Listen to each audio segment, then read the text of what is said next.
Far away from her introduces to Fintech mostly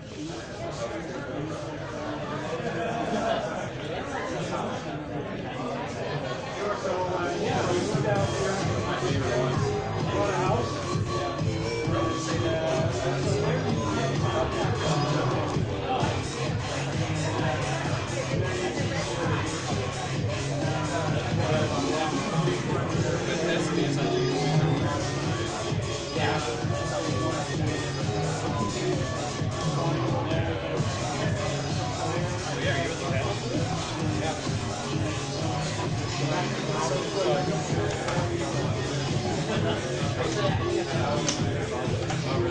Yeah. Did LA, right? Yeah, Spaceport LA last year. How's Spaceport been doing? It's good. I kind of got away from that because it was pro bono. So now I'm doing crypto things. So now, yeah.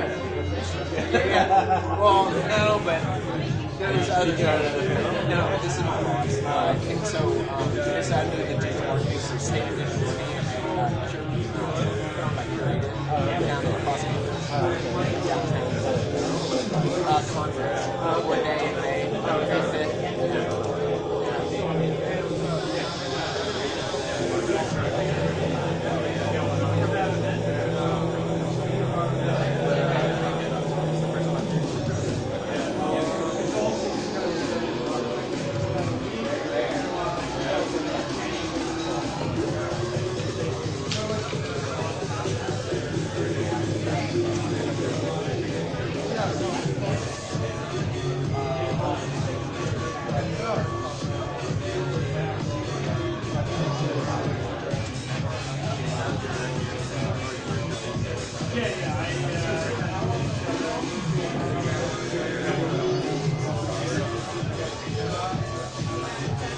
There's some power here.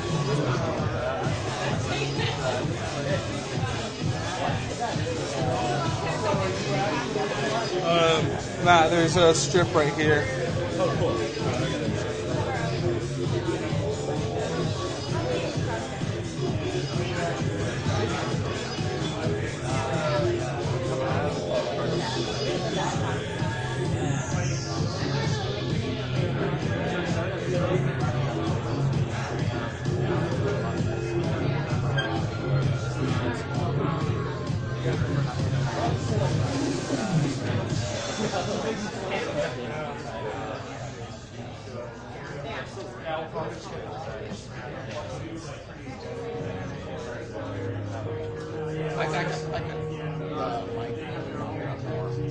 No, it's fine.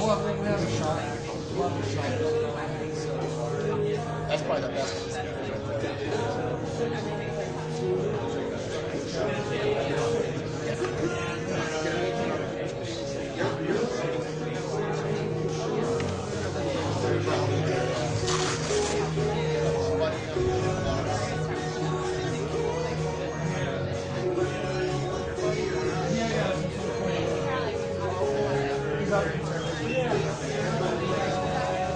Well, he just joined.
We can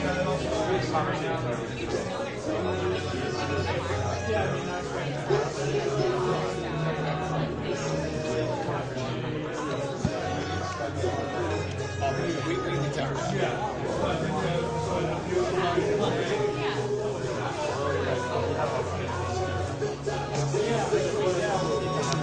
Yeah, it's like fake address. It's just straight up fake address. And then now with Facebook, it's like the bots are basically bots are on there now because now they have more traffic. It's way gnarly.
We did video film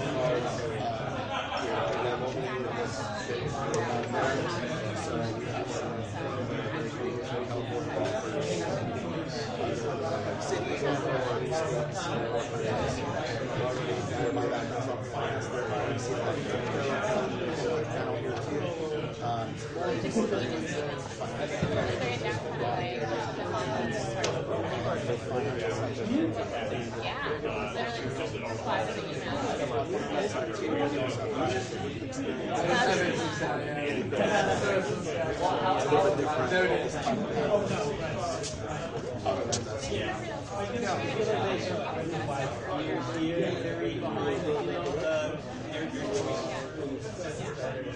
Down there, we just want to make downtown go up here. I've grown up here, seen a change, always heard about the trend went on, and then you see that this part of town right now is towards where Arrows, they have a thing called Orange Board, and it's basically the only half district. So, trucks up there,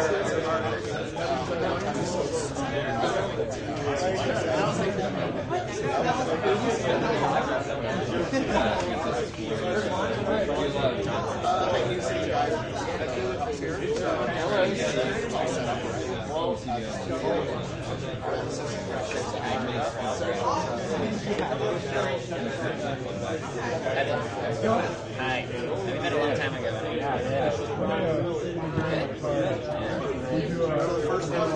Yes, I am. Right now?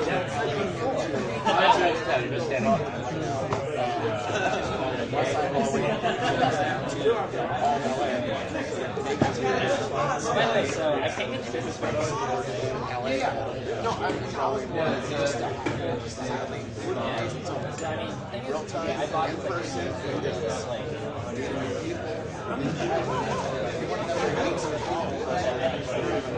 Actually, I rarely do that. that's the thing. I was just going to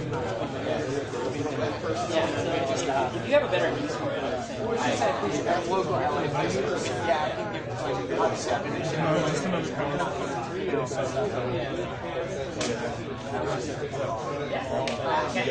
it's like good, but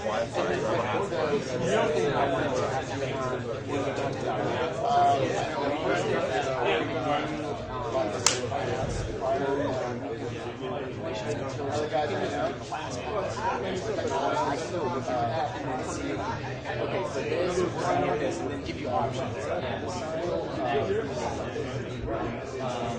Yeah, no, of course, but I need to see like how much you're willing to social. Remember, I like there's 4 different tracks.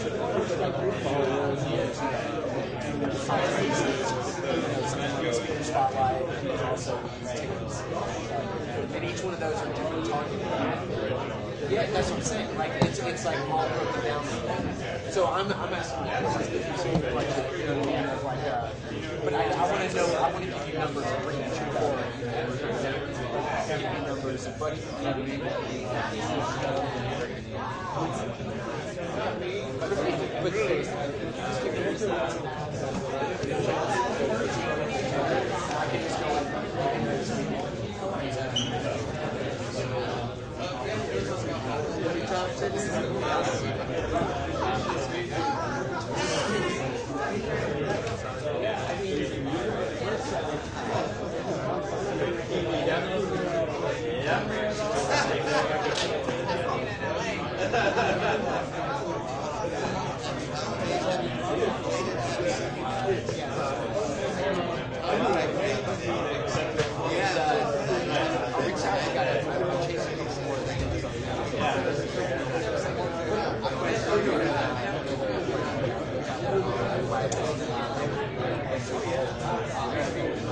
Because I mean, that's kind of we're still in the game.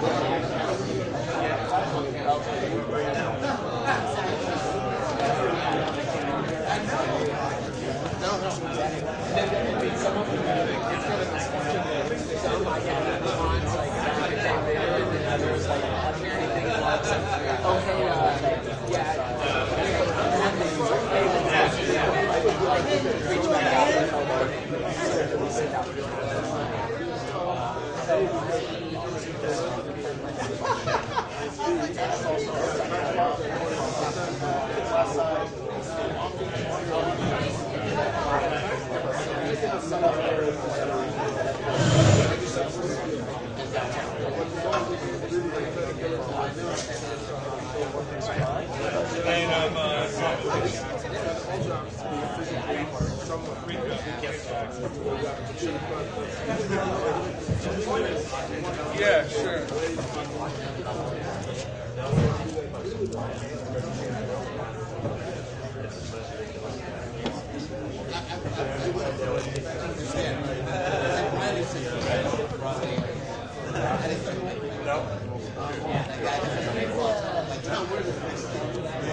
He's on Broadway.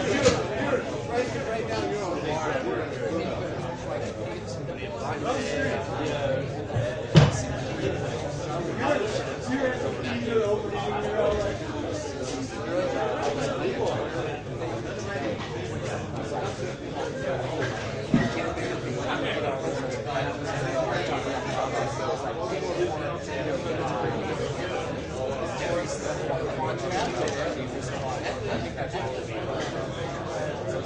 You were down.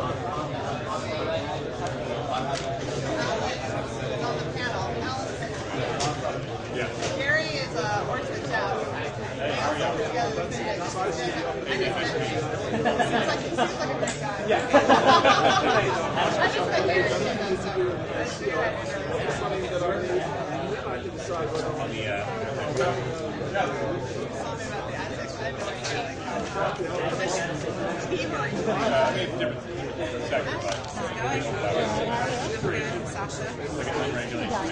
Hey, nice to meet you. So basically, you pay somebody, you're outside, right? And they say, hey, I'll give you $100 million. Charge you back.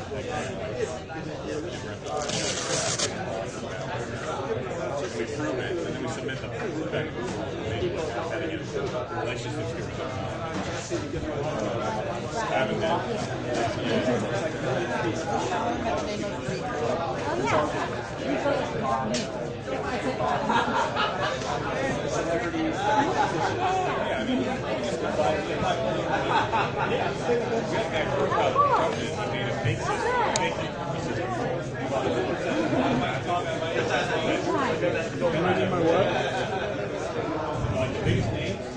everybody should get 100%. I am, yeah. I have experiential events. in LA. I've been working with all the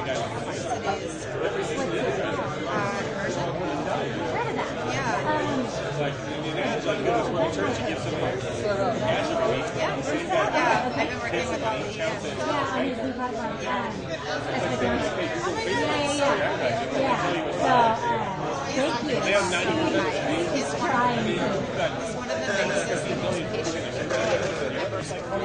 Well, I think he's hoping, he's testing out so much on the back end, and I'm like, in your community, you try to apply it to it. I don't know exactly beyond it. Where you are, trying your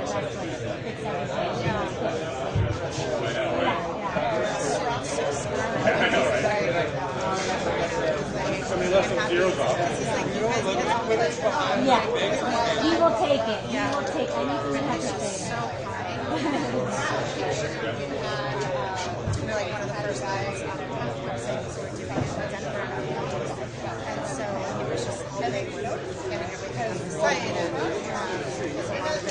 to ourselves.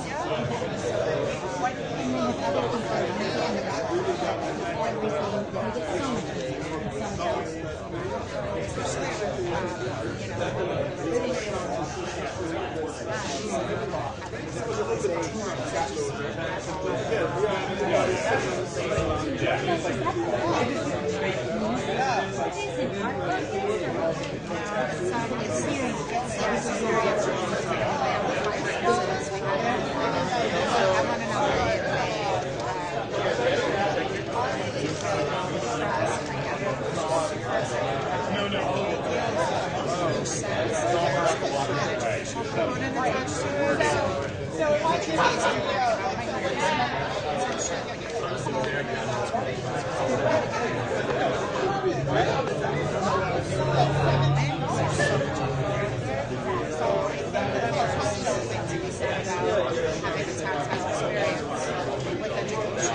You guys got an extra plug over there?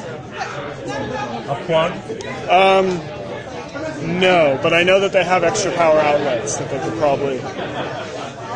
Can I plug a surge protector into one of your things?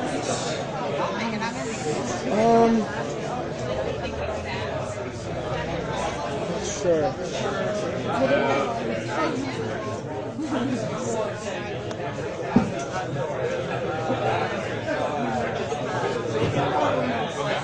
Can you hold this?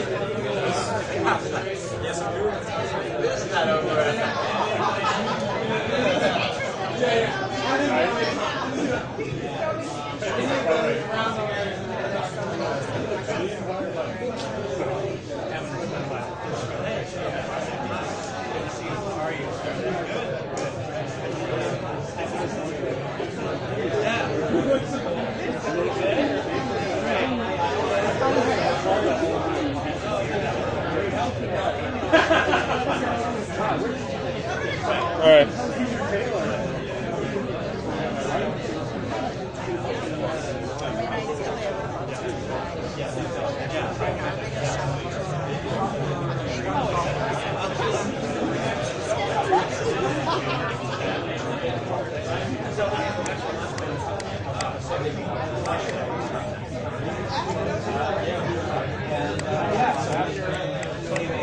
What?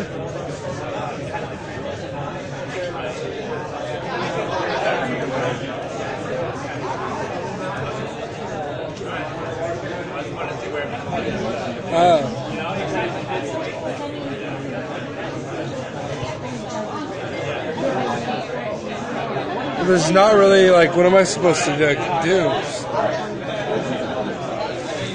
What?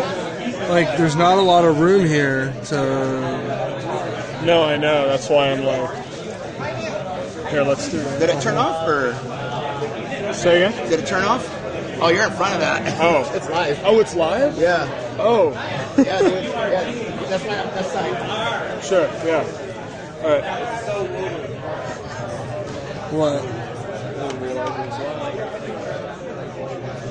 No, I went last night, so I could bring a book, got a thing of cards, and that's all I'm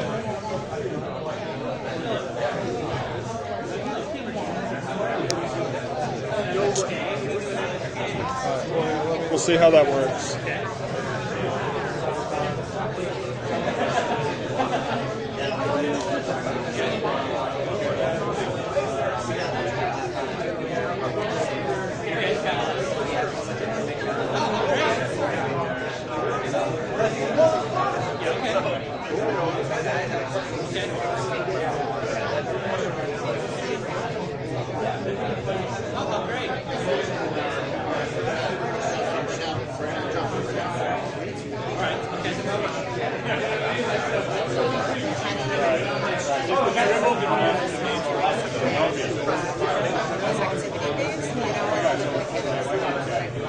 One, two, three. 1, 2, 3, testing. 4, 5, 6. Okay, perfect.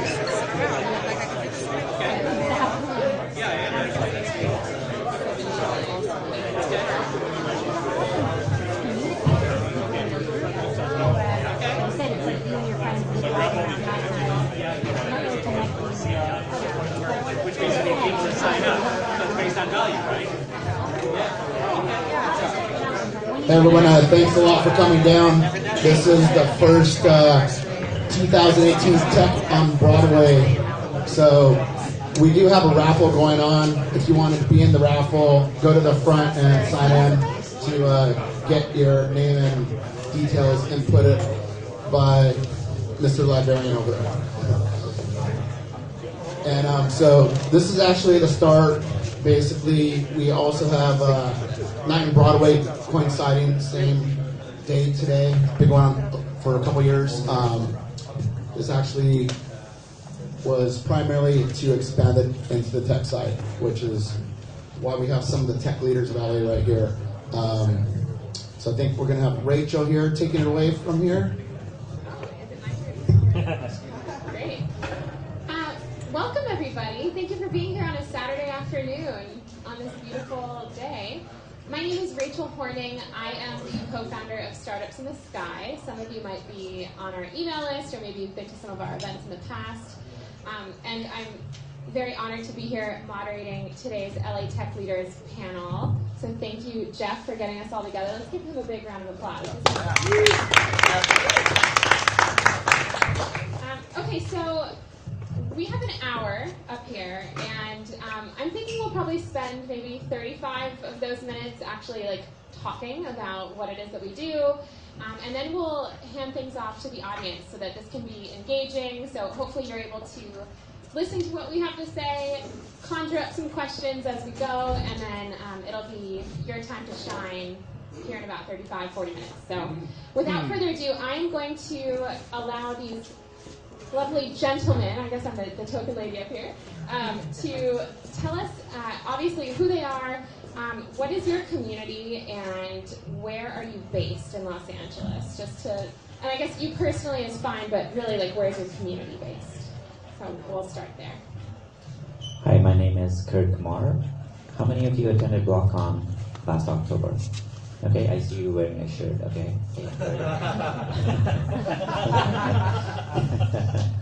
My name is Kurt Kumar. My day job is I help with token sale orchestrations.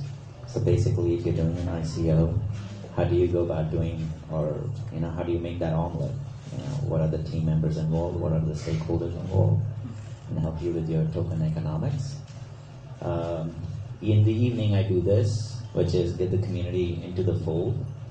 So if you're attending any one of our events, even with Eric and Alan, basically you're looking at blockchain-based. One of them was BlockCon. The next one you're doing is Block to the Future. This is in San Francisco. 3-day events on a warship. Free beer, free chicken tikka masala. And we give away free fractional Bitcoin. If you have kids, nephews, and cousins, bring them along because they get a free ride. They can stay on the warship for free. and they also get free fractional Bitcoin. So that's what I do. Day is split into two. Morning is professional, evening is just pure passion. That's what I like to do, get people together and help the community grow. And the community is based both here in LA and San Francisco, but we are also doing events in India, South Korea, and hopefully in Japan. One of the things we are doing which is not blockchain related is Marriage Con. How many of you are married here? Do you believe your spouses are able to 10x your potential? Yes, no? Nobody's raising their hands. Okay, only two, so 50% success rate, okay? So basically it's not a dating conference, it's more about how do you find your soulmate and what are the things that you should be looking out for to get a partner that can actually increase your potential by 10x, right? Elon Musk is married a couple of times. He went through a very stressful divorce in 2007, 8, 9, somewhere around that time. His companies were also not having that much of cash because the rockets were burned. He had money for 3 rockets and all the 3 rockets exploded. But imagine if he had a partner then. He's managing maybe 6 companies now. He could have been managing 12. Right, so it's, the idea is to, how do you go about looking at a partner? And once you do have a partner, what are the things that can make it break, and what are the things you can support each other and so forth. So look out for that. I'm hoping it's going to be a fun conference. I'm going to hand it over to Alan. Hi, my name is Alan C., and I have 2 roles. So I have my I have a company that does events, which is what I'm here to talk about, but I also work at Cross Campus, the co-working space, where I host some of my events. But I've had this company before I even worked at Cross Campus as well, so I've been part of LA community and entrepreneurship startup scene for a little bit. My company does 2 events annually. One is in the cannabis space, and the other is in the fintech technology or financial technology space in blockchain and digital currency. And our community is LA, but we invite people from all over.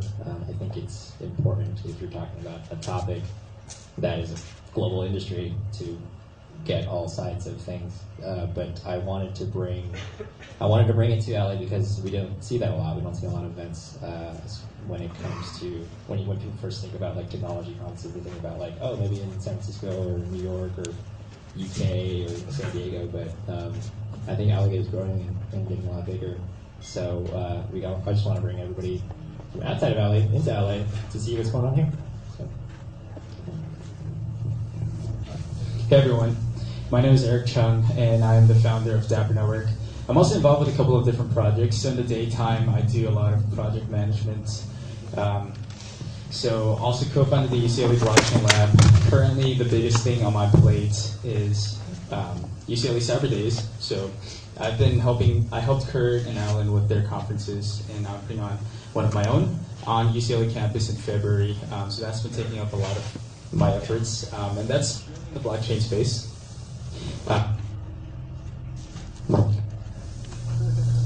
Yeah, so. Can you guys hear us Mic without the check. mic? Or is the mic super important? Okay. Microphone check. There we go. Great. Yeah, so I started in this whole blockchain space with Dapper Network because the problem that I saw, especially in the LA community, is that we were kind of catching when I got into space, it was 2016, and I was kind of catching the end of the Bitcoin drought. A lot of people were still focused on price movements and trading algorithms and stuff like that. ICOs were starting to get big, so not too much talk about the tech, the actual tech, because there's a huge lack of developer talent here, and I think worldwide, but especially here, which is unfortunate because if you guys didn't know, LA produces the most engineers in all of the US.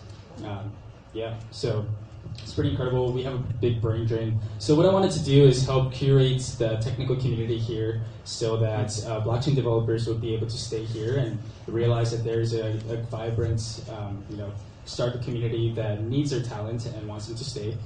So I also do developer boot camps to help foster that talent So throughout the variety of these events, just to really help the LA blockchain tech community grow. And it's a pleasure to be here. It's funny because I was talking to some of the panelists earlier, and Zach and Kevin, I've been following their newsletter since I was late high school. And now here I am with that. So happy to contribute to the LA Tech ecosystem with these guys. Oh, glad you're helping out. It's awesome. The more the merrier, and we have to build the community, as you know, in all the various sectors. My name is Kevin Winston. I'm founder of Digital LA. I see some familiar faces from our Digital LA events. Digital LA is LA's largest tech and networking broad group, where we do all sorts of events around all sorts of tech for the past 8 or 9 years. I started when I was at Fox Interactive Media doing digital marketing for films, and realized that we needed some sort of regular weekly networking group for folks who are in tech to meet up. Often we are too busy working on our projects, working on our client deadlines, etc. We don't actually get a chance to take a break and share our success and our knowledge and our learning and just meet other people in an open environment. So I created the first Digital LA event, which was 10 friends at a bar in Santa Monica and myself. Which had a good time, and everyone said, "Damn, this is fun. I met 9 other cool people. Let's do it again." So I was like, "Okay." So I did another one the next month, and we had 50 people show up at Wilshire in Santa Monica, and everyone was like, "This is great. Why isn't more people?" I was like, "Yeah, kind of crazy." And then they said, "You should do another one." So I said, "Okay." I did another one the third month, and we had 150 people show up. And we got some coverage by TechZulu, which is a local news tech organization that popped up. And we just kind of took off since then. We got 5,000 people in the first year on our Facebook group, and now we currently reach 100,000 people a week through our newsletter and social media across LinkedIn, Twitter, Facebook page, group, Instagram, etc. So it's been fun to basically have a virtual place for everyone to meet across all different industries. Where we physically meet is basically everywhere in Los Angeles, and that is from the beach to Pasadena. So we do events all over. A lot of the events tend to be focused around Santa Monica to Playa Vista, where we do a lot of events at the Control Collective there. And then we do a lot of events at the Control Collective here in downtown LA. We also do events in Hollywood. We've done events in South Bay, again, Pasadena, wherever there's a need. And people are like, "Kevin, you haven't done a tech event here in a while," so then I'll do one. So our events are really every week. We have 1 or 2 events a week. We just had a big cryptocurrency panel last week. We have another crypto Q&A next week. We do everything from cryptocurrency and digital to VR, AR, augmented reality, and virtual reality. We do events that relate to content, digital content marketing. We've had folks who do marketing from the movie studios and TV studios talk about how they partner with influencers to use digital media to promote a movie or a TV show. We do a lot of influencer marketing panels. We cover a wide range of stuff. Basically, if it's digital, we'll do a panel on it. I know that you attended our Space Tech panel we did last year because Space Tech is a growing field too. So as new industries become more and more digital or tech related, I'm like, "Oh yes, we can probably do a tech event with you." So that's great.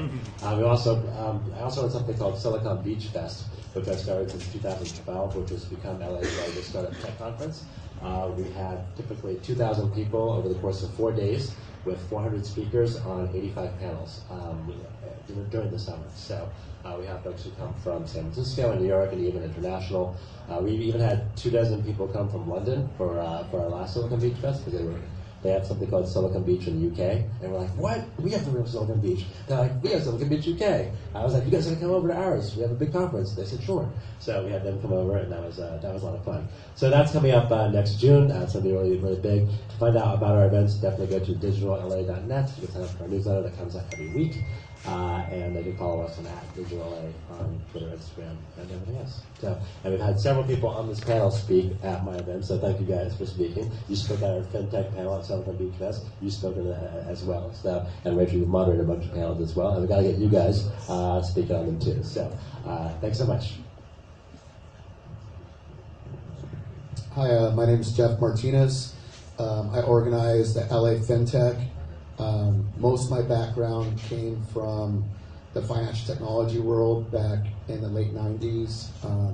So originally I started the group to meet like-minded people. I noticed in LA there weren't really a whole lot of financial technology savvy people. So typically, I would just be talking to people that wouldn't understand anything I'm talking about. So right after about 2008, when the markets crashed and banks fell apart, a lot of Wall Street changed and things like that. And originally I would say I coined it Fintech 2.0, but back then there wasn't really terminology for Fintech. It was just financial technology or just different types of technology. But that was like where I first got introduced to it. It was pretty crazy times. It was primarily day trading, front ends, different type of platforms like that. But after about 08, 09, the markets really changed. Algos came in, more robots on how they're trading. Half of Wall Street got annihilated. And basically I want to meet more people, and it just died. The whole startup scene died within the financial side, especially from the day trading world. Back then, it was just all straight up startups getting bought out by major broker dealers. So it was really exciting back then. I kind of wanted to just meet more people like that. And I started noticing right about 2011, 12, it started developing. Primarily the cloud really innovated what FinTech really is today. Drop prices and barriers instead of hardware, things like that. So right around 2013, I started up the LA Fintech, and it was roughly about five people. Met a bar downtown by the old P Coast called Falls. It was pretty small. It was 5. Did the first one was like 5 guys. Next month, 7. Following month, 8. Following month, back to 5. Following month, 15 maybe. Then it started growing to 20, 40. Bloomberg wrote an article, and that's what really got on the radar. That was probably 2014, 15, I don't remember. But primarily, most of the time, I have the group downtown. It's just because I love downtown. We used to have an exchange down here. It shut down, so it's kind of sad too. But usually, I try to focus on downtown to really, improve the ecosystem downtown. Sometimes I have it on the west side, but usually it's downtown because I love downtown. So, but that's kind of how I started it. Run an investment asset management firm, do some pre-IPO liquidity events, and then got heavily involved in cybersecurity. So a lot of this kind of starts correlating with what's going on the crypto side. And now we have a lot of changes with the blockchain. There's a lot of tech coming up right now, and some of the startups that are popping up all over LA. These guys, I would say, are on the forefront of bringing together a lot of this technology, which I'm excited to be sitting by these guys and gals. Both? Fin again? What was the question? Tell us about the groups that you've created and where are they based? Right. I guess back in 2011 when I moved back to Los Angeles, and I don't know how many of you were here then, but if you were trying to start a startup back in like 2010, 2011 in LA, it can be pretty lonely. Unless maybe you were in Idea Lab in Pasadena, it kind of felt like you're on an island. You might as well have been in like a small town anywhere else in the country, which is really weird because you're only a few hours from San Francisco, where it's hard to walk the block without running into 6 other startup founders or software executives. So our biggest problem was just not being able to expand our network quickly enough, and that's when we launched the LA Tech Happy Hour meetup at Broadway Ale House in Santa Monica. And yeah, probably like a lot of these stories, maybe a dozen people showed up that first time, but then just by trying to meet people, bring people in the same room, have conversations, that's grown to something like 20,000 meetup members across LA and Orange County. And that's really been our mission, to get innovators in the same room talking to each other. Something special happens when you're physically talking to other people with similar interests or knowledge that you don't have but probably should. And that's really what we've always focused on. We do work in a lot of other industries, tech, hardware, robotics, crypto. We're launching a Cannabis Tech series. But really what seems to matter the most is people talking to each other, even more so than this panel here. What many of you are probably going to find most valuable is when in between talks, getting to know each other and talking to people who just spoke to you. So that's been our goal for the last 6.5 years, to just keep colliding smart people. And I'd be remiss if I didn't add that Zach and I are business partners, and we launched our company, Startups in the Sky, together almost 3 years ago now as a way of connecting the downtown LA tech ecosystem with the West Side tech ecosystem. I'm originally from the West Side. Now I live in downtown LA, so that would have never been possible had it not been for actually his meetup, LA Tech Happy Hour, because that's where I met him. So I think all of us are here for many reasons today, but largely because we actually met in like physical locations around shared interests, and that's probably why many of you are here today too.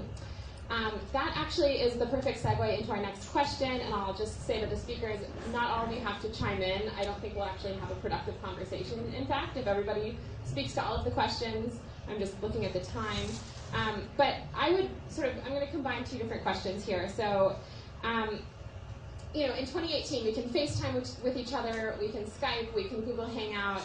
It's really easy to replace human interaction with digital interaction. So, A, two-part question, what do you see as the value of in-person connection? Many of you are curating those for other people, so clearly you're good at it. And then B,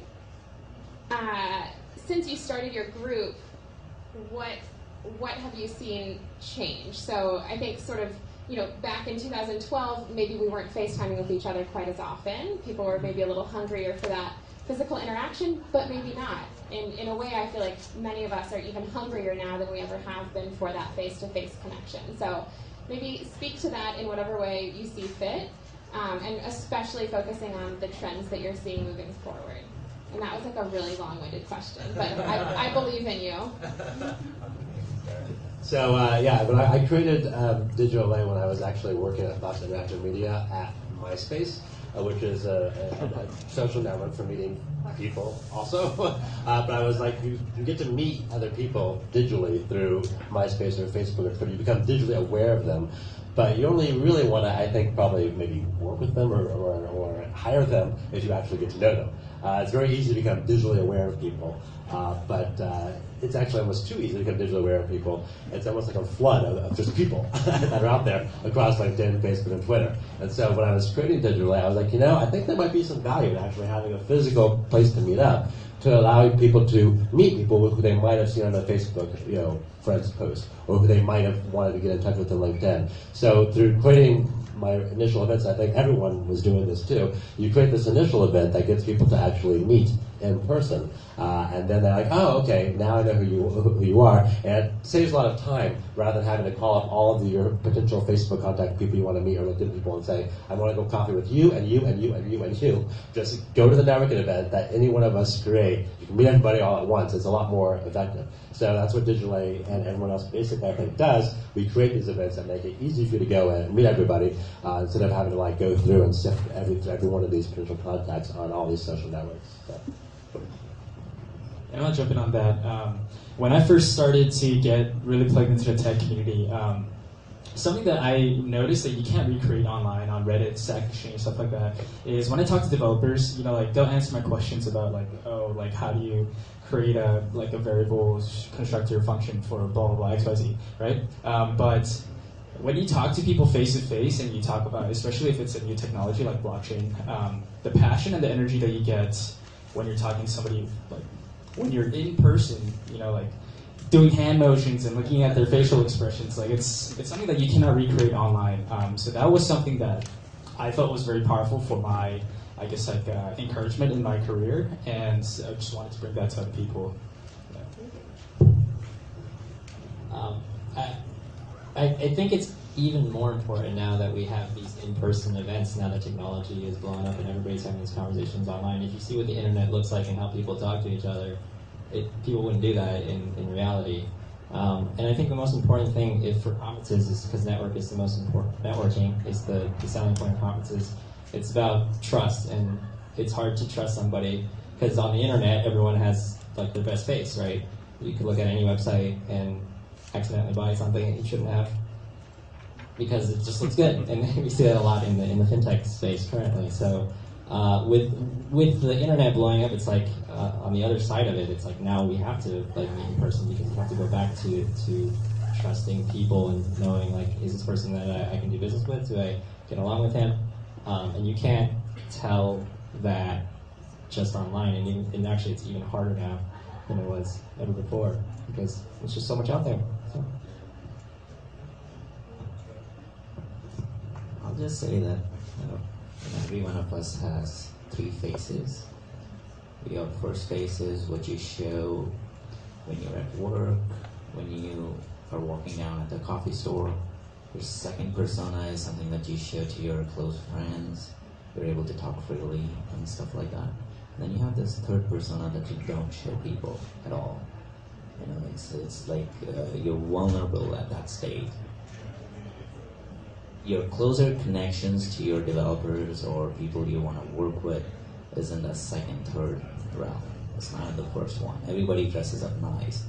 Everybody wears the good-looking tie and suit. So I think from that perspective, when you're meeting somebody face-to-face, in person, you're able to look at, is this the person I can work with? Forget the ideas. Forget that he's Einstein. I mean, if he's a douchebag, you're not going to work with that person. And you can't tell that when you're on social media. So from that standpoint, I think taking some time out to meet and, I won't say network, just meet people. And just saying, where can I help you? Will give you a lot more insight as to what's going on and where you can make your best input. And if you have a specific superpower, and your superpower could be anything. And just say, hey, my superpower is X. And then seek out people that would be benefited from that superpower and then just help them by all means. That's the only 2 cents there. So y'all here for information about the LA tech scene and how to network. There are events that are happening every night in Los Angeles all around tech. There are like 2 to 3 events put on by everybody on this panel and other groups as well. So we're talking about online, offline. I highly recommend a integrated online, offline strategy for meeting other people and networking, where you first go to calendars like We Are LA Tech, which lists a lot of events. Go to any one of our sites, view our events, and find out what events are going on. Again, there's 2 or 3 a night in every neighborhood. Do some LinkedIn searches to figure out who's speaking and figure out what their backgrounds are. Go to the event and network and meet people and shake hands and meet people face to face so people can see what they're interested in and form connections that way, get people's business starts. Follow up with that by doing emails with folks and doing arranging follow-up coffees to like get to know people you want to get to know better. And then during the events, go ahead and tweet because you're also creating digital networks as well. So during every event, there's like simultaneous online and offline things that I'm doing before the event, at the event, and after the event, just to like start, reinforce, and create these social connections and have them last beyond the event. So I totally recommend you doing that. It will make your networking more effective. And don't forget the follow-up. A lot of times you go to the events, any one of our events, you'll come home with like a wad of like 6 business cards or 10 business cards. You might put them on the desk. All those conversations, if you don't follow up, just like we're air. So make sure you follow up with folks and either through LinkedIn or email or coffee and continue to do the networking because that will help grow your personal network, which is very helpful in this town. Go to the next question, and just maybe this is a hopeless cause. If we can invite everyone in the back to maybe just like whisper, it's just highly distracting for those that are in the audience. But Jeff, I'll look to you for how you want me to manage that. No? Okay. Enjoy. Great job. They got booze, I know. Hard to compete.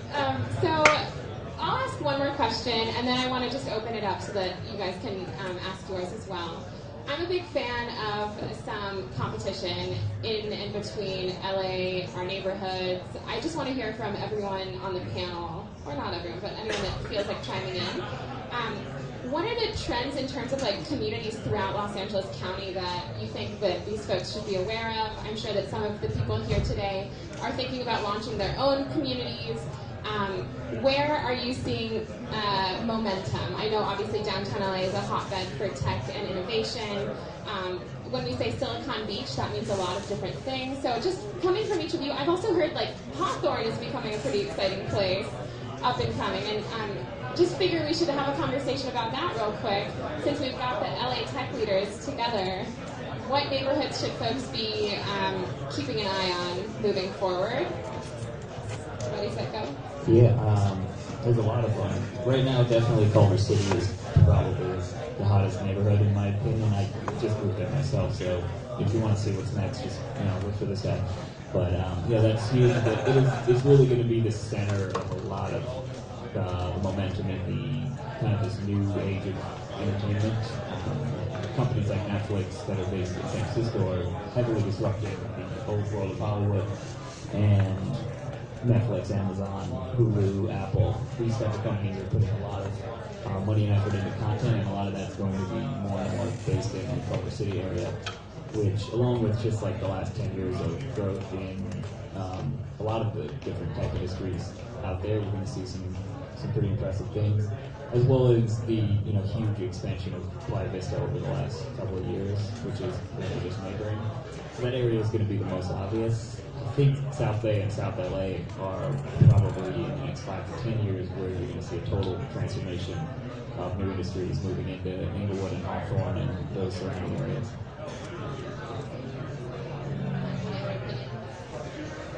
I actually disagree. Sorry, Zach. I think with blockchain, you're going to see power to the people and true decentralization, where small cities could become a hotspot, right? And since you can work remotely from anywhere, anytime, you're going to see people just move to Thailand, Bangkok, and work from there. Right? You're already seeing this happening right now, and yeah. Like, how many of you know that Puerto Rico only charges you 4% in combined taxes? Alright, so if you have a US passport and don't want to pay 25 to 35% in taxes, you would want to move to Puerto Rico. But then Puerto Rico climate is not that great 24/7, so you're like, okay, what can I do? I can move to Cayman Islands, or you can just move to Bangkok, or move to India or somewhere, I don't know where. But so the question was, where are the communities headed? I think the communities are headed to each and every city. And the reason why it's going to move to that city is primarily taxes. So if Venezuela today said, e-citizenship, non-residents come over, get your e-citizenship, you don't have to stay in Venezuela, but you'll get 0% tax bracket. Guess what? It's going to be a tax war between every nation, and that's going to drive some of that. And blockchain, cryptocurrency, crypto communities are actually going to be at the forefront of that. That's fine.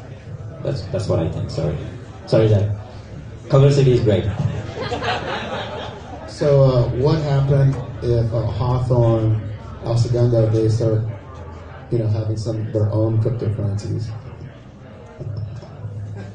If Hawthorne had its own cryptocurrency, local crypto. It's tough to say. I always look at it. Where I follow developers, that's like the old adage, like what are the developers doing today? And I see the developers not gravitating towards San Francisco. In fact, San Francisco today is struggling, in my opinion, when you look at blockchain. None of the blockchain stuff is happening in San Francisco. It's actually happening outside of San Francisco. It's happening in Zug, it's happening in Gibraltar, it's happening in Cayman Islands, it's happening in Singapore, it's happening in Puerto Rico. Right? And it's just impressive to see that, because you want the decentralization of power.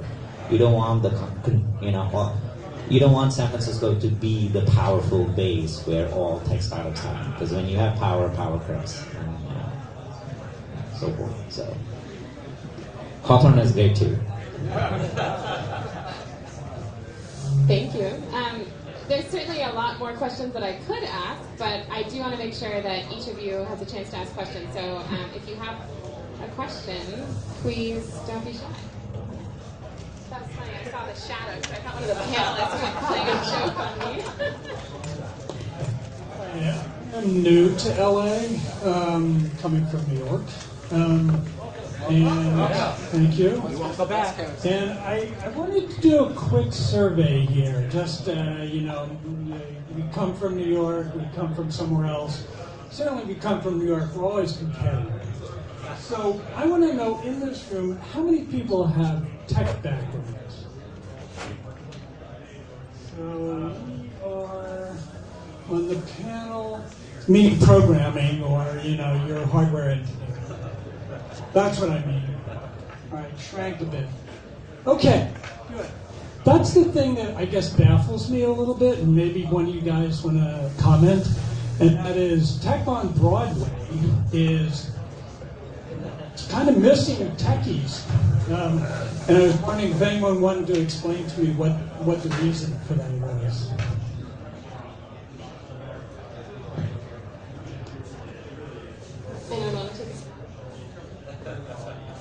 So you're asking where are the developers on the panel or at this event or where?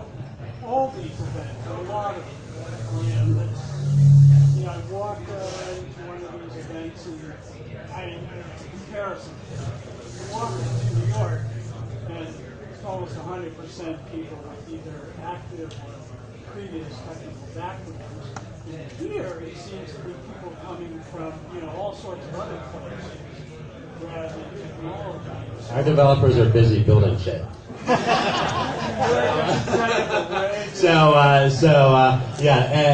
addition to that, developers typically are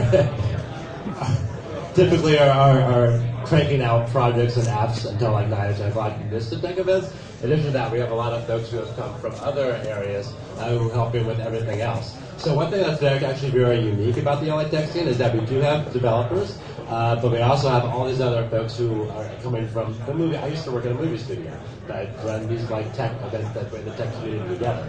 So there are other people who are in other affiliated areas, whether it's space tech or entertainment or other things, other avenues of tech, financial, that are getting into tech. You don't have to be a developer to be in the tech scene in Los Angeles because there's all the other things that need to happen. You need to actually, once you have an app, you have to market it. The developers can make the app, but you need your marketing people to help them market it. You need your PR people to help do the PR around it. You need your legal service people to help do that about it. You need your influencers and social media people to help you actually use it. So the LA tech scene is very integrated in that, yes, we do have developers, but they're not everything, like they tend to be maybe in San Francisco. We have all these other people who are basically really good at taking your tech product and getting it out there through influencers, social media, PR, and marketing, and that actually makes a much richer tech ecosystem when you have a lot of people who are touching various aspects of tech, because that can help various things grow. What did you mean by tech? Developers. No, I was asking. I said, maybe I can elaborate. I said either you are an active developer or a hardware engineer or electrical engineer or something like that. Or you came from that background, and that's, your sort of association to tech in LA. Right. And, I take Kevin's point, in any kind of enterprise, it's not like one thing that, makes the enterprise, but rather, I guess, right. I'd say it's... We do have a lot of developer meetups. There's blockchain meetups, there's Python meetups, there's JavaScript meetups, there's all sorts of like developer meetups. That's the whole ecosystem as well, and they meet up like once a month and have like pictures. Like if you want that, we got that too. And I'm going to cut you off right there. We're going to go on to the next question. Thanks. We're still here.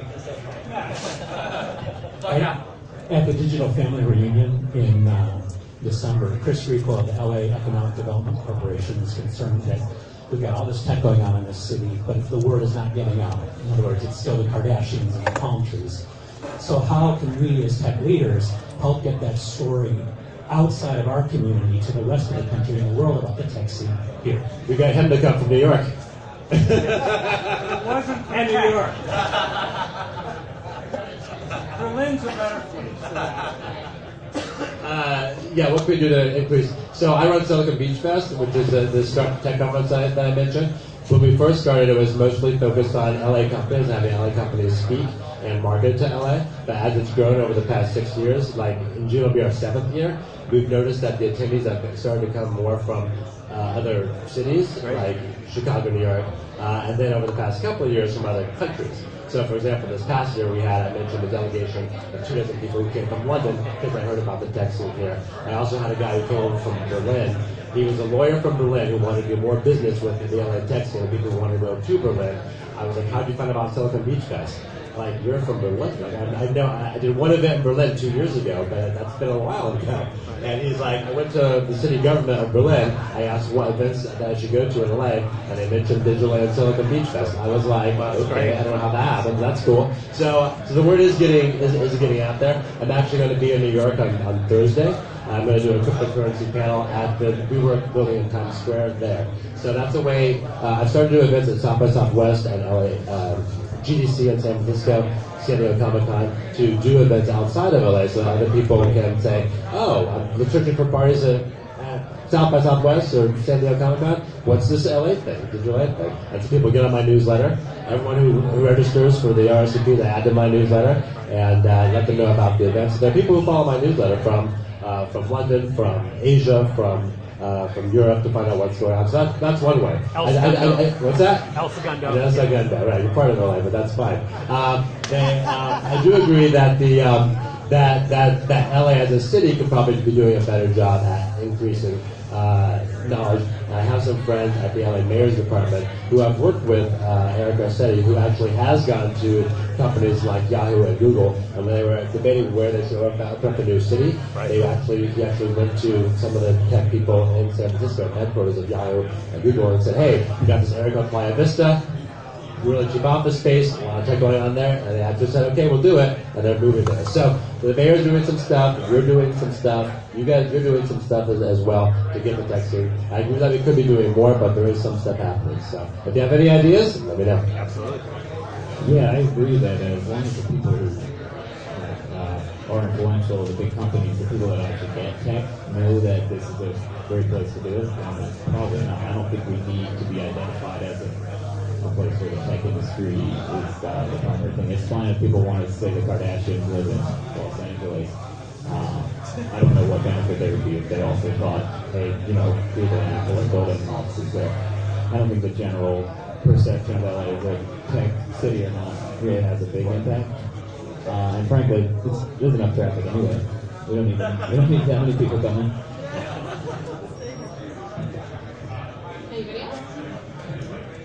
I have a question for the audience. We talked about social media just now, and I haven't seen any tweets about this panel. We'll love it if you guys would actually just take a photo and then tag at Digital A or at Kevin Winston or any one of us, and then do hashtag Tech on Broadway or TOBLA18 to go ahead and do that. That way we continue the conversations afterwards. Thanks for that call to action. Also, each of our Twitter handles are right here in front, so you can just go and tweet your heart away, take pictures, and tweet. Mind if I add one more point? I do want to jump off what Zach and Kurt said. I think that we are kind of reaching a point where, especially with open source software and the decentralization, the consolidation of these communities, we don't. I think if you want to take a step back and re-examine the question, do we need to be known for tech? And just like Zach said, I think it's fine if we, are still known as the Hollywood city because, the power is going to be distributed amongst many different communities, and LA doesn't have to be number one. We don't have to compete. But I do agree that Mayor Garcia is doing a fantastic job with promoting tech here, and it's actually kind of nice. A lot of my friends ask me why don't I go to San Francisco to work on blockchain stuff or at least NorCal, Silicon Valley, because a lot of things are happening up north, or there's more talent, there's more money. And I like to respond by saying, 50% of LA population don't care that you're in tech.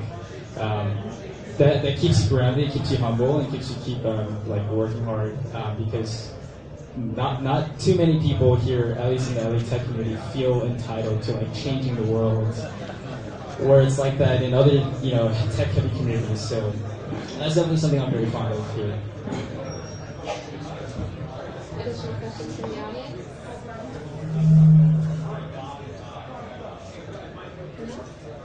What would you guys like like to see happen? Community content. What would you guys like to see? Or who would you like to have a speaker? Innovators. Innovators. I thought you were We have them all the time at our events. We have all the startup CEOs speak at all of our events. So, got that? Anything else? Yeah. So more women. You know they're out there. There's a list out there that Milton Blair's, I think she's on meetings, DCG. She has a whole list. There's a ton of women CEOs who run blockchain companies, run ICOs, venture capitalists.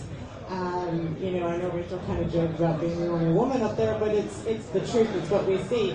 And so just trying to highlight that and not making it too much of a big deal, but at the same time, they're out there and they're available, and I know they're more than willing to talk. That's definitely true. I realized that we could be doing more to promote women in tech. So 3 years ago, on International Women's Day, I put together LA's first digital women's conference, where I had 300 attendees and 75 speakers. The 75 speakers were mostly startup CEO women. I had a whole panel on women VCs, where we had 6 women VCs. I had a panel on women developers, where there were 7 women developers. I had a panel on women in entertainment tech, and there were 6 of those. We had 2 or 3 guys on the panels too, so token guys. But that was, people really enjoyed that. And then we've done another one for the past 2 years on International Women's Day, Digital Women's panel. So with Digital, we've also done a Woman in VR series that we had last year. We had 4 different panels on Women in VR. So yeah, there's definitely women out there. There are, as far as women running tech networking events, there are probably, you are one of them, and then Espree Deborah is one of them, and you're one of them as well. So yeah, no, we definitely do have women in tech, and a lot of strong women CEOs, CEOs like developers, etc. So if you're interested in other women-related events, there's also, is Girls in Tech doing that much? Girls in Tech ebbs and flows, depending on who's in charge. And then there's Witty, Women in Technology, which also ebbs and flows. So the problem is for some reason, is a lot of the other women-focused groups are like, they go strong when someone like has time, but then they get busy, and then for some reason they can languish. So yeah. Can we collaborate? Because I'm working with women in SoCal to curate with the women speakers for blockchain-focused events. That's great. I'm doing a blockchain panel next month, and I need some women speakers. Perfect. Let's talk. Well, with that, everybody, I just wanted to give a big thanks to everyone who stuck with us. Thank you. Jeff gave me permission to close this panel down, so I guess it's still on. I think we're going to have about a 10-minute break until the next panel, so go enjoy. Thanks, everybody. Thank you.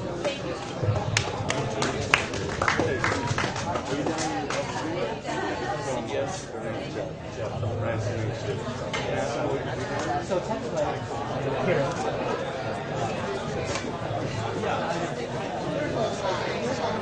That's my call. Oh my God, all these waterfalls. Let's stand here because we'll get words on our face.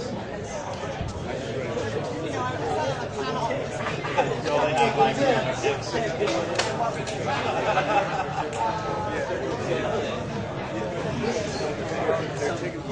okay.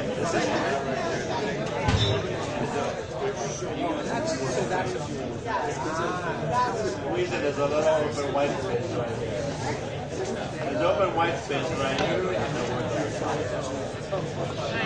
How are you, Amora? Sabrine, nice to meet you. Where do you tech and network? Oh, there's some research? Yeah. Very good. Ready? Don't put your chin in the shadow. Guys are big websites, stuff. Most strategy of our larger.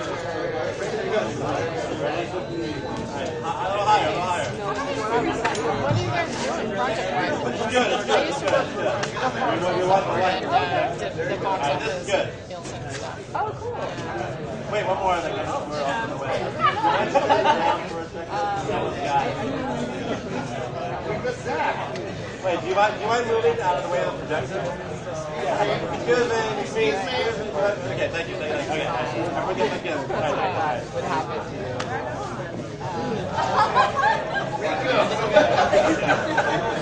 Rico, come here.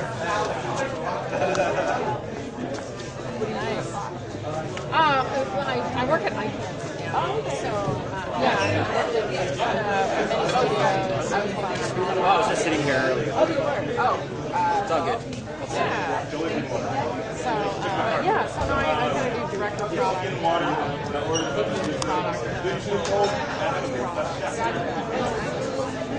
I preparation site,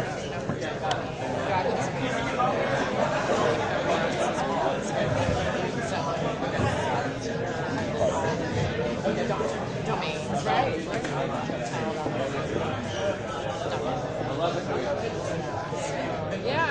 So I think that's great. But, I think it's a nonprofit. Okay. So I think I'm looking to get back into commercial product management, launching products and stuff.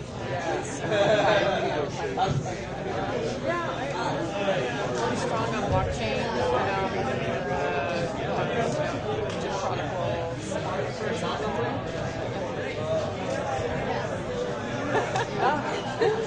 So I'm kind of like global.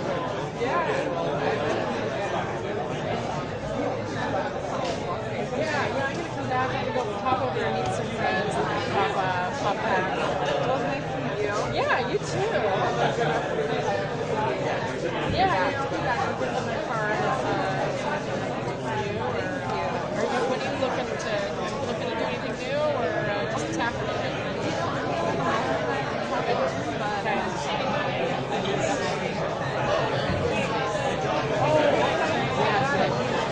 Did you have a cannabis card? I got one. It's in my purse. Excuse me, sir. I will. That's awesome. My boyfriend actually.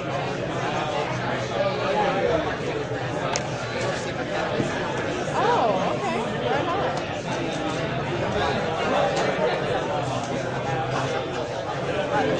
It's something I really like. Projects, training. Yeah, it's got to do kind of my thing. Good for you. Where at? Not too areas. Not far. Hey, that's it. Where is it? So right by USC. And they also have a West LA office. That's the one. Yeah. Right. Oh, I thought that was a high school. Oh, no. Small private Catholic institution. The last campus is all female. And they do their MBA program with mixed. Right. Oh, yeah. Well, nice meeting you, Submarine. Have a good rest of your Yes, you too. I'll be back. Don't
Oh, you did? Okay. Oh, awesome. Thank you.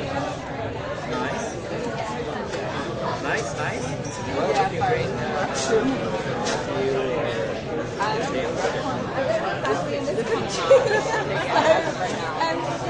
Just give your name. I was just stealing some children and bringing them. Good to see you. Preaching in masala, back Bitcoin, preview. The ticket prices go up at the end of this month. Check.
We start getting people in the seats, please.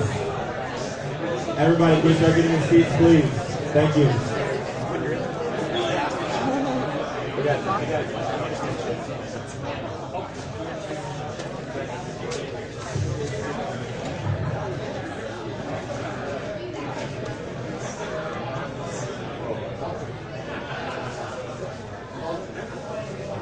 Get all the cannabis people in the ambulance side.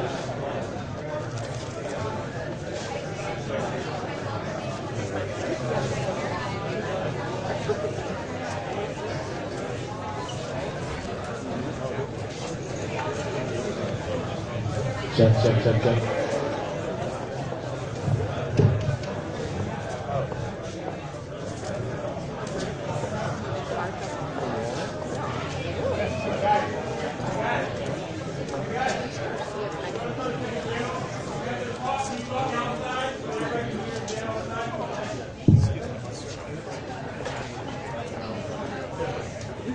If you guys have to talk outside, please. Thank you.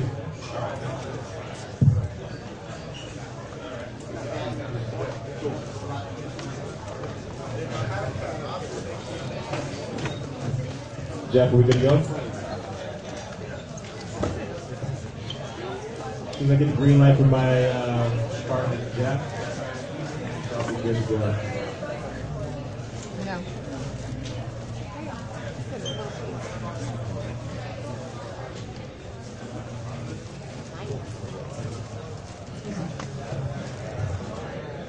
a way to turn the mic up? You're the sound guy. Is there a way to turn the mic up a little bit?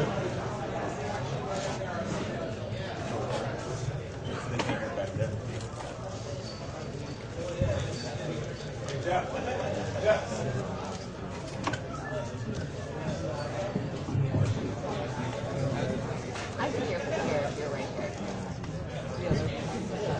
Check.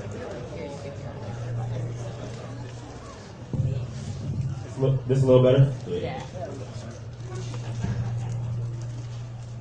Check. All right. Welcome to the greenhouse. Good evening, everybody. My name is Rico Tarver. I'm the California Market Manager for Baker Technologies, the industry's leading CRM. We've actually been around for about 4 years. We have some Cannabis Technology all-stars in the room here. Definitely appreciate my man Jeff over here inviting us. So a little bit background between Jeff and I. We were both consultants back in the day, financial consultants. We actually started the LA Fintech meetup together. Like you said in the last panel, it was about 5 of us in the back of a bar. It's grown, and it has been had success. A lot of people don't know from outside the cannabis industry the strides that we've made over the last couple years. It's come to a head. California is the mecca of cannabis. Literally. Yeah. And actually went back and forth with Jeff when I actually joined the industry, left my 10.5-year finance career to 10.5-year finance career to join a great company as well because of the advances I've seen, because I saw the forward trajectory. Something that Jeff actually taught me back in the day was how to read charts. I never really did before. And we're seeing a lot of that, see a lot of upside in a lot of the things that these people that I have brought to us today, brought to you guys today for this panel. And they're going to be able to tell you a little bit about what we're doing, what we see going on, and we see a huge collision course with technology and cannabis going on right now. All right, so a lot of the ancillary services that you've seen in the modern mainstream world, you can see those coming out to play with you guys in the cannabis industry. I know LA's been dragging their feet with the licensing, but you can see a lot of really crazy stuff that you've never ever even imagined. So one thing that we've seen across the nation is baby boomers coming back into the dispensaries that haven't smoked a joint since the 60s and 70s. They have questions.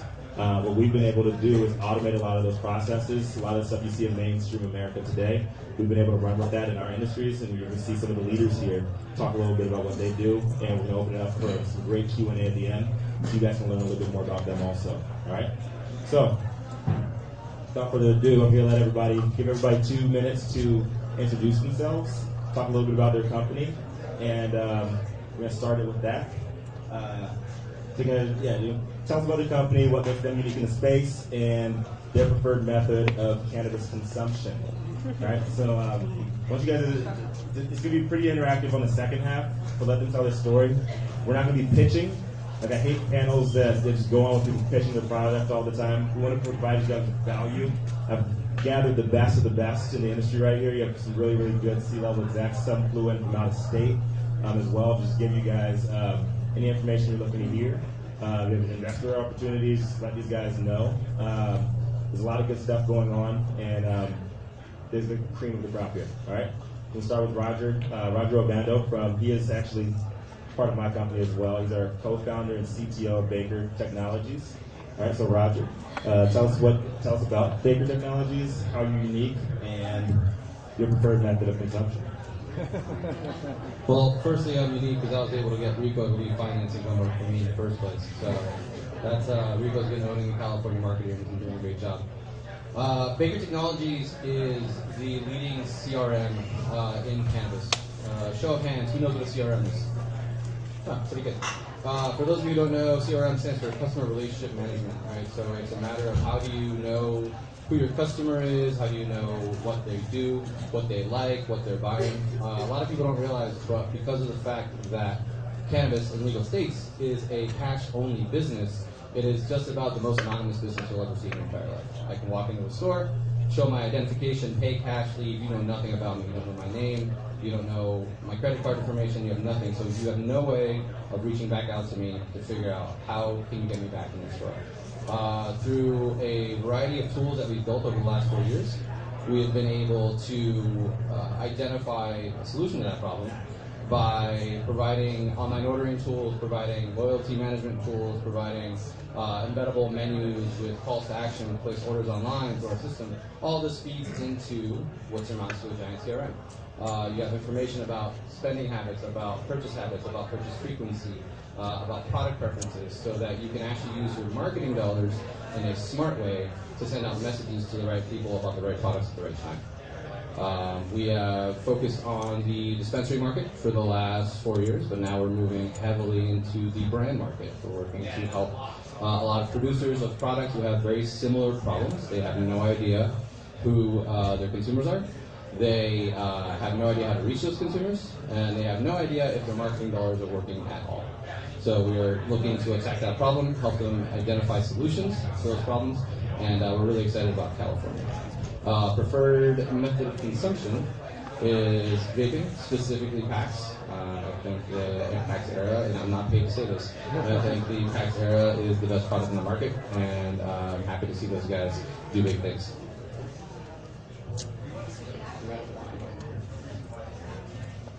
Hello. Good afternoon, everyone. My name is Adelia Carlo. I am the CEO of Direct Cannabis Network. So Direct Cannabis Network is a leading digital B2B news network. We focus on the latest tech, entrepreneurs, and innovative companies in the cannabis industry. What makes myself or DCN unique? Okay. What makes DCN unique is kind of what goes along with our mission. You know, the one thing we're B2B. But the reason we do what we do is because we do not want to forget why, like, everybody's here for the cannabis space. What I mean by that is kind of like the why. Why did I leave my corporate job to go into an unknown new industry? And it was because of the passion. It was because of the plant. And it's because it connects all of us. So that's what makes us unique, is really honing in on the why we're all here. I don't want that to change. We have the opportunity to make our industry better than any other industry out there. And that's kind of why we do what we do. And I like my joints. Awesome. Well, first of all, thank you, Rico, and thank you everyone else for coming out here. Appreciate it. My name is Sam Zartoshi, and I am the co-founder and CEO of Paragon. Right now, we're a staffing firm, and we launched about 1.5 years ago with a LinkedIn for cannabis. Spent a lot of our money on building something that we quickly realized nobody really wanted. So that was my first lesson in tech: don't build something that nobody wants. Now we're building a recruiting platform that really focuses on compliance, focuses on preventing discrimination, focuses on helping companies hire the right people and keep out of kind of problems with the Department of Labor that we feel are going to come over the next few years in this industry. And my favorite way to consume is anyway. So, yeah.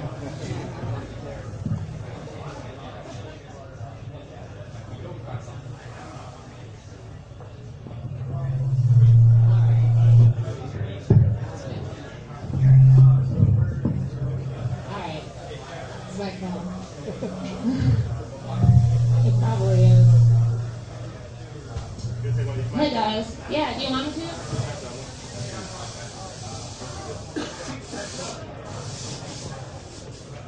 Hello.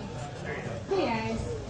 My name is Natasha. I run a company called Stashbox. We are a monthly subscription box for cannabis consumers.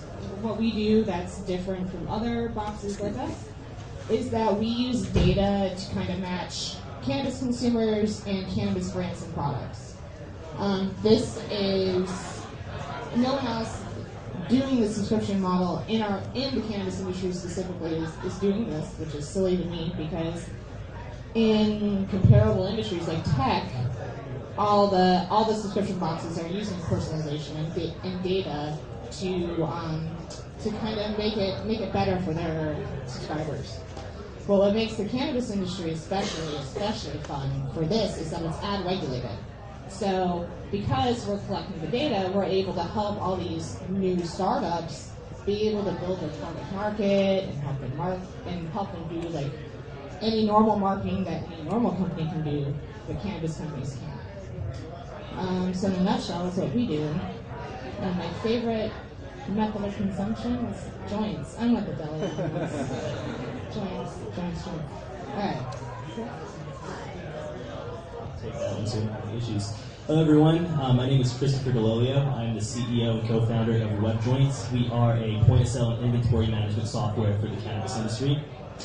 Started WebJoint in 2014 out here in California, and I think what really makes WebJoint different is the fact that we were based here, we started here, we understood how businesses were operating before regulation and now post-regulation, and we also help our clients not only have the software they need to manage their business, but also the front-end tools they need to have a front-end website, take online orders, and things like that. And my preferred method of consumption is actually blunts. I'm a blunt guy, so I guess I'm the only one up here. But yeah. Good stuff. Good stuff. We're gonna keep it. We're gonna keep it over at Chris. Change up the switch up the rotation here. And how did you know that your chosen career path would be in cannabis? So I knew my career would be in cannabis. Once I started working with one of my first clients was actually a dispensary in San Fernando Valley. Now before that, I was doing websites for anyone who needed it, whether it was a mechanic or somebody who had like a dog walking service. But after I worked with that first dispensary, and I was always passionate about cannabis and knew how it helped medical patients. I kind of realized that not only did he need a website like everyone else, but he needed software to manage his business because everyone in California was doing things with pen and paper. So, I kind of realized that, and it wasn't just him that needed the solution. These dispensaries were popping open left and right on every corner and had no analytics or no way of really managing their business.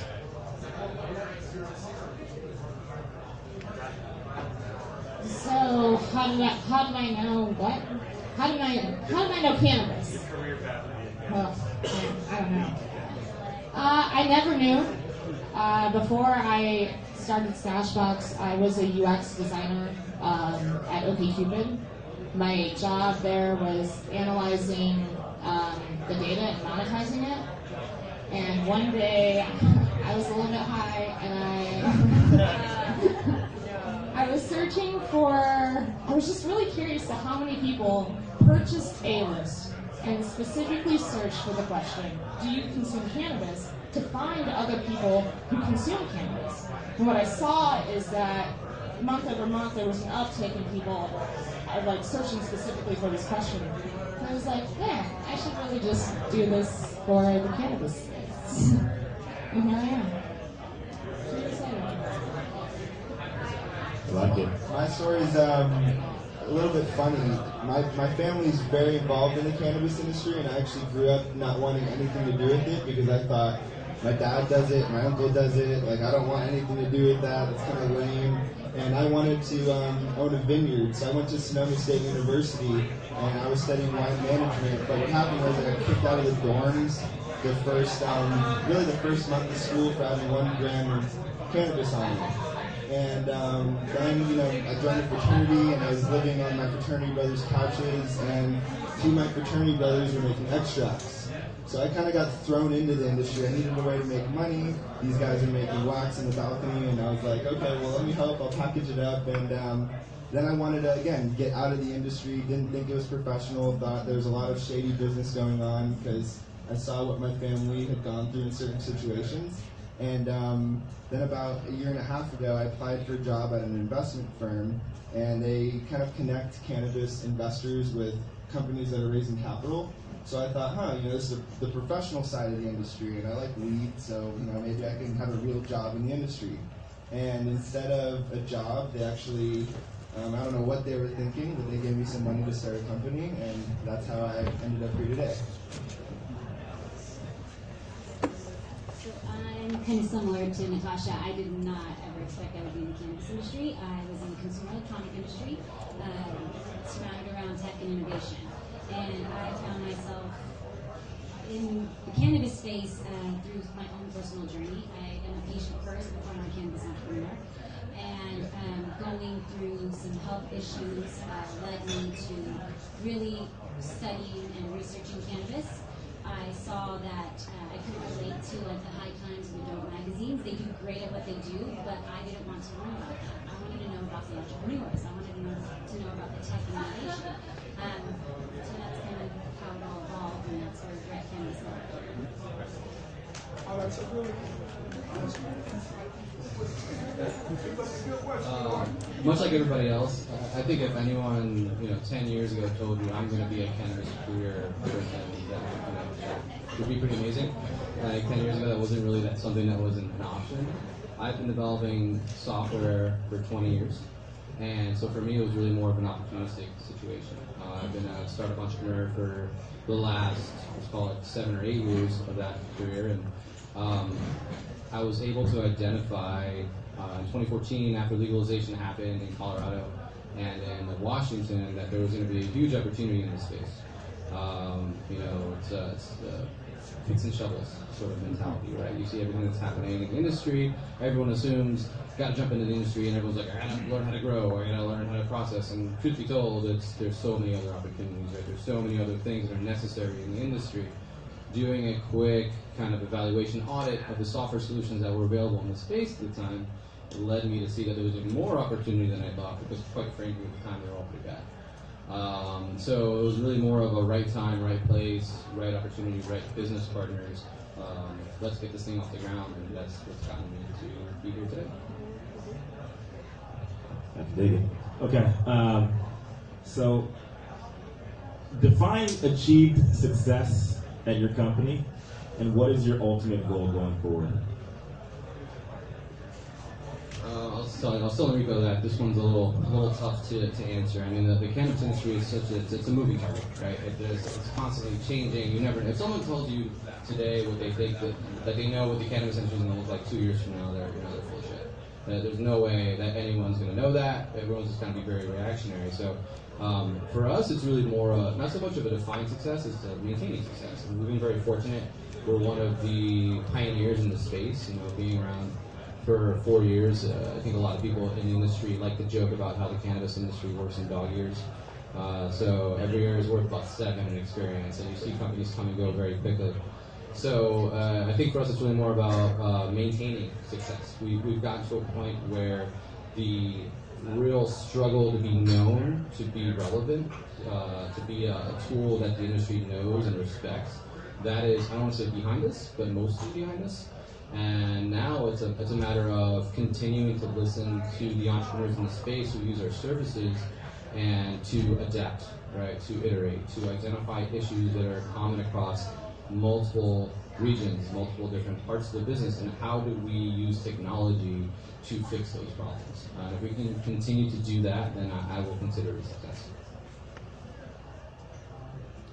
So achieved success for DCN would be to be known as the authority as a B2B news network. So our audience is basically everybody in this room.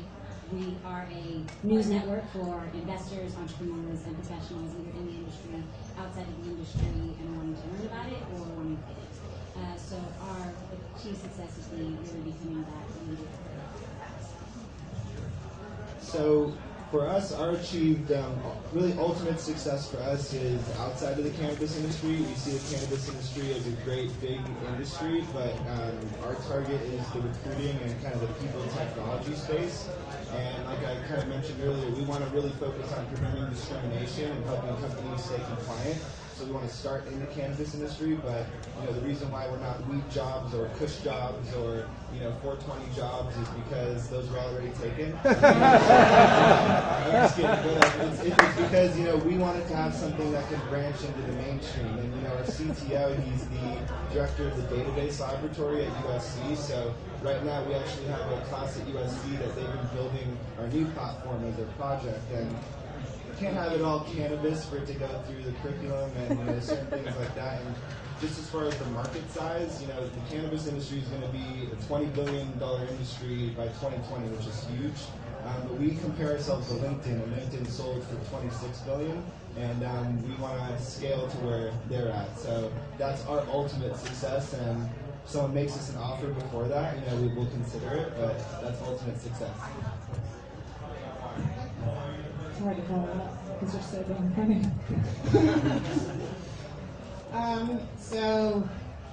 Okay. Success. Achieve success. So there's a couple ways to look at this. I look at this, this is easily measured retention. The number, if you're talking, what KPI am I measuring to, have success? It's retention. How many people are staying? And this goes for, our B2C people and our B2B people. And I think that, Roger made a great point about constantly iterating and keeping people happy. I know that 2.5 years ago when I started Stashbox, it was something completely different from what it is now. And that's how it's supposed to be, I would say. And what was the second part of it? Ultimate goal. Yeah, ultimate goal. Alright, there's also a couple ways to look at this.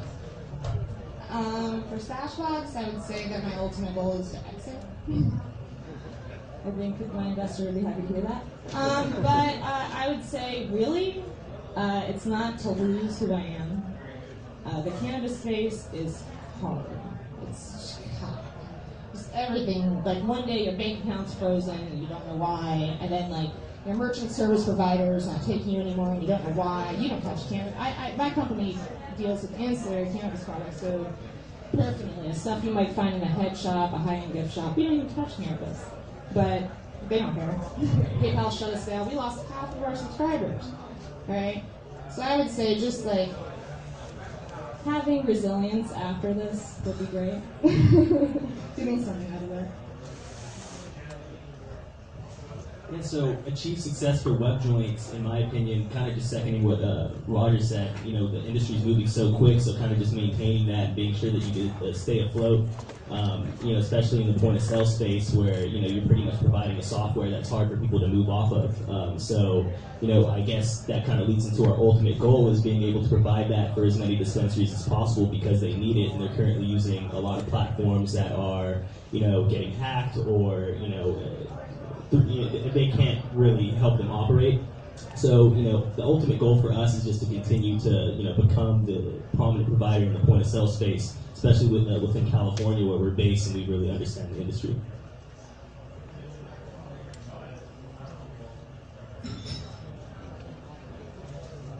Awesome. All right, so I'm going to keep it with you, Chris, for right now. And what has been WebJoint's biggest obstacle to date, and how did you end up overcoming it? The biggest obstacle for us was really trying to obtain funding. Venture capital is really hard to get in this industry because there's a lot of people that don't really understand the industry or don't really know where it's going because it's changing so quick. So that was a huge hurdle for us. Another hurdle is really the compliance piece. We've been operating in California for the last few years. And it wasn't until this year where all these regulations hit, and now people are scrambling to, make sure that they have what they need. So, that's been a hurdle being a small team. We started WebJoint, from my bedroom. So being able to actually come and compete with those big companies who have had the funding was a hurdle within itself. But then just continuing that and make sure that we can continue to raise the funds that we need to grow with how fast the industry's moving. Yeah. This is a rough one because every day it's a new obstacle.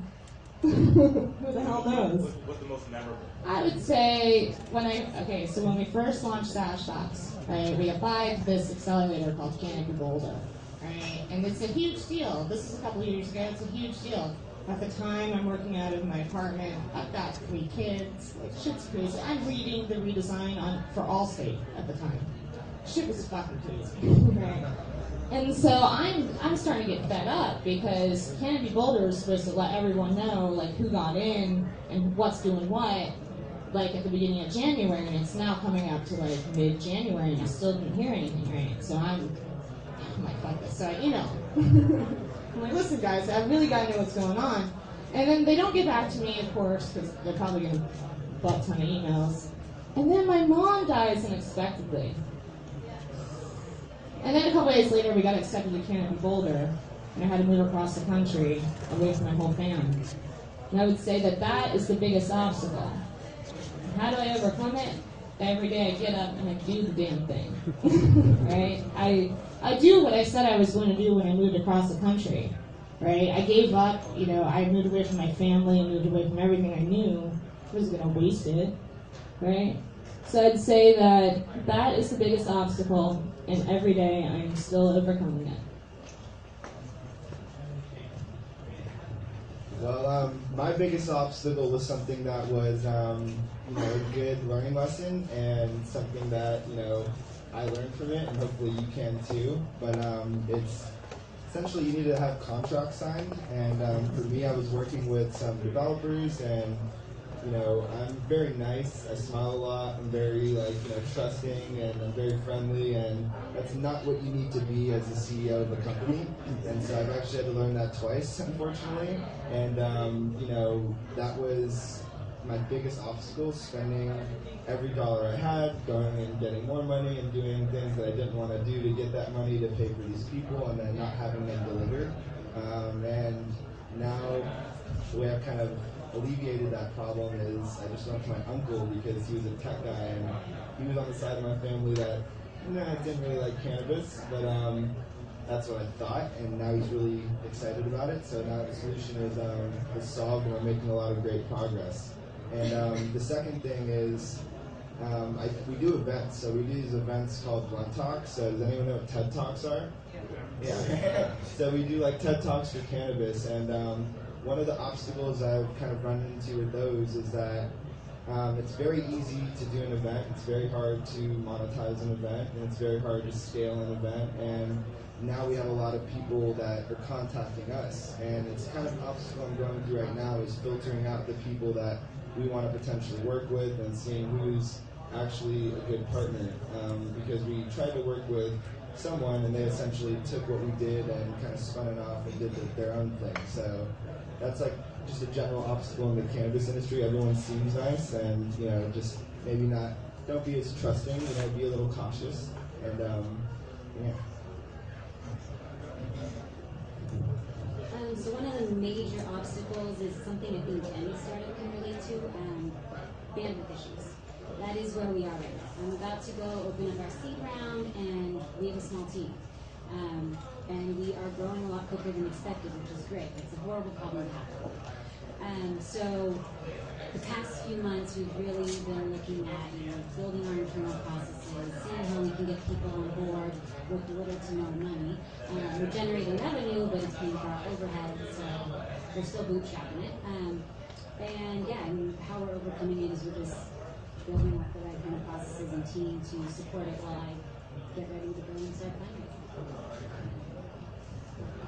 I want to talk about two challenges specifically. One is just to echo what Chris said about fundraising and all that. I mean, I think having been working in tech for as long as I have, you're very used to the traditional channels, right? You build your network. There's investors, there's venture capitalists. If you've done good things in the past, that's the avenue you take. You go back to those people and you say, I've done this for you before, let me do it for you again.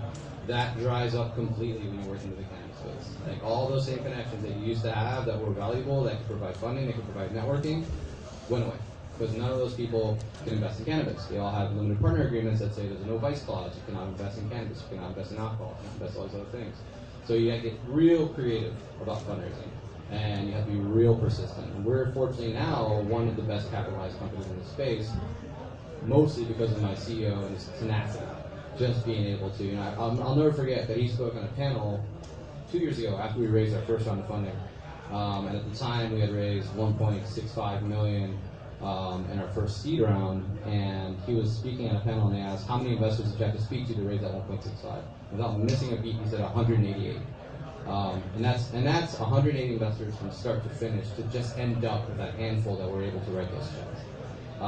We were fortunate in that we got into 500 startups. It's a very well-known accelerator program that lends a lot of credibility to what we do. After that and the network that came out of that, we were much more fortunate to be able to network with a lot of people who have the ability to script those checks.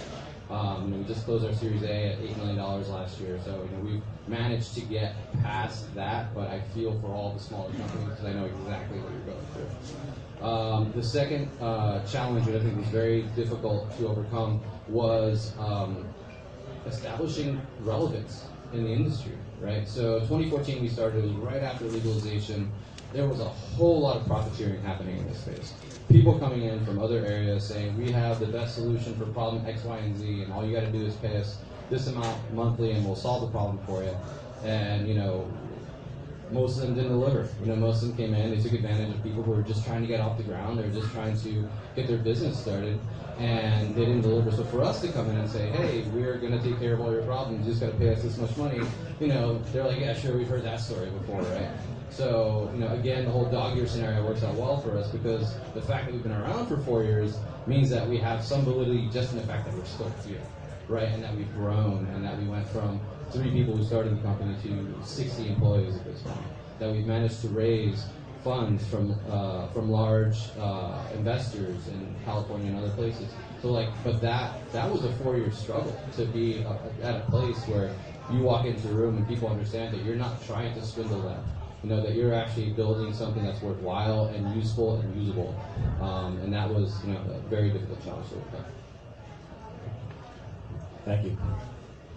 All right, so cannabis consumers often get a bad rap as being lazy, unorganized, and unmotivated. We are all, I believe, living proof that that is false, right? What is each and every one of your take on medicating while or before working? Well, as Rico knows very well, we have a no consumption policy at work. I've seen companies that that do it both ways, right? And in the early days, I've seen there was a few companies who publicize the fact that they allow for consumption at work, and it got them articles and it got them write-ups, but that's about all it got them. I like to make the comparison to working at a distillery. If I worked at Jack Daniels, I wouldn't be taking hits off of a flask all day either. Right now, end of the day comes around after 5 o'clock. Someone starts cracking beers open. If you want to step outside and light up a joint, you want to smoke your vape, that's fine. Absolutely have no problem with it. But for me and for our organization, in order to continue to move the pace that we are moving, we need to be clear-headed, and I think that the no consumption policy is something that we're probably going to stick to for a while. So when it comes to work, we've been we're still a small team. So we're still like, whatever you want to do, as long as you're responsible and you can finish your job. Like, that's how we look at it. I personally cannot smoke and work. Like, I'll take CBD if I need to, but I just can't. Like, I need to be on point. Like, I'm really type A when it comes to that stuff, so I want to make sure my emails make sense, I can talk to people. So for me personally, I just do CBD if I need to. Other than that, I wait till it's a creative day, or I'm at home and I can like chill and like just do basic work. But yeah, when it comes to my team, I trust in them to make that decision. I know a lot of people who need it, and it just, in the sense of like, it just helps with their anxiety and it gets them through the day. So that's just kind of how we think. Yeah, that's kind of our policy.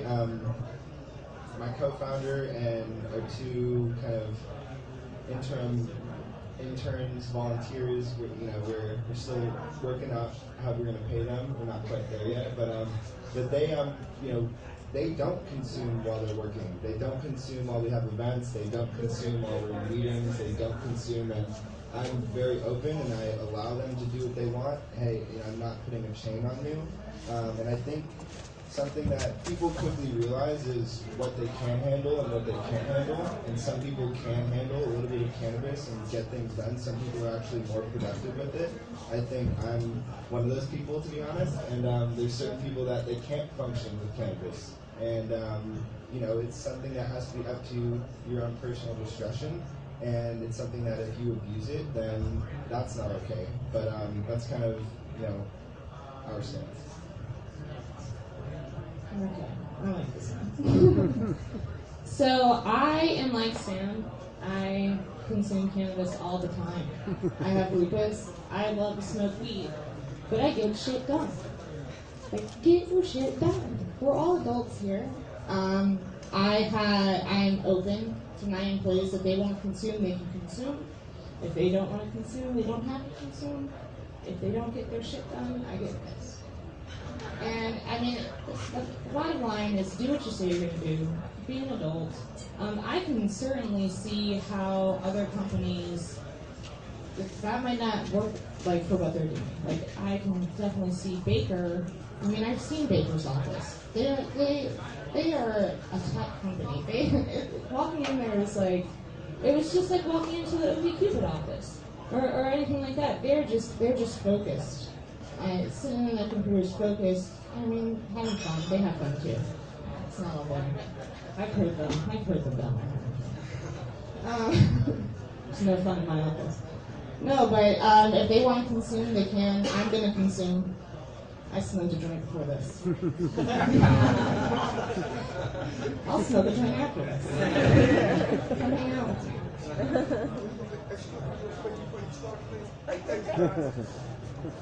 Yeah, so as far as consumption, I don't really, mind if my employees do consume. We do have a no consumption policy, and the reason why we have that is because if I can, see that it affects your work, then it's obviously a problem. But, myself, I can consume all day and not have a problem. My partner even says, I don't know how you do it, and sit here and get stuff done at 10 o'clock at night. But, so, yeah, I mean, that's really our policy on it. If one of my employees goes out on their break and they smoke and they come back in and they're getting their work done, then I don't even know that it happened, so I don't really, hold them against it. Okay. So, Chris, keeping it with you, where do you foresee the industry being in 3 years from now, and why?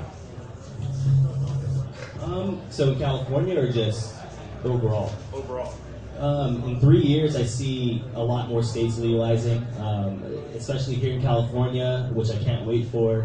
Seeing the legitimate dispensaries open up and not the little janky, things on the corner that look like they were knocked down and then thrown back up again.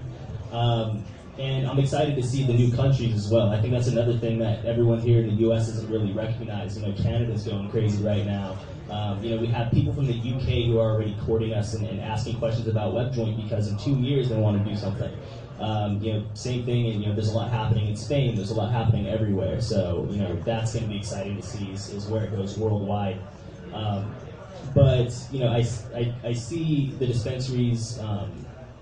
Really starting to flourish a lot more throughout the entire United States. It's obviously going to vary state to state, medical and recreational, but yeah, that's kind of where I see it going. Okay, 3 years from now. So 3 years ago, the industry looked completely different. There were a lot of companies, and now there's not so many of those companies anymore. There's a lot of new companies. But I think that the most important trend that I'm seeing, especially in our data, is that women are consuming more than men, and it's so prevalent that the companies that were once the cannabis companies that were once marketing all their stuff with like the TNA, they're not doing that anymore because they totally get that women are the ones that are buying their stuff, and we don't want to see that all the time. And I think that's what's going to happen as a result of that is that these women consumers are going to tell their friends, and more women and more women and more women. That I think that the negative stigma that's attached to cannabis is going to loosen up a lot, especially in the southeast. I'm from Charlotte, North Carolina. No one's talking about that, but Florida is crazy right now. I have so many women. Middle-aged women hit me up for weed. I can't help you. I'm in Colorado. But yeah, I guess that's the biggest thing that I see. So the biggest thing that I see is we're already starting to see like a big kind of M&A market happen, and there's a lot of people with a lot of money coming in, and this is more so on the cultivators, the manufacturers, on the licenses, and on the people actually touching the plant. But there's a lot of people coming in with a lot of money, and they're buying everyone up. And a lot of those groups are going public in Canada.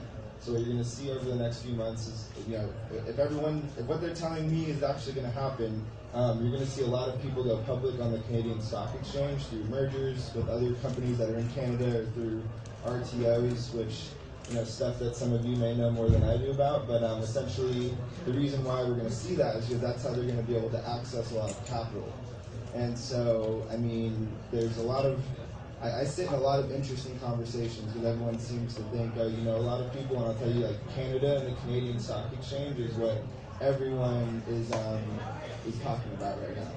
And so I see that, and MedMen is, so there's MedMen and there's a lot of other ones, but that's what I first see. There's a lot of mergers, a lot of acquisitions, and you want to make sure you're working with the right people, because now's a really, really good time. So, I see a lot more tech and innovation happening. We're all talking about cannabis, but hemp is also going to take off, especially because the industrial aspect it can have, and it does have already. I also hope we're looking at a rescheduling cannabis.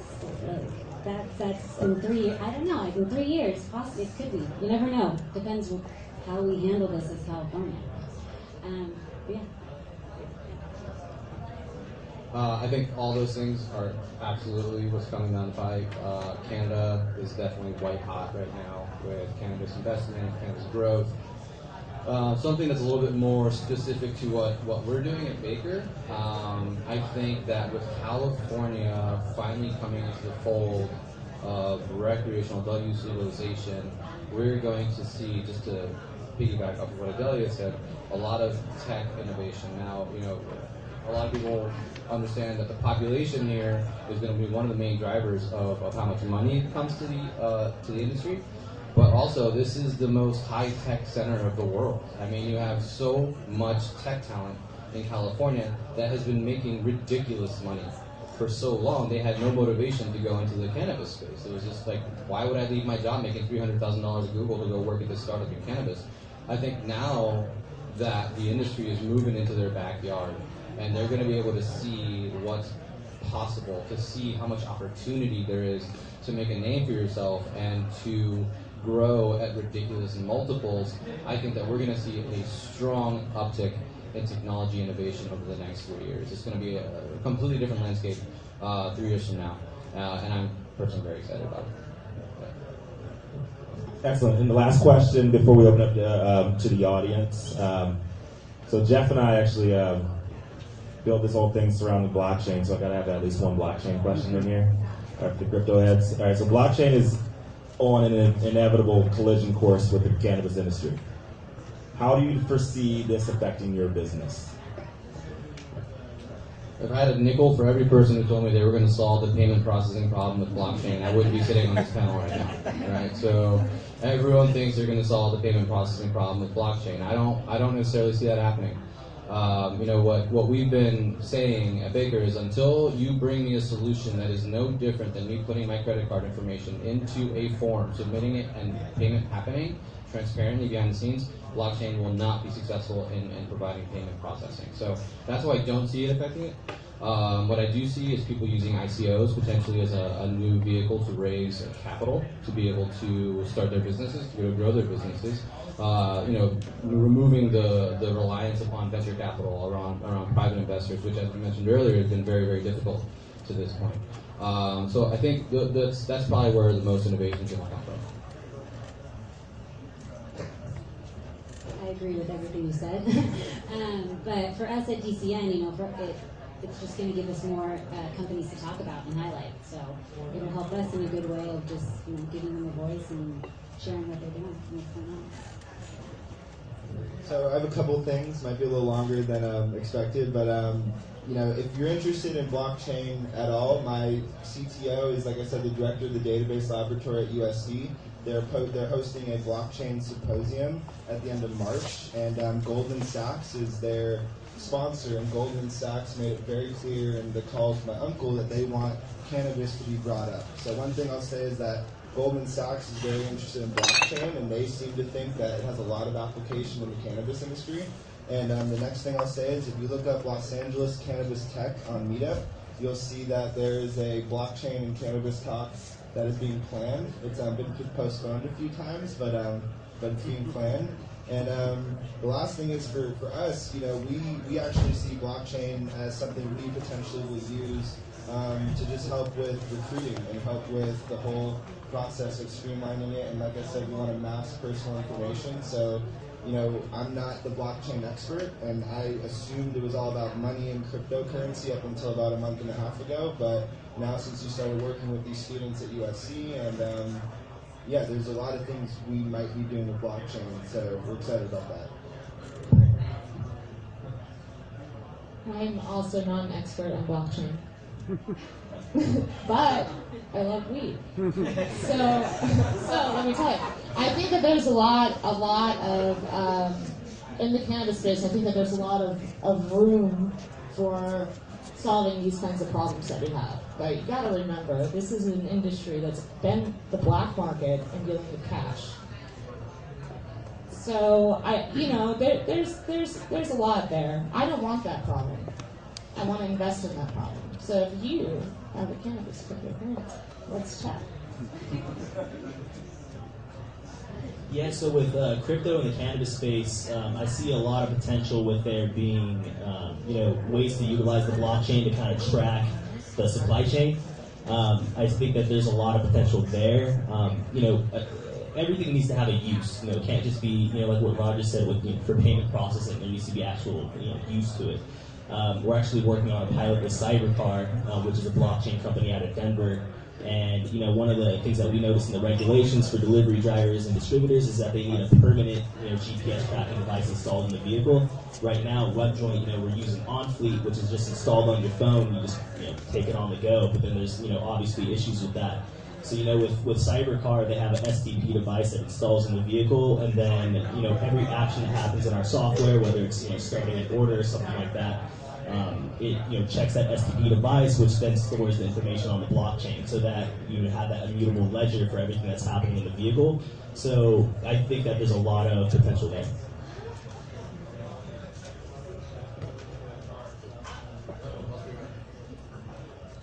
Okay. All right. So now we're gonna open it up to questions.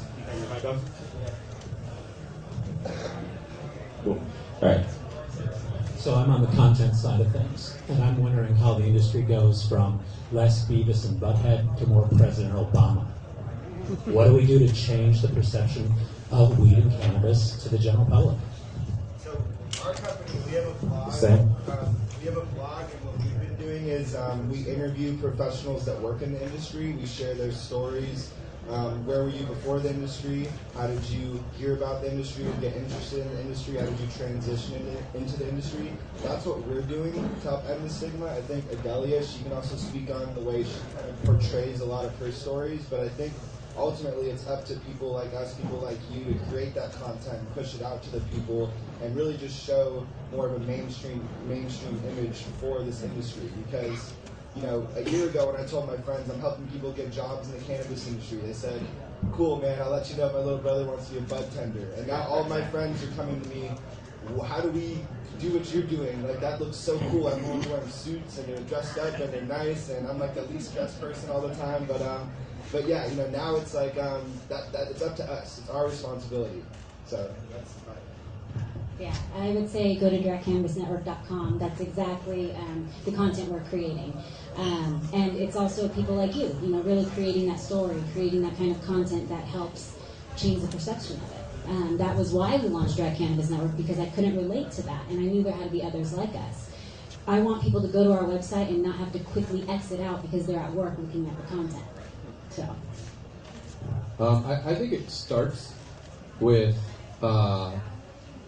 verbiage. I think it starts with, we don't say marijuana, we say cannabis.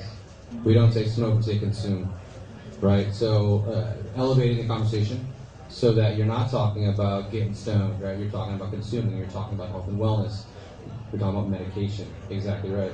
That's step number one. Step number two is, as much as I feel that the High Times and the Cannabis and all these other kind of publications have their place in the market, moving more towards mainstream. We've been very fortunate.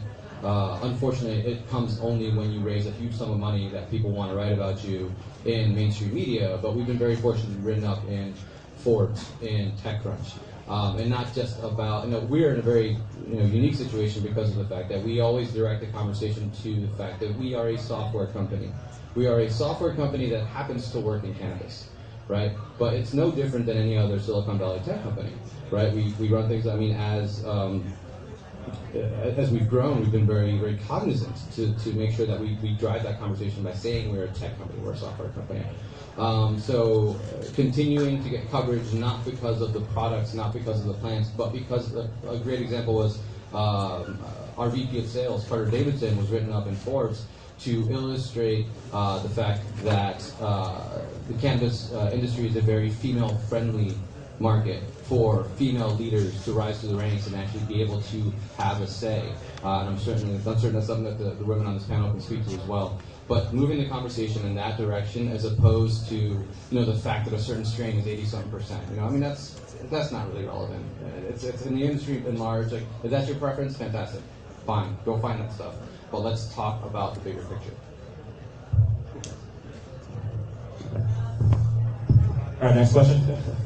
Yeah, so I think, just educating on every end, more than just cannabis and the plant itself, but, for example, I got my media guys here recording this, and the reason why we do that is because we create content and show people what we're doing, show people that, this cannabis software company is speaking on panels like this, educating, networking with other entrepreneurs. That kind of helps people understand what's happening on the back end and not just what's happening on the consumer end, so, yeah. Hi, my name's Xavier. I'm asking on the music and tech side of things and advertising. Natasha touched on this, but what challenges are you guys facing and seeing on the advertising and marketing side of things? Because, I've done, I did advertising for Emerald Cup last year. I worked with Stony Hill for Neely Marley. I know there's challenges of selling your product and Facebook and advertising. So, how are you guys approaching that, and what are you seeing out there? Got your mic? One mic at a time. For some reason, the feedback comes from two mics. Yeah, I'll say something briefly and I'll pass it on to others. We've had the problems that I was talking about earlier as far as raising funds. That's not the only problem that most mainstream companies don't have that we do have. Advertising is a huge problem. We can't advertise Google AdWords. You can't advertise on Facebook. You can have an Instagram account that has all the pictures of bud on it that you want, but you can't mention buying it. You mention buying it and they shut you down. And then you lose all of your followers and start all over again. So, those challenges are incredibly difficult. So that's why getting more media coverage, more content out that speaks to what people are doing in the space that's valid, I think that's a real, one of the only routes we have to work around that. Really quick, one thing I think that's going to be a challenge is that right now a lot of brands, what they do is they give out free samples. They give out free samples to their friends, to people at events, to celebrities. You're not going to be able to do that after May. You're going to have to track all of your product, and everything has to be invoiced and everything has to be paid for. So that's a challenge that I don't personally face, but I think a lot of other people are going to face it. And if you can find a solution for that, a little loophole or something, you're going to do really well. So I'm going to try to answer this. What's doing it? Is it my phone? Is it me? Is it you? Is it me? It's this. Okay. So any brand in the cannabis space, whether you're touching the plant or not, you can't advertise on Facebook, Google, Instagram, anything like that. Well, you can for a day, and then they blacklist you. Right? So these brands, they really have nowhere to go. They go to magazines. So you'll see a bunch of cannabis publications, just like High Times, Dope, Sensi. They're endless. So you have these magazines, but all these brands, that's their only way that they could advertise, right? They can't do what any normal company can do, right? So that's why we're setting Stashbox up to collect all this consumer and preferential data. So we can say, okay, we know about these consumers' lifestyles. So, we know that they're going to like your product because they like this, and this, right? And so I think that more companies like ours, I think that, even Baker will be able to provide some kind of service like this. Anyone that's collecting this data will be able to do it.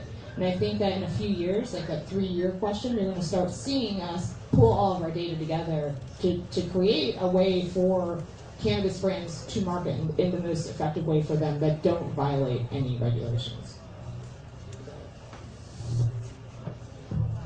Well, people can actually work with us if they're trying to get in front of the B2B side. We have advertising on our network through our shows. We have a variety of different shows. So we have commercials, product placements, things like that. So people can actually work with us. to get their brand out there? Yeah, so advertising an issue in the industry. You definitely have to stay away from using words like cannabis or anything around those lines. Pictures, and then it's hard to get your point across sometimes. So we've been very focused on being organic with what we do at WebJoint. With none of our competitors being able to advertise on Google, even though it's software, we just had to find a way to keep creating organic content and then get those organic rankings, and then we try to preach that to our clients as well. And obviously using services like Baker to help you retain that's important, because right now you have monsters in the industry like Weedmaps and Leafly, and they're kind of like the necessary evil, because where else are you going to get your customers? So, you really have to understand how to retain them as well.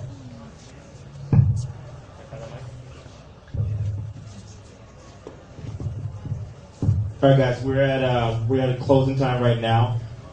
Please find these guys asking questions. Pretty much anything in their wealth of knowledge. Just like to give a shout out to our sponsors too. We have some excellent sponsors from the cannabis industry as well. APOP Media, one of the leading media organizations in the industry, over 460 screens. So, leading media company in the industry. We have Leafhead somewhere in the back there. In the back right here. They do geofencing, ad tech in the industry as well. Ganja Eats, my man over here, Matt Stocker. I know he could have brought some food, but Jeff kind of fucked that up. But anyways, he's got some excellent sauces there, both infused and non-infused. He's probably one of the top 420 chefs in the game. He actually does private dinners, and he is for hire too. He does excellent 420 dinners for small and large groups. And that's all we got, guys. Definitely appreciate your time. And Blood Talks. Look it up, Blood Talks. Yeah, and he actually provides food for Blood Talks too. Thanks a lot, guys. Have a great evening.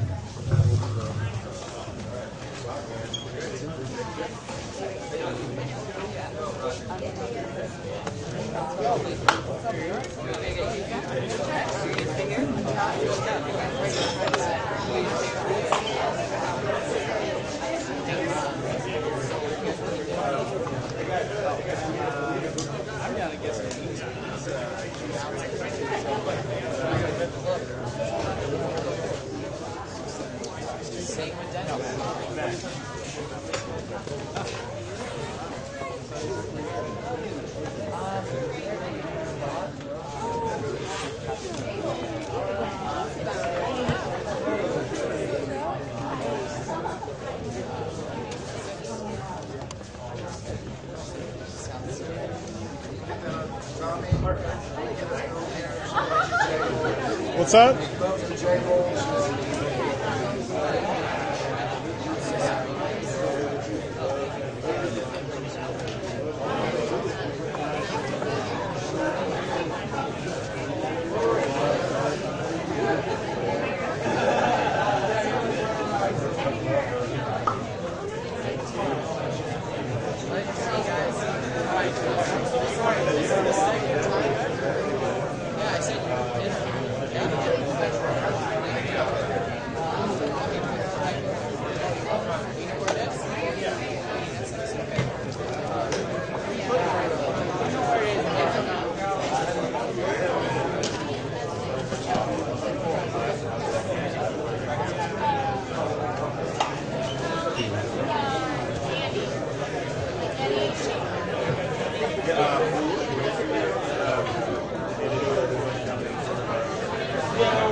She was like super flustered, so I just grabbed what I could.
All right, everyone, thanks a lot for coming down. Now we're going to have the media entertainment panel right now.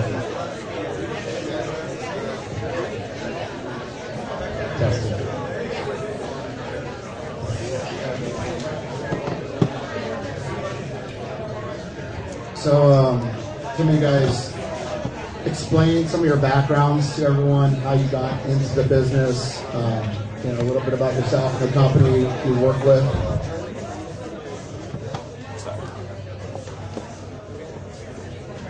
Hi, I'm Benny Cardenas. I work for Cleopatra Records, Vice President of Creative and Synchronization. I've been with the label for about almost close to 17 years. Before working at Cleopatra Records, I was a student at East LA College. Across the street from East LA College was the Tower of Records, God bless them. I became a huge music junkie, and I would live at that store all the time between classes and for classes, because I used to love discovering new music. Come to the compilation aisle, I learned of this company called Cleopatra Records. They were a really great company that brought sort of legacy artists, big names with these undiscovered new artists that you probably had never heard of. It became my trusted tastemaker at the time, 17 years ago. Decided to give it a shot, and ever since then I've been working there. Started off in the warehouse in the shipping department and made my way up this management, and now I'm doing synchronization and copyright management. My name is Xavier. I have a company. It's a little boutique marketing agency called Social Sound System. Long story short, I went to UC Santa Barbara, and we had a lot of parties, and one of my bands that I still work with still does it to this day, and we are touring nationally. We own all our masters in publishing, and we get to reap the benefits of streaming and everything right now. So.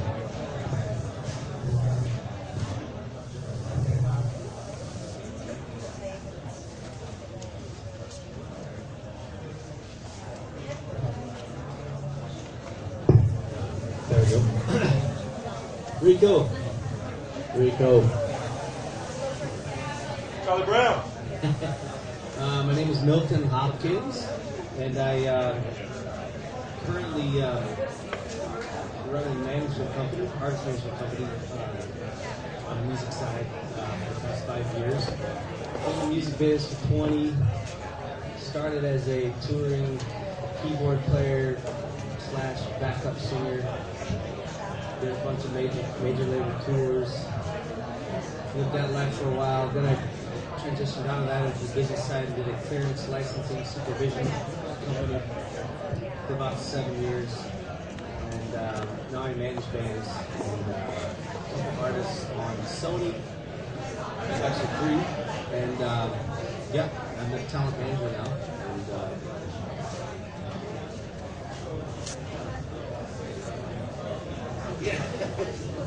my name is Frank Banks. I'm the founder, CEO, and CTO of Zen. And what we are is a blockchain-powered social video network for fandom communities. This is essentially for teenagers who are into all aspects of pop culture, whether it's music, anime, sports, Harry Potter, movie, Star Wars. They have unprecedented access to content, to video content that they actually remix and make their own. So it's a little bit more like, kind of like a SoundCloud, but for music videos.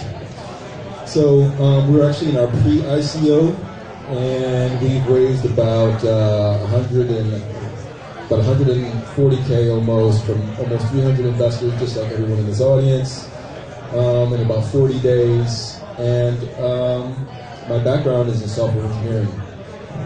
I've been doing that for over 20 years. I was formerly the lead systems engineer at Zynga and a product strategist there as well.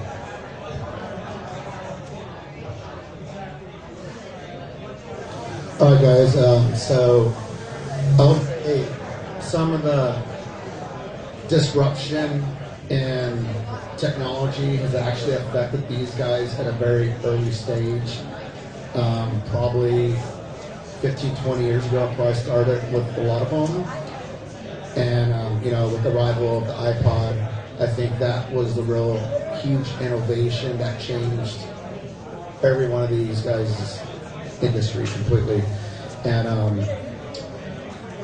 maybe explain to the audience how your industry changed, back then and how it's changing now. You got various different sectors from the music side and the video where it's still changing.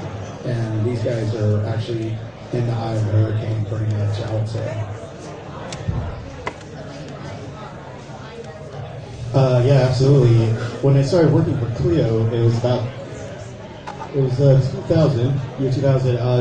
Apple, it was actually before Apple. It was Napster had just came in and it really caused a disruption in the industry. The music industry at the time wasn't caught up with technology, so when that happened, it really fucked with a lot of people in the music business. CD sales dropped dramatically, which for us at the time was pretty much all our revenue stream. The adaptation of iTunes,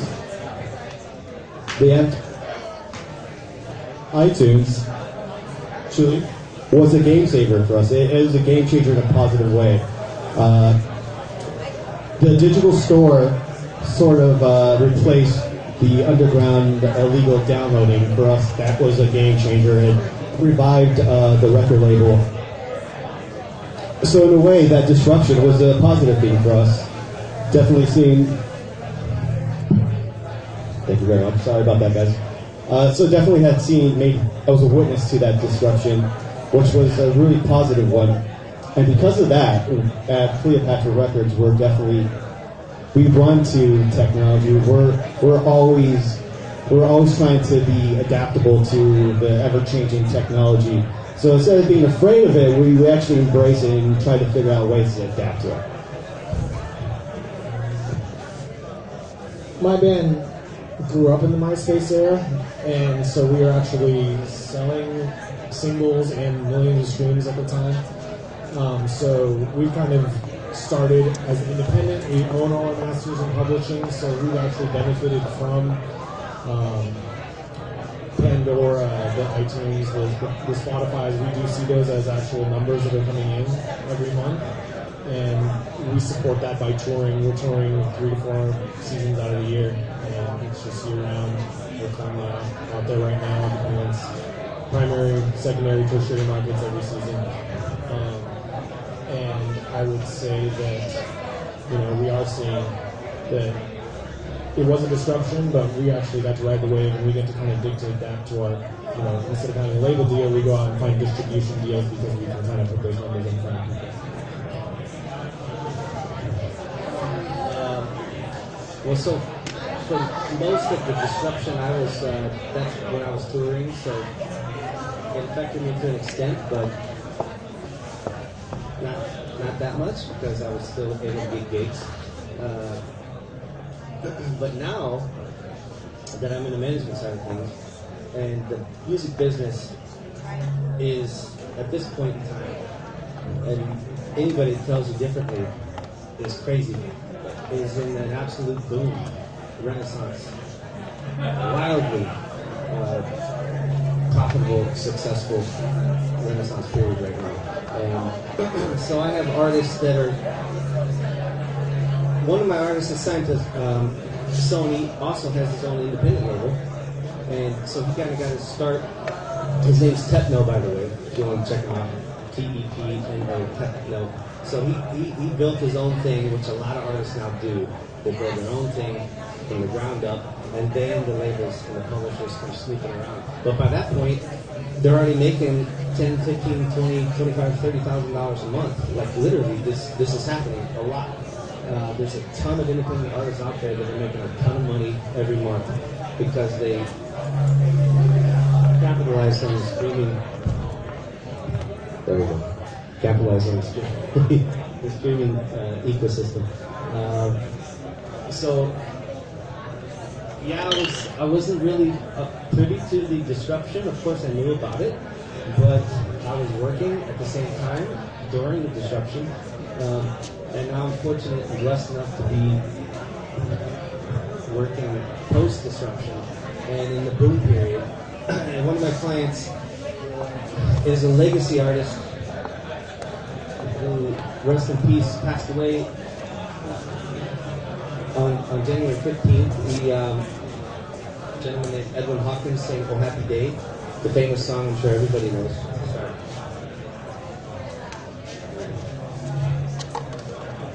And one of his last wishes was to capitalize on his copyrights and his entire catalog, which is very vast. And so now we're going through that process with, multiple bidders, and the value of copyrights is just skyrocketed. Literally, it just keeps going higher and higher and higher every month. I think it was last month that a company called Round Hill Music bought the catalog of Carlin America, which has a bunch of like Rodgers and Hammerstein classics for like $250 million, I believe. Don't quote me on that. But the multiple is what the point I'm trying to get to. They paid around 19 times, which is unheard of. Almost in any industry, except for like Amazon, or Netflix. Those companies obviously trade at, multiples way higher than that. But anyway, just to say that from my perspective, the music business is in an unprecedented boom. So we're not exactly in the music business. I've been part of, first of all, I was late to the panel, so they kind of threw me on this. Not that this is not a great company here. But there is an intersection with what we're doing in music, absolutely. And I've been through a few disruptions. At Zynga, we were disrupted by mobile.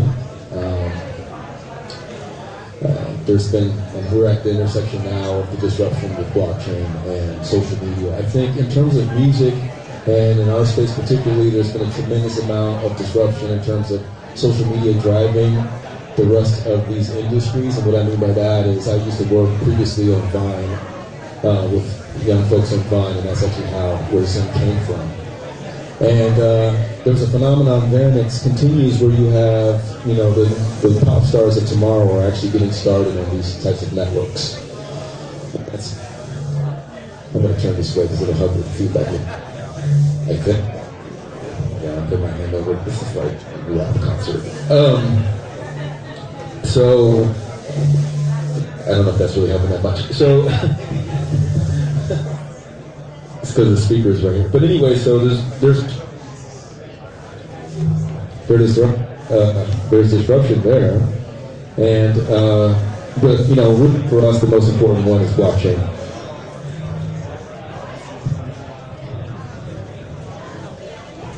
So some of the changes that are going, like what you could do, like what you guys are focusing on for some of the changes, like how are you prepping shit right now?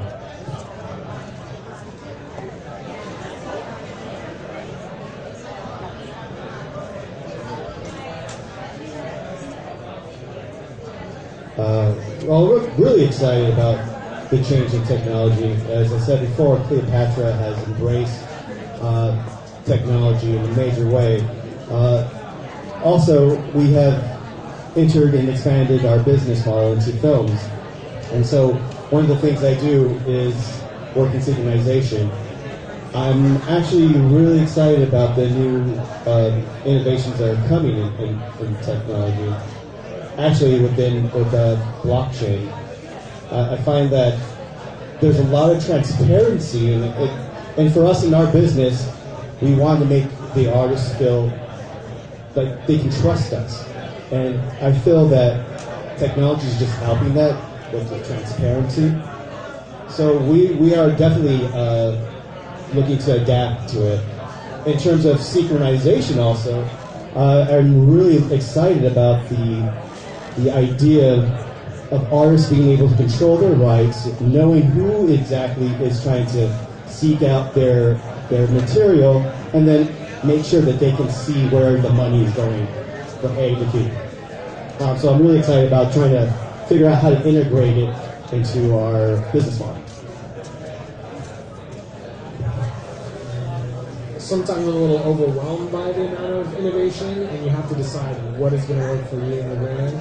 And I think that there's a lot of, like, on the marketing and advertising side of things, what I have to deal with on a daily basis, and one of the things that I'm constantly finding is how do I find other avenues that are beyond Facebook to market and advertise through, and also, dealing with just knowing there's so much malware and fraud and bots that you're also contending with. So there's also innovation that's going against you, for better or worse. On the blockchain side of things, it is interesting as the decentralization and like payments for copywriters and publishers, but I get concerned that when is there going to be like a true core of injuries at that level that's going to be able to streamline it for the artists or for the fans? Like, how are you supposed to explain blockchain to fans? Like, my fans are 18 to 35 reggae stoner kids. Like, how are you going to explain to them to buy this digital wallet? So that's kind of the obstacles I run into that on the innovation front. But at the meantime, like, just making like touring is alive, the festivals are alive, and technology is helping us reach and sell more tickets in that respect.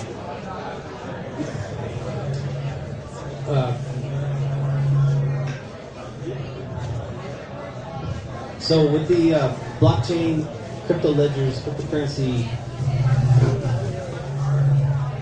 I have to admit I have very little knowledge or experience in any of that. But so I don't see that personally with what I do. And as far as how that's disrupting at this point in time, I'm sure it will at some point. I would love to hear from anybody tonight, to inform me, because I'm admittedly ignorant when it comes to that. I know there's been some forays into that world with artists. I know Bjork did an album where if you bought the album, you got like audio something that was worth 19 cents or something. Again, cool, but definitely not moving the needle at all. With what I do, capitalizing on the current environment is just being out there and signing new artists if and when the opportunity appears. And more so, actually now it's become interesting because I have a few artists that I haven't actually signed, but I just will work with them and consult with them and kind of steer them and guide them on a path. Because I don't think you have to sign to a label or a publisher right now if you're an artist with good stuff. Like, content is always king, right? And the way the system is set up now, like, I have a few artists that I'm helping, and they had when I met them, 10,000 monthly listeners on Spotify, and now they have like 120,000, 150,000, 180,000, right? And it's just from a steady release, smartly, of singles with publicity, proper marketing, proper promotion, and this can all be done for so cheap now.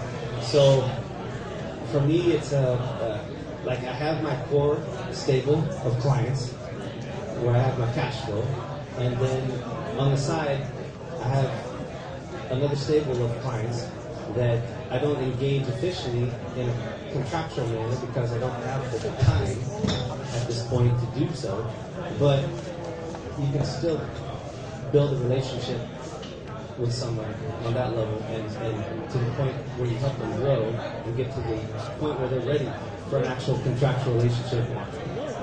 If that's even called for. Honestly, some of my deals are handshakes. Some people would call me crazy for that, but that's what I do. Anyway, I think sitting up maybe just as easy. So anyway, it's a really interesting question for us. So we're really all about using technology to bring, our whole business model, our whole business is enabled by technology. So our mission is to empower our users instead of exploiting them like the kind of old social media business model. And we do that by helping them earn our new cryptocurrency. This is the ethos of our company completely. So we're more about how we would bring sort of everyone, including these legacy industries, into the future through these technologies. And that extends even to our fundraising, which is going on right now on startengine.com/Zen. the pre-ICO that I mentioned earlier, and I brought that up because even that is new. So that's we're crowdfunding our actual, our investors. So the whole arc of this company is to use technology to create new types of business models and new ways of doing things that are broader in terms of who can participate, whether they're investors, whether it's who gets to make money on a social media platform.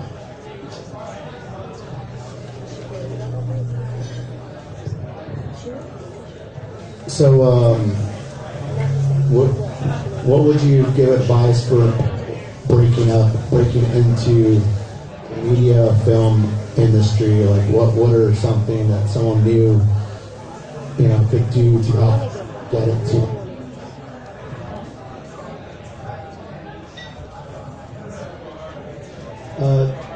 Definitely, social media is a big thing that's highly important to get your message out. It's just so easy to get your content out nowadays. Although I do have an issue with some of social media's sort of new algorithms where they make you pay extra money to reach your own fan base that you grew. That I'm still a little uncomfortable with that. But my definite suggestion is build your audience. Make yourself valuable, so when you do come to a bigger label or a big company, you have value, you have followers. So my suggestion, or my one key recommendation is build your fan base, find your voice, and create value for yourself. So I'm a little late today. I had a LA traffic moment. My name is Jay. I work a bit with Jeff's company on quality checks for ad inventory. We work with distributed ledgers on improving the quality of ad inventory. We are also in the middle of an ICO. We just raised $3 million, so it's been kind of a busy time, a lot of sleepless nights right now, but a very exciting time for blockchain and crypto. So that's my intro on what I'm working on, and as far as the question of breaking in on media, I think there's like a lot of great platforms. We're doing something with Apple Music right now. We're doing a cost per install campaign with them, and we're doing some quality checks. We're going to work with Jeff's company on making sure that the ad inventory is very high quality. So being aware that there is some illicit activity online, and there's some bots and there's some frauds and things like that happening, but making sure that anything you do is very high quality and staying away from where you might run into bad inventory or bots or things like that. So that's what I'd say right now for that. So to expand on that, I would definitely say do not buy followers for any of your artists or yourself. Like, you will come back to bite you when you do have like an actual tour or actual release to promote, because you're going to be spending more money to reach fake people. So that would be very valuable. I would say one thing to really understand when you're first starting off is, one of my favorite things to do is when I sign into a new platform or website or whatever, just how can I connect data from other places. So like kind of one of my favorite terms is data integration manager. When people say you're a social media guru, I say don't call me a douchebag, call me a data integrations manager, because that's what I like to do, and I like to look and see how I can capture data, how I can pick some people, how I can look at my analytics and then tell a story around my merch sales, around my album streams, around all my different fans. So then I can actually tell a story if I do have to go to a label, or if I do have to go to a distributor and say, like, here's why you should fund me, or here's why you should give me advance, because I can tell you that my merch sales on tour per month are going to look like this, that I can tell you this many people are visiting my website, I have this many phone numbers, not emails, I collect phone numbers these days. Trying to collect that is a very valuable touch point, because when was the last time you changed your phone number? So that just collecting your audiences and being able to present them and let them know who they are. Excellent.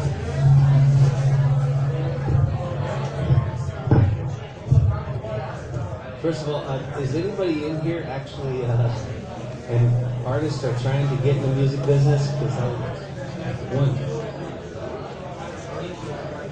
Awesome. Because I didn't want to get into I don't even know how to begin to broach the subject of trying to break into the music business. That's a fool's errand. Maybe explain to them how you broke into it. Oh, how I broke into it? It's hustle, man. Hustle your ass off. Hustle. You just got the secret right there. Yeah, that's anyway, it's just hard work and persistence and determination and talent, of course. At the end of the day, with music, it's the songs. If you don't have the songs, right? So, like, just curious, what do you do? Like, you're a producer? Yeah. Awesome. I'm an artist producer.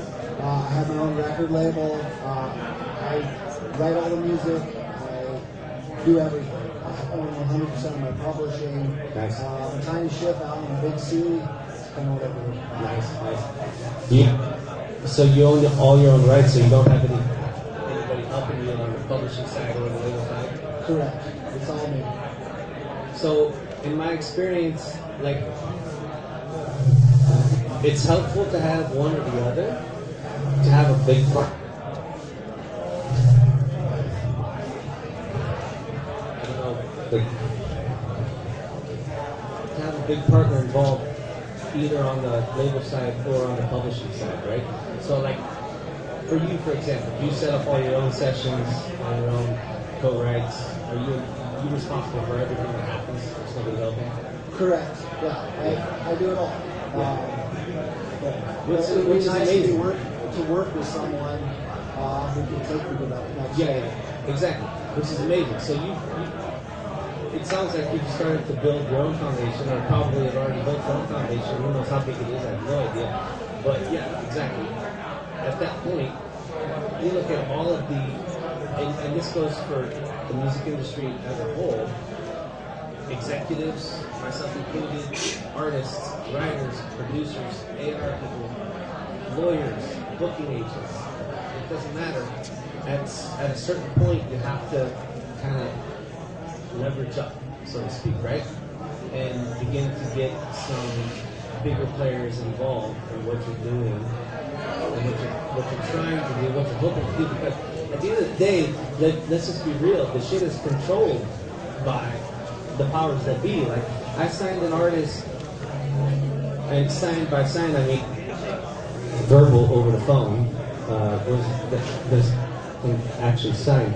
But she, this was in April of 2015. She had a song that was blowing up on Canadian radio, and she emailed me about opening up for one of my artists in Canada. And I said, well, I don't have any, they don't have any shows going on this summer, but let me hear some music. And so she sent me some music, and one of the songs that she sent me was this song called Jackpot that she had released like 6 months earlier, and nothing had been happening with it because she didn't have a radio promoter. So I went and got her a radio promoter, and then within 3 or 4 weeks after that point,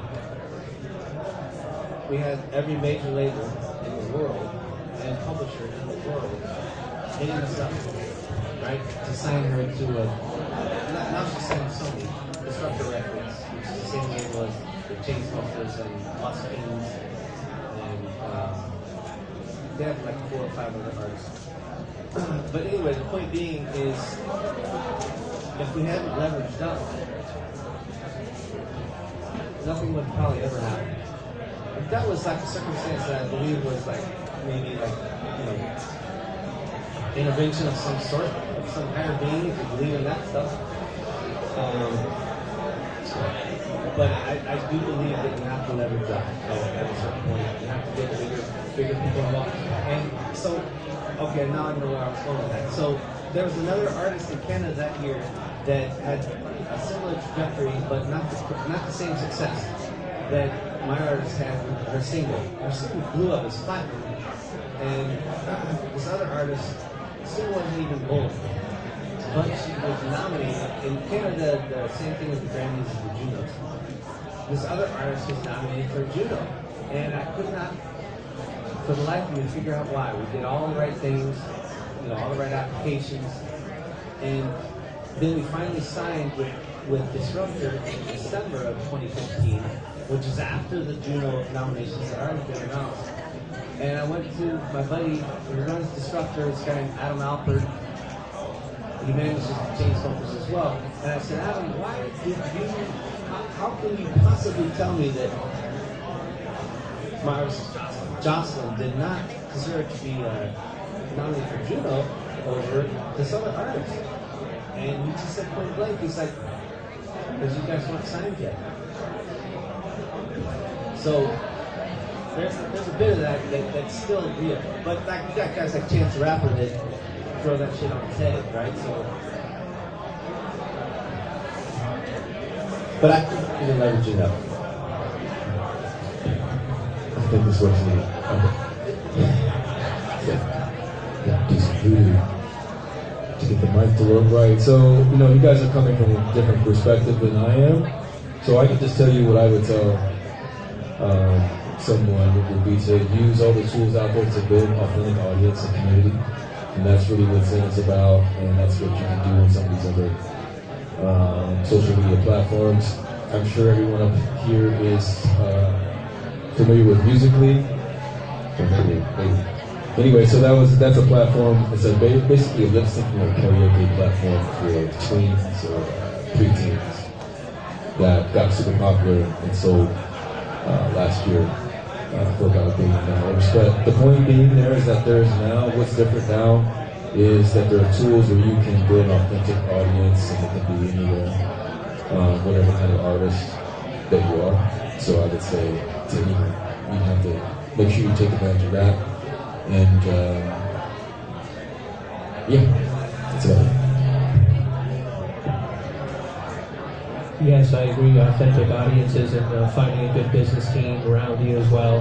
I think the artistry is it's tough to master. I think if you master the artistry and then you have the right business team around you, that really helps. And I think there's a lot of artists in the last 10 years that have come very organically from the internet. They made their come up on YouTube, and that's where all their views came from. And I think that is possible now more than ever. And having the right team around you to help make that come to reality is really important. So.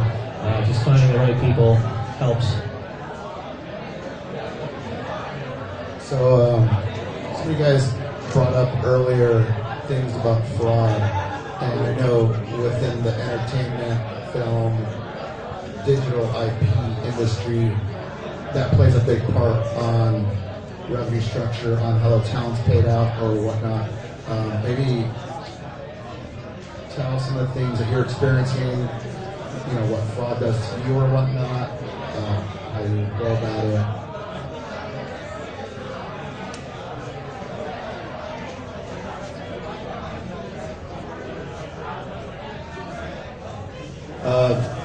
Fraud, it's a really big deal. Although, we're very lucky at Cleopatra Records that we don't really deal with that. We have a distribution deal with the Orchard. They usually will deal with any type of fraud, any type of copyrights that someone else is using in any of our songs that they put up on YouTube. We don't usually take it down. We'll let people keep it up and just figure out a way to monetize it. But again, that couldn't be possible without technology. Fraud, there's a way to deal with it. There's a way to deal with it.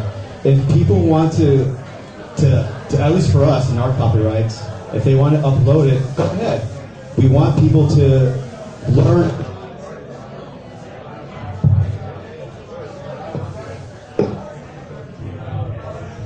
We definitely want to encourage discovery. So there's a way to deal with it. There's a way to monetize it. There's a way to make a negative a positive. So that's something we actively do. People, they upload to now Facebook without copyright permission. There's a way to find those people and figure out a way to monetize it, and go ahead and let them help, build brand and band awareness for the content they're trying to share. One example that we have to deal with, and going back to like the data side of things, we're touring artists, so when you're running advertising, this is for any business that's trying to run advertising, you want to have a conversion, whatever that conversion is. For us, it's ticket sales. Like, we aren't able to track very efficiently, or if at all, running tour ads for each market, each show. Like Live Nation owns a data Ticketmaster, a lot of these larger powers that be. So you sometimes have to just spend blindly. I mean, you're just like, are you just going to target people in the Denver area that are interested in reggae? And that's where it really comes important.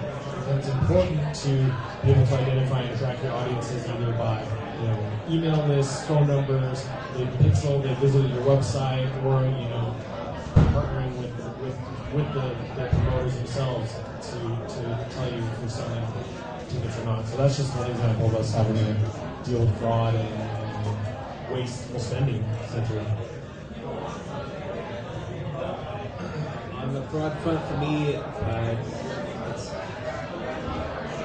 it's not non-existent, but it's not really a factor because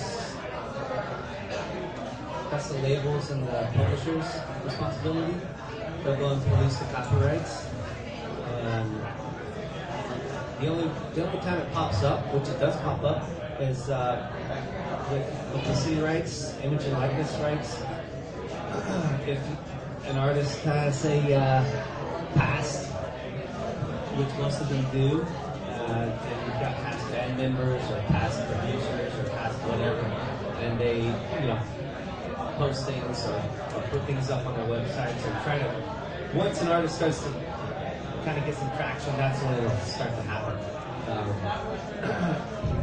These third parties will start to then try to capitalize on your success that you build without them. And then you just have to go and squash it, which is very easy.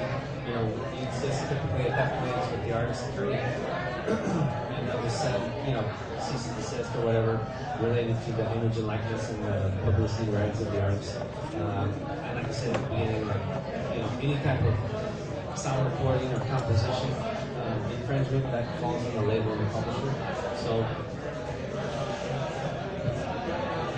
I don't have to deal with that very often, but as long as you have a good attorney on your team, when it does come up on the publicity side, the rights that you still actually control, assuming you didn't send those rights over to a label, then it's pretty easy to squash.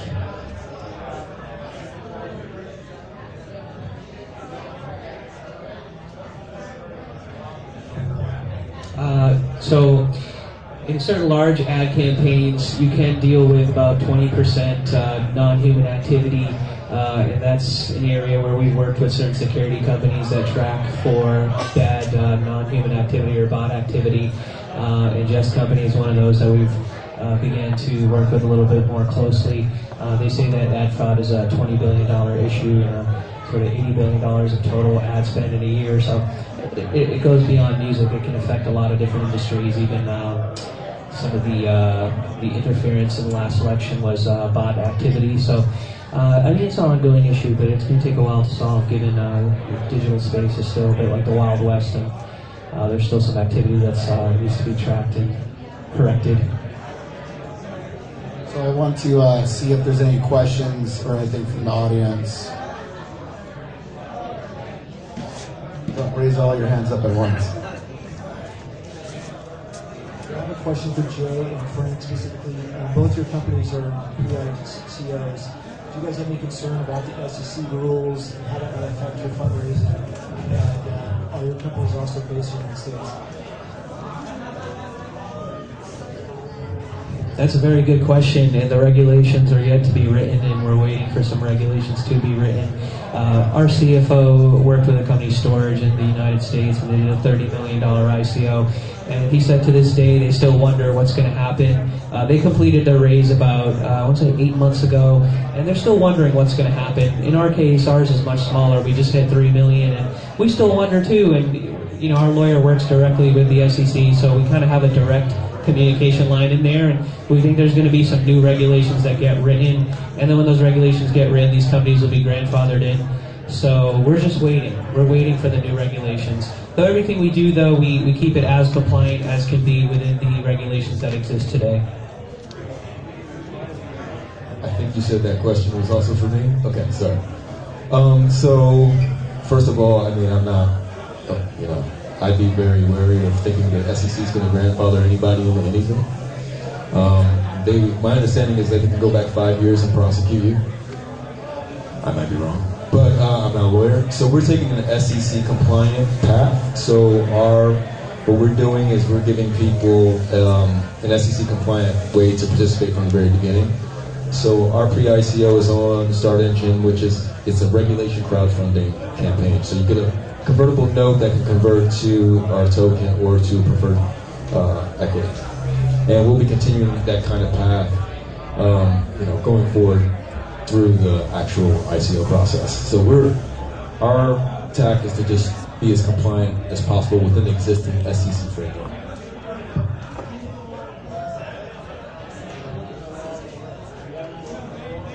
Any other questions? All right, well, thanks a lot for the media entertainment panel. Thanks a lot for coming, guys, and sharing your experience and wealth of knowledge.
Oh, there's Joanna. Hello. I was like time matching.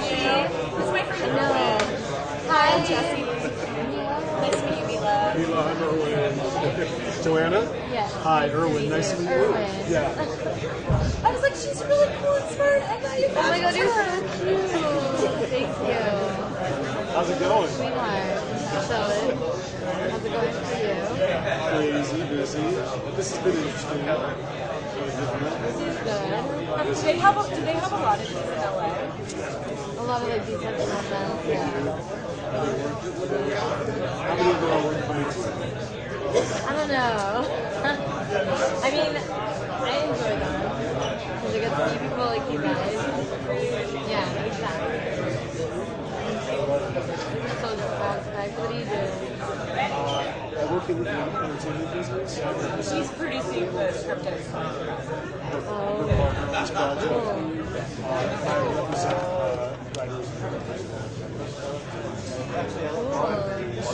Yeah, and now, is this one the entertainment one? No, this one's going to be Fintech. This is more about entertainment one is more. Like a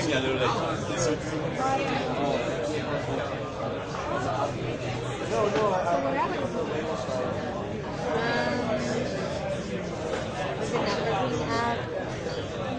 Yeah. Okay, what about now?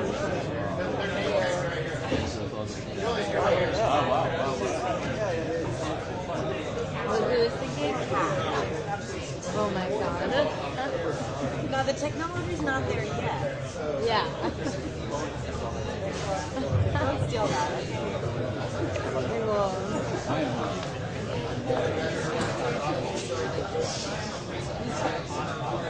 Are you Russian? Yeah. I'm Bulgarian. Oh, that's nice. Hey everyone, thanks a lot for being here. Now we have the Fintech blockchain ICO panel. Let's say this panel is very highly experienced in the financial sector and various different realms of it. So maybe everyone could start up by explaining a little bit about themselves and how they got into the business that they do currently. Good evening, everybody. Hello.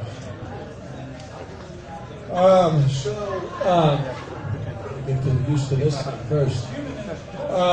Let's see. I started out my career about a decade ago and got into the advertising world. Then I was also in the equity world, and through the equity world, I met my partners and we started the Peak and Spark Race company, which is now global. And then I moved down to South America and lived all around there, and particularly in Argentina, I noticed inflation, which was something that I'd never really known about, or I'd read about it or something. And so down there, for example, when I went to Uruguay, they said to me, well, how do we know you're not a cocaine dealer, And maybe I was, right? But anyways, the bottom line is, in Argentina, you had 20% inflation. And so that was the first time I really saw that. And people were literally running across the borders with bags of cash. And so that got me really inspired when Bitcoin came out, and to create a wallet that would allow people to hold multi-currency balances, which I still think is going to be the future of banking. And through a series of events, I got into Fintech, and I'm doing what I'm doing now, which is OneFX Pay, and I'm sure it'll be explained later. Hi, everybody. My name is Amy Wong. I'm the CEO of Bootstrap Legal. We are currently working on a project called SageWise, which basically the project basically is we are building dispute resolution infrastructure for smart contracts. My background is I'm a securities attorney by training. Started my career in the federal government doing international regulatory affairs and international trade policy. I've been general counsel at a startup. I have been partner at a law firm, and really the reason I got into the blockchain ICO space was because early last year I had a ton of people calling me, being like, hey, be our lawyer for our ICO.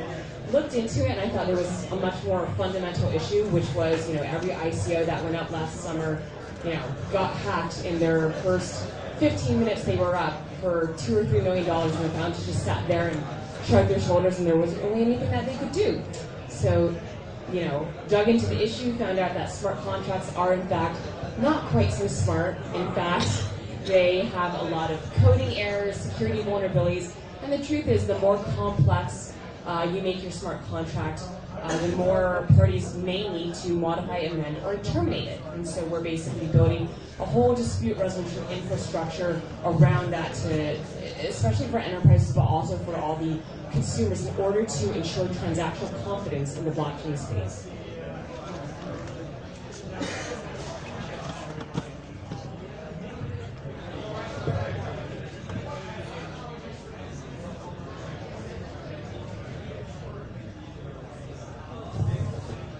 Hello, testing. I'm Sherry Kaiserman, and I was a poor girl from the Bronx who had a dysfunctional childhood. My mom died when I was 13, and my dad couldn't deal, so I was just a street kid. And I wanted to change my life, and so I moved out to Los Angeles after college and fell into Wall Street. So I had to live on New York time, living out here, waking up at 4 in the morning, and figured out how to be an equity research salesperson, which was talking about things I had no idea about that were pretty complex, whether it was technology or electric utilities or biotech, and talk to portfolio managers at Fidelity and hedge funds, and in a way that was just relaying the important criteria of why they would want to invest in a stock. And so I got good at telling stories in a simplified manner. And I was there for 10 years, and on Wall Street, like they do in many other industries, my firm wanted to follow the herd and move to San Francisco. So after 10 years of living in Los Angeles with a great support system, and very happy, and was married, and I had 2 kids, and my client base was in LA, I was not about to pick up and go to San Francisco. And our weather is much better here. So I was determined to make something work in LA, and I met Gary Wedbush, and I don't know if anyone's seen the Wedbush sign on the building downtown, but in 1999, it was a firm that Gary had just come, his father owned the firm since 1950, or built the firm since 1950, and he wanted to build the equities, the capital markets side of the business instead of just a retail dealing with individuals. And so Gary started it, and a year later he hired me to be head of sales, head of no one. And I ended up building the whole thing, and was head of equities and building around their equities division for 16 years. And through that time, it was very obvious to me back in around 2009 that the future was not bright for Wall Street jobs. And as head of equities, I needed to figure out, how do we add value? How can we be innovative? God help me, what can we do different than everybody is doing? So I was desperately trying to seek out different things that were interesting and could be valuable to professional money managers who were running mutual funds and hedge funds, and information that somehow would be helpful to their ability to pick stocks. And so when in 2013, in 2013, I started, can you hear me? I started hearing about Bitcoin, and someone asked me if I wanted to have someone come in and educate me on the topic. I said, absolutely.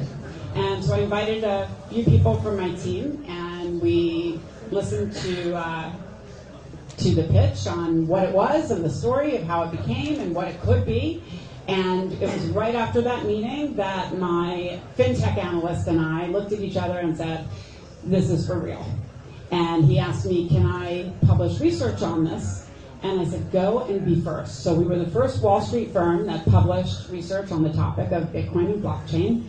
And at the end of 2015, I left my role as head of equities to just be entrepreneur in residence at the firm and try to figure out new revenue streams to create for the firm. And in the past year, I've just fully been focused on blockchain technology, helping our Wedbush asset management side to invest, and I got the firm involved in Bitcoin back in 2014 and doing some other things with it. So that's how I got into the industry. But Friday, after 18 years, last day of Wedbush. It's a new era. Hi, Howard's is. Oh no, that's not Howard. Is this better? Thank you. And so it's my last day, and I am co-founding a company in Santa Monica that's a blockchain-focused company. We have an investment fund, an advisory business, and a retained search for blockchain talent management. There's 5 of us. That's a lot of things to do. It's already up and running as of January 2nd, and I join full-time on February 5th. I'm very excited.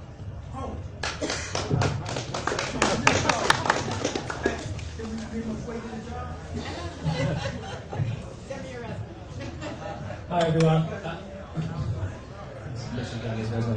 Hi everyone, I'm Rob Vickery. I am the general partner and co-founder of Stage Venture Partners. We're a VC fund based here in Los Angeles. We're a seed stage fund, typically investing in kind of more B2B enterprise software. My background started off in Fintech in the UK. I became a graduate at Lloyd's Bank, and I was part of a startup within there that created a new distribution channel for a 500-year-old brand, which is not an easy thing to do, but I was one of 4 people that started to white label Europe's largest bank and allow third-party brands to sell banking products and credit cards and loans and insurance through their own brands. So one of our first partnerships was a certain grocery store called Sainsbury's. So we created Sainsbury's Bank, which was a lot of fun, working out how to position pet insurance next to dog food and stuff like that. It was a lot of fun. Anyway, moved over here, was North America director for Lloyd's for a period of time, doing major corporate investments into large pointless city entertainment properties, things like that.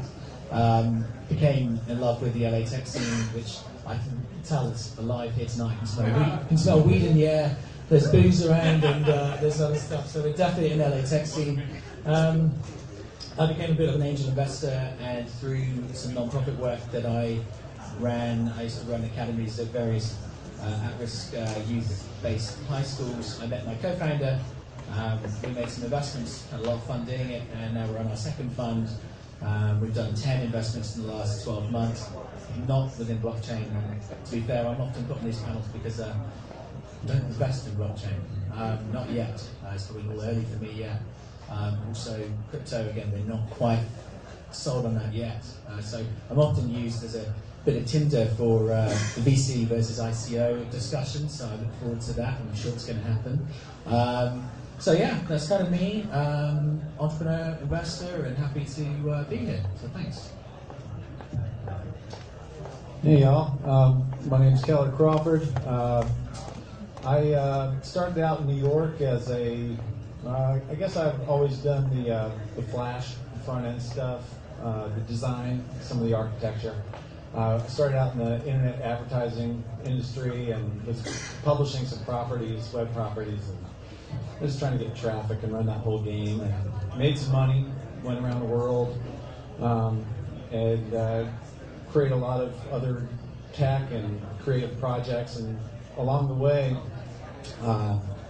I had always, well, let me just say that on this panel I would represent sort of the consumer end of things. I make products for people. I've made a lot of art and things that I've touched. A handful of people in this room have probably seen in one form or another. But when I was on a project in Bali, I got hit by a motorcycle. I was on my motorcycle. I got hit head on by a van. And that leveled me physically, emotionally, professionally, and for the first time financially in my adult life, I didn't have any means to earn, and it drained my savings. So I had this engineer mind that I had cultivated over my lifetime, and I started looking at this problem of how do you make a financial product for people who have unpredictable earning patterns. And we're seeing that a lot with the gig economy and people who have multi-threaded income. There's just, the more general and more superficial the financial product, the more people you're leaving out of it. So I set out to create a financial product that would really treat users as people, as individuals. And that's what Paisley is, and that's why we were voted the #1 fintech company by the LA Fintech community a couple months ago. So I'm making an app that allows you to make simple rules for the way that you want to save, the way that you want to pay your mom back, maybe even the way that you want to invest in crypto. But the way that money moves from point A to point B on the internet, you should be able to create simple rules that say, on the first of the month, if I have this much in my account, then let that plan flow. And if I don't, then just let it sleep. So that also works for donations. It's just a dynamic system. So I don't know if you guys have ever seen anything out there that would let you take 10% of your income from your Uber earnings and put it to a charity. It just doesn't exist. So I'm creating that tool. So I'm up here representing personalization in fintech. Great. Love your mission.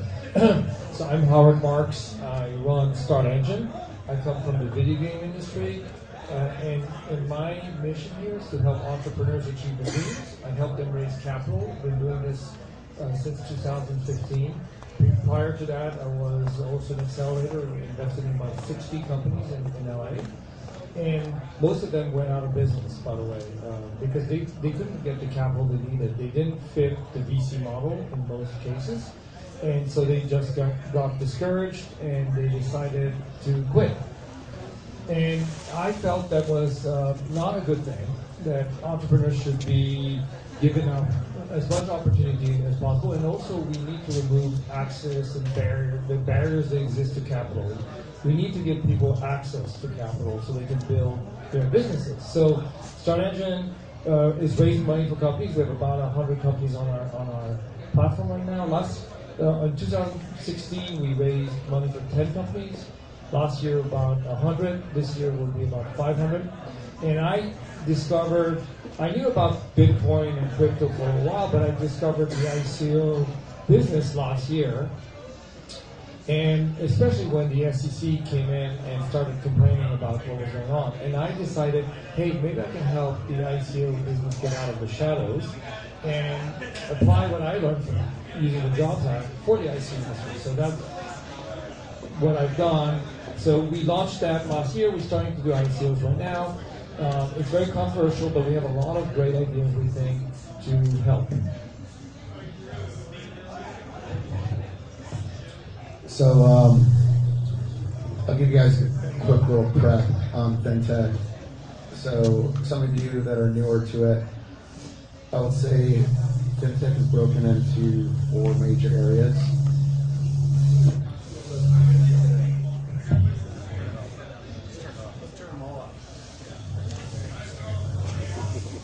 So Fintech is broken into 4 major areas, just to help you guys understand and not get confused with some of the panelists, because each of them are in various different sectors. The first major area is the banking sector, and I kind of separate it primarily based on the regulatory bodies involved in the U.S. Other countries, a little bit different, but in the U.S., it's basically broken down into 4 major areas. So that you got the banking side, the currency side, the real estate side, and the securities side. So each of these panelists kind of will have a different area or issues that go on. So my next question is, how did you survive some of the disruptions going through your industry, either in the past or currently? Basically explain to everyone, some of the issues that you go through, because Fintech is very highly regulated. It's probably one of the most regulated industries I've ever come across. And each of the participants here probably experience things differently from each other, primarily because of the 4 different regulatory areas. Well, I would say that the best way to survive disruption is to be a disruptor yourself. And so that's how I've tried to be, and that's how I'm going to continue to try to be. How we survive disruption. I think it's difficult to say because I feel like a lot of people up here are the disruptors. So maybe we have a skewed perspective, right? But it's just staying ahead of the curve and making sure, change is inevitable. So long as you're like 10 steps ahead of it, then I think you'll be good. You probably have a good perspective. I have a lot of stories and everything, but with disruption. So I entered Wall Street in 1989. And I would say the first disruption was being in an environment, a Wall Street trading desk, and then having the Anita Hill trial go on, and that really changed the course toward political correctness. So first of all was the raunchy trading room where then it was fun. I mean, I was 21 and I thought that was fun, and I didn't realize that sexual harassment.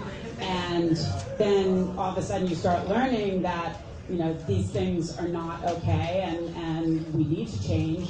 And it was very interesting watching this evolve, and it's still very interesting watching it evolve. But it is an evolution because the times were just, it was different, and what was acceptable then is not acceptable now.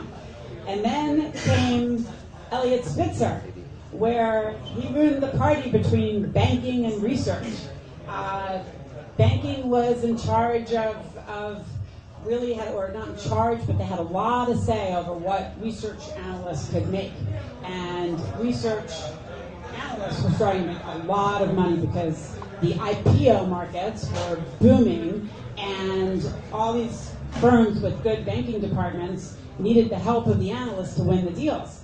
And so there's a famous case with Merrill Lynch where the banker said to the analyst, here, can you pick up this stock? It's a public company, and they're going to do a secondary, and I need you to put a buy rating on it, initiate coverage, and tell everybody how much you like it. And the analyst in email wrote back and said, I wouldn't put my grandmother's money in this, I wouldn't touch it with a 10-foot pole, whatever he said. And next thing you know, there's a buy rating on this stock. Initiation report with a buy rating. And so they found lots of things like that. So regulation a lot of times is good because you start doing things that just are not appropriate, and because it's just what you do, everyone does it, and that's not okay. And so that put a Chinese wall or a barrier between research and banking, and now if they ever want to talk to each other, they need a chaperone in the room. But also the payment situation changed, and banking could no longer have influence over research analysts' compensation. And so compensation started going down because they weren't sharing as much. And that started taking the industry for a downturn on the sell side. But then they also started looking at, well, how much the sell side is charging in commissions for people to trade.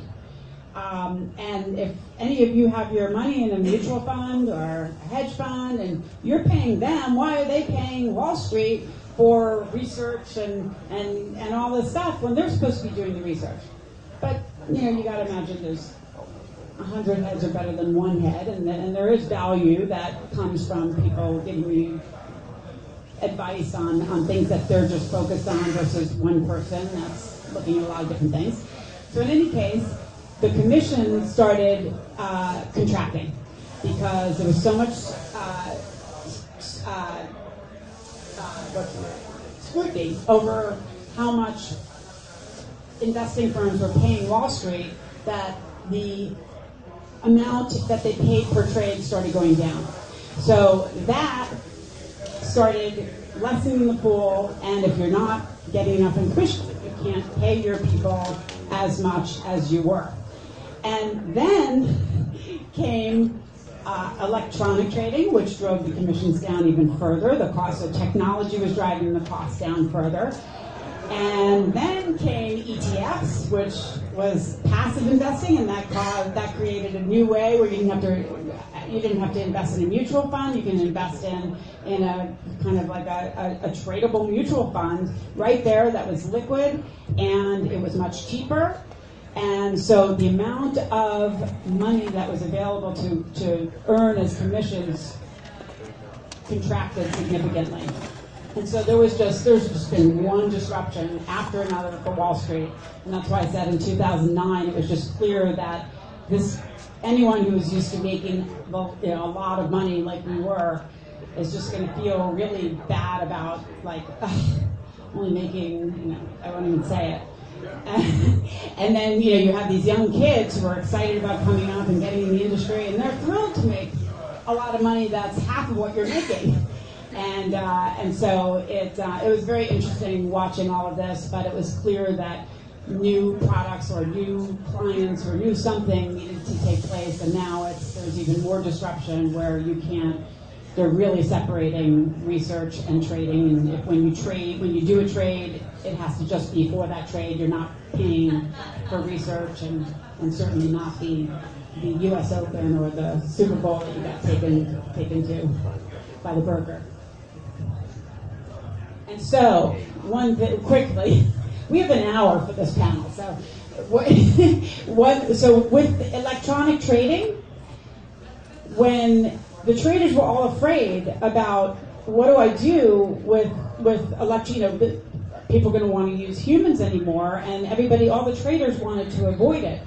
And it was really great. I commend Gary Wedbush, who said, this is coming. Electronic trading is coming, and the contraction and commissions are coming, and if you want to just wait for someone else to do it and then eat your lunch, go for it. But we're not going to be a firm that just sits back and waits. If someone's going to do it, we might as well be the ones. So we definitely got involved in trying to be a disruptor as well. Okay, great. Disruption can occur at various levels. Now, when you look at cryptocurrencies and look at any kind of new technology, the best place to think about the future is to look to the past. And when you consider about 300-400 years ago, the Dutch East India Trading Company, many centuries operated in the same way as a cryptocurrency does today. It was decentralized, there was not a security. It became security. Now the question that lies with regards to Bitcoin or any of the other kind of cryptocurrencies is, when will that happen? It will happen. And when it does happen, then the question is do you want to disrupt what's inevitable, or do you want to disrupt somewhere else along the value chain? And I would prefer people to think about disrupting somewhere else. I think that when I was in Fintech, what we did was to try to disrupt the UX and the kind of customer acquisition channels. That there is where you're not going up against compliance. I used to be the chief compliance officer for Lloyds Bank in North America, and I can tell you, it was a job I hated.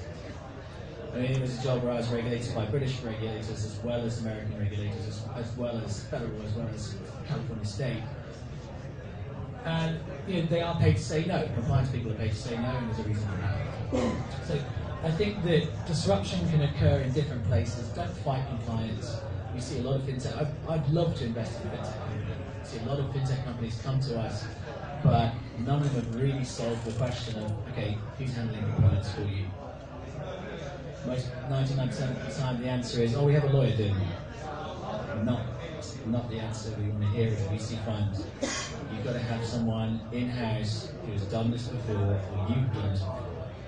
So, don't fight the regulators. It's coming, it's fine.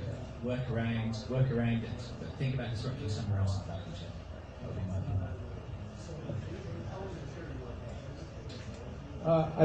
It kind of drives me a little bit crazy when people make products, when engineers make products for themselves without thinking about other people. As a user, it drives me nuts because I'm sitting there going, why can't I do this? It's just so obvious. Some of that's compliance. Some of that's because there's a very good reason. Some of it's because you haven't spoken to your customers.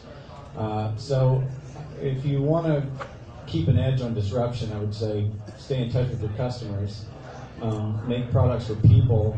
If somebody's doing something better for you, then you should stay good at what you do, because there's going to be somebody you're serving, and just serve them well. Don't try to be everything. But your product and product creation should always be a conversation with the people that are stuck with it on the user end. So as long as that's a fluid conversation, as long as that's a fluid development plan, then I think you're going to survive.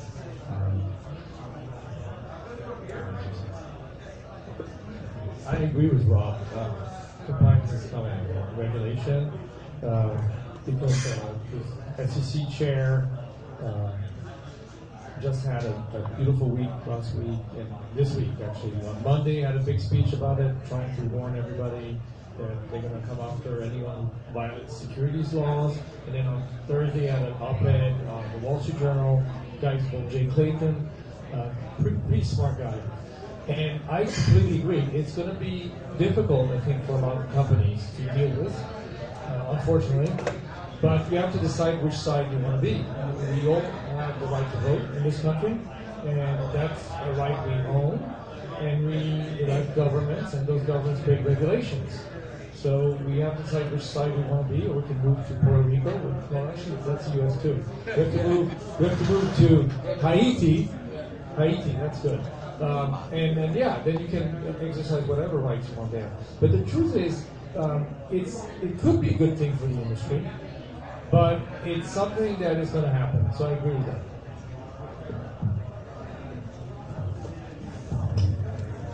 All right, so maybe explain to some of the people how blockchain, crypto ledgers are affecting your industry, because I would say it's affecting pretty much every sector of the fintech side of just different types of crypto ledgers. You know, it could be completely centralized. You know, are you being prepared for it anyhow? Are you going with it? Do you have any product plans for it? You know, I know each of you have a different, you know, thing on it.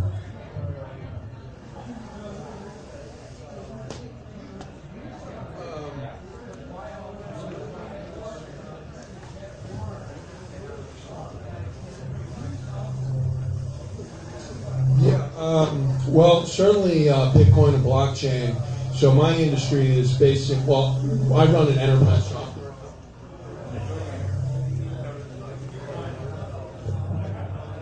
So 1FX Pay is an enterprise software company. We provide a banking and e-commerce platform, particularly for B2B payments and transfers and things. And so, absolutely, blockchain and crypto is big in that. Ripple, of course, is a big name. They're working with the banks. And Ripple is, of course, a centralized coin, and it has a lot of adoption, or at least testing and whatnot. I particularly am philosophically more inclined toward the decentralized projects. So my favorite project, for example, is BitShares, which is the leading decentralized exchange. It does about $50 million in volume per day. And so when I look at blockchain and crypto projects, I'm really looking for what's actually being used and what actually has real use cases. And so right now there are 1,000 crypto coins or something like that. Many of them, for example, are currencies. Now, why is one currency going to be used over another, for example, right? Bitcoin is a currency, so to speak. Why would, quote, rad coin start being used, right? You know, if you're looking at things to invest in, for example. So when I'm looking at the space, I'm always looking at use cases and, real world applications. And so things like the supply chain are being disrupted, international payments are being disrupted, identity verification, loan, credit scoring. These are all being disrupted and are interesting. And a lot of other people say some things too. I agree. Today I think you're hard pressed to find an industry that hasn't been disrupted by the internet or e-commerce or something like that. I think that's what blockchain is going to do for the future. I mean, they're literally rebuilding the internet on the blockchain right now. I in particular come from the legal industry, and I got to tell you, a lot of lawyers are scared of AI and blockchain and all these things coming down the pipeline. The smart ones are lining up to try and get in front of the wave. On Wall Street, I think they're going to see extreme efficiencies from blockchain in the back office. On the blockchain, trading equals settlement.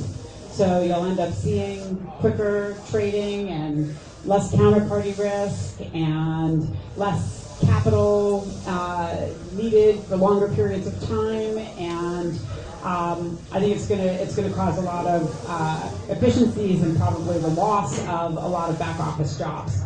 But in terms of everyday life for a research analyst, salesperson, trader, they're not feeling it just yet.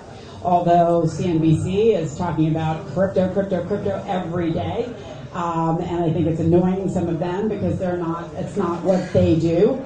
And a lot of attention is being taken off and money is going toward crypto. And I mean, with Charles Schwab, Bitcoin's trading more than Charles Schwab is. So I think that's telling.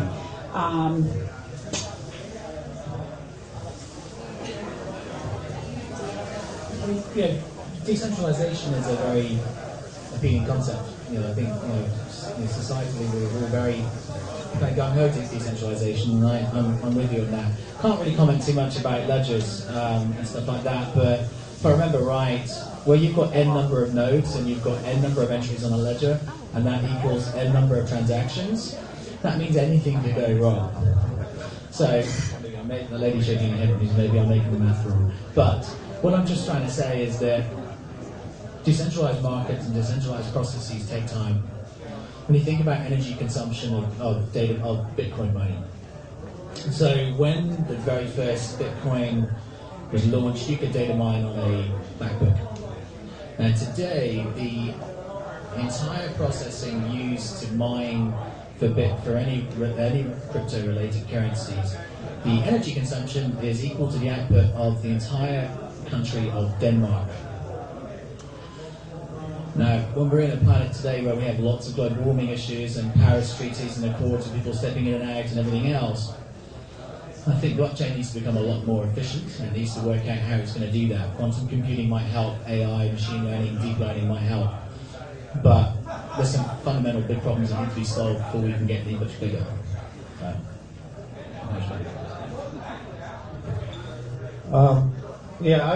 I'm pretty excited about how insane it is right now with all the cryptos popping up. It's a breeding ground it's like a Darwinian breeding ground for new tech.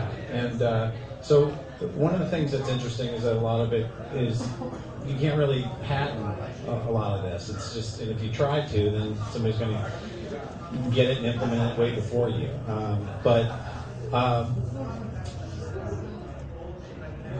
That works. Okay, so enter the regulators. Thank God. Like this of all moments is a moment for regulators. Like we actually, it's dogpiled everybody and their mom trying to create a crypto, and there's a lot of people putting their hard-earned money into this and then losing their assets. So there's a lot of danger happening out there too. But there's something exciting about the Wild West nature of it.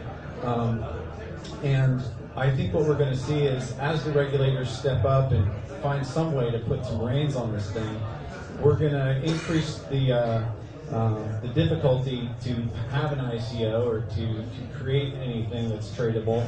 And so people are going to have to make some things that are a little bit more utilitarian. And what I'm really excited about is the modularization of services that's going to come from that. So, for example, I'd love to see a compliance coin or a compliance company that just is, where everybody goes for their ICOs and they actually conduct the ICO through their coin. If anybody wants to do this idea, please do it, because I want to put some fiat into it. But that's the kind of thing I think that we're going to see. There's like Polyswarm. I'm really excited about what they're doing.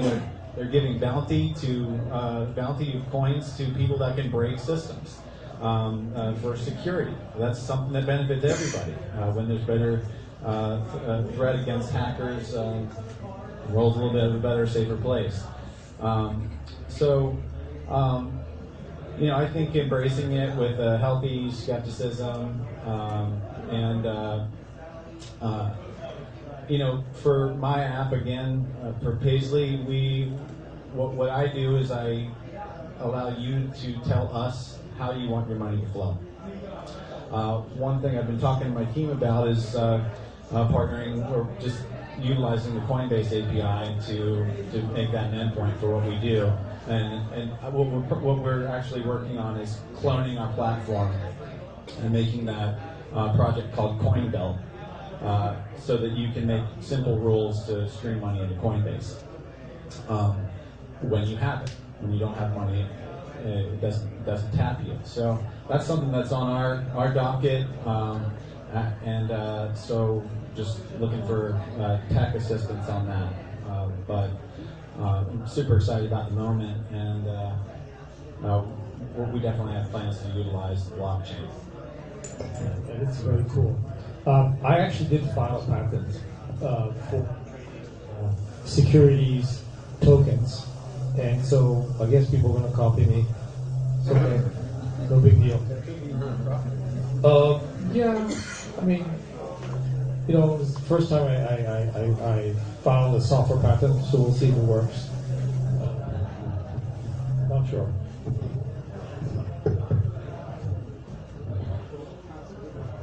So maybe explain to some of the crowd how you're positioning yourself for growth within your market.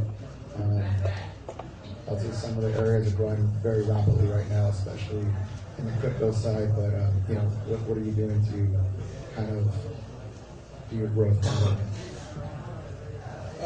So what we are, OneFX Pay is a banking and e-commerce platform.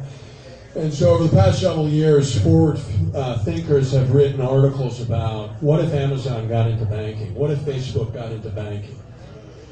Well, nobody wrote an article about what if the bank got into the marketplace? What if the bank got into CRM software? And so that's what I've done, is I've created a bank where you log into your bank, and it's also basically Alibaba or eBay. And so Amazon.com might get into banking, but they rely on their 5 to 10% fees that they charge merchants. We're a bank, we've got a built-in marketplace, and we've eliminated merchant fees completely, almost, down to 10 cents. So that's what we're bringing to the table. As far as the crypto aspect of it, we're going to enable freelancers and merchants around the world to accept over 50 cryptocurrencies in about 60 days. So we're definitely excited about the world, the space of payments, and where things are going. I personally think that there's an incredible opportunity in the world today with the merging of the various technologies. Particularly, I'm talking about behavioral and data analytics with financial data. So, you know, like the ad tech world, behavioral world, financial world, all of these things are coming together. And it's just a great time for entrepreneurs and developers out there with all the different APIs to really start and create really cool things. So we're excited for growth. That's what we're doing. And so I come from the legal industry. We're very lucky. Well, I guess I'm very lucky because there are not many attorneys out there who are entrepreneurial and understand blockchain and you know, going to leave their law firm jobs. The interesting thing about dispute resolution for smart contracts right now is that while there are arbitration and dispute resolution projects out there to solve the problem that we're trying to solve, they're mostly projects run by crypto anarchists who have never actually resolved a dispute. You know, so having a little experience, I think, actually helps. Most of them come from a perspective where they're like, oh, we can solve justice with crowd juries and game theory. And I'm like, this is really interesting. If justice were as simple as game theory and a couple of algorithms, I think we would have solved it a couple millennia ago. But, you know, Plato's been writing about it, and so have a lot of other philosophers, and we're still trying to figure it out. What we're trying to do, you know, is trying to bring a much more practical perspective, I think, to dispute resolution or the legal industry in the blockchain space. And what that means is, you know, specifically looking at the concerns and needs of our users and molding our solution accordingly. And to the extent that means, you know, having certain aspects that are centralized and other aspects that are decentralized, that's fine, because I don't think everything in the world needs to be decentralized. So the company that I'm co-founding is Macola, and it has 3 parts, and it's all to support the build-out of the blockchain ecosystem. The first one is a fund, so that we can help entrepreneurs that are building disruptive technologies or enabling technologies that can enable other companies to introduce blockchain to their business models. We want to support them and we want to help them. And we have an advisory business that can work with the blockchain, our investment companies, and help them do everything from build and grow their product. And the other part of the advisory business is focused on corporate America, established businesses that don't know what blockchain really is, how do they utilize it, they're hearing about it, they need help. And I think, and we would like to connect the dots and help corporate America know who the partners are that they should be working with and understand how they can utilize it and help them conceive an idea, design it, build it, grow it. And the third part is, something we learned from the internet, the .com days, is that just like we're seeing now, capital really isn't the issue, but the issue is talent. And we have a retained search. We're trying to build the largest blockchain talent database. I think this time around also it's going to be even more difficult than the .com days with talent, because so many of the engineers that are around today already working are those that got into Bitcoin and Ethereum early, and we're seeing them retire. And so not only do you not have enough talent, but the talent you have is actually saying, I don't need to work anymore. So we're trying to help. So I kind of answer this question from, I suppose, a portfolio perspective. I mean, a VC fund grows by making more investments and closing more funds. So our equation is pretty straightforward. Some of our founders, most of them, about a third of our fund is either raised or going into a Series A round of capital right now. And for them to get to that level, what they're doing is going out and getting about 3 or 4 customers who are either on an annual or a multi-year contract. It's really, really important for Series A investors to be able to see some sort of annual recurring revenue. Another thing they're doing, positioning themselves for growth, is hiring really great people. And for those of you who are hiring people who are trying to build out a team, surely know this, but never underestimate how hard it is to hire people, especially really great talent, especially salespeople. So as a fund ourselves, we're creating our own kind of private dinners and networking groups, cultivating and capturing the very best people from some of the best tech companies in LA. Not poaching them, of course, that would be totally inappropriate. We're trying to poach them for our portfolio, and doing things like that. So hiring the right people, getting some great customers in place, and then making sure you've got enough runway, because you need to raise enough capital, not for 3 months, not for 6, but for somewhere between 12 to 18 months. So give yourself enough time for enough shots on target. So we're finding that our companies that are doing that are succeeding, but also they're building up a network of the VCs that they want to pitch to. So one of our latest deals is just doing its $15 million Series A right now. We introduced them to about 60 other VC funds that we work with, mostly in Silicon Valley and some here. But you've got to get that list up to about 60 or 70 or 100 names that you can get out and pitch to. Multiple partners at the same fund is fine, but if you're out there thinking about raising capital and not doing it through an ICO, which is a very different process that I don't know much about, but if you are going the VC route, then just build that network up, and just try and make sure you've got enough positive performance metrics to show people that you're on the right way. Too often we see lots of startups come to us with a very fully featured product. They don't need that. You need to have a product that is able to deliver revenue and deliver value to your clients and their customers. So don't spend too long building out beautiful products. We've seen some companies pitch us who've had a product in development for 3 years, and then they're now raising a seed round. You should have done this 2 years ago with the first iteration, still worked just fine. So, just think along those lines. But try and get 3 or 4 customers that are paying well. That will bode you extremely well. Really good advice. What was the question? Was growth? Yeah. Okay.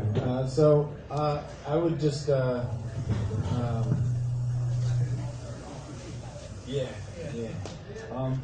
would. Culture is really important to me. Making sure that the people that you work with are treated really well, with respect, and are rewarded in a good way. I always think that making sure that stakes are divvied up in a good way, investing is there is always good. So when you find the talent, hanging on to them. I also, just as a general practice, I just really believe in supporting the ecosystem throughout, wherever you are. I'm constantly throwing resources to these VC friends of mine when I know that they're looking for somebody who's really good at marketing. I know a really good marketing person who's ready for hire. I actually have a few to throw to you. And also tech resources. When somebody's not a right fit for me, I'm passing them over to a friend. So that kind of karma, it really does wonders for. It just keeps coming back to me, and it's just something I do because that's the kind of guy I am. But I've found that it has sustained me in ways that are intangible ways that have just kept us going against all odds. Yeah, that's good. I love your perspective on this. I don't know how many here of you know VCs and can be introduced to VC, but they usually don't invest unless they're introduced by someone they trust. And the way they've been working today, invest in about 4,000 companies a year, and it's an entire disgrace. The whole industry of VCs is horrible for most, but not for very few. So if you're a white male from Stanford, you're going to do very well. But everybody else, get in line, you're not going to get any money. And I find it disrespectful, disgraceful, and it needs to change. Now, it turns out the ICO industry, whether you like it or not, and it's not regulated, and they do all sorts of crazy things, are introducing this notion that the people, the crowd, have a voice, and that they can vote on the idea. So whether you have a gender that is not in the right place, or a race that is not in the right place, or religion, or whatever you are, it doesn't matter. Because you see people who are receiving capital on ICOs who come from all sorts of demographics. And they are entrepreneurs too. And they have the right to produce and become successful. And I think that our country needs to take a page from that and learn so that there's more access to capital. It's not only Stanford graduates and white men, it's also others. And that diversity will help us become more successful as a country and get more opportunities. So the idea that someone is going to get discouraged to start their business because they don't fit the right mold is just unbelievably unfair. It's so cruel to people. What you can't change is you can change your ambitions, your views, your ideas, but you can't change who you are. So I find it ridiculous. Anyway, I think the ICO, I've been fascinated about this industry because they've raised about $4 billion last year. A lot of people will criticize the industry, but I will say this.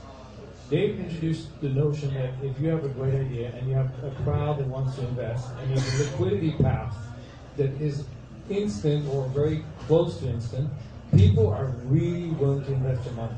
And that is a huge, extraordinary new idea. So I'm going to do the big R word. Within this industry, it's almost equivalent to the other one, but regulation. What are your thoughts? What are you guys doing?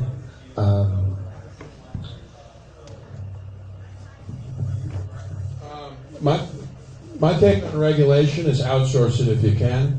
And I've dealt with regulation. I've had FDIC audits. We do regulation. We have a KYC process. Everybody who uses our platform, we know their identities. So I've been there, done that. We take it seriously, absolutely. We've also dealt with fraud. So, yeah, it's something you got to deal with. Outsource it if possible. What was your question? Is that it? So with the regulation, I mean, I think regulation is necessary, certainly to keep scams out, right? But there's always going to be scams, and I think what we're going to see coming down in the next couple of years is that regulators can't really control this, and hopefully they can, because some of us want to be this decentralized, and some of us want to be unregulated or deregulated.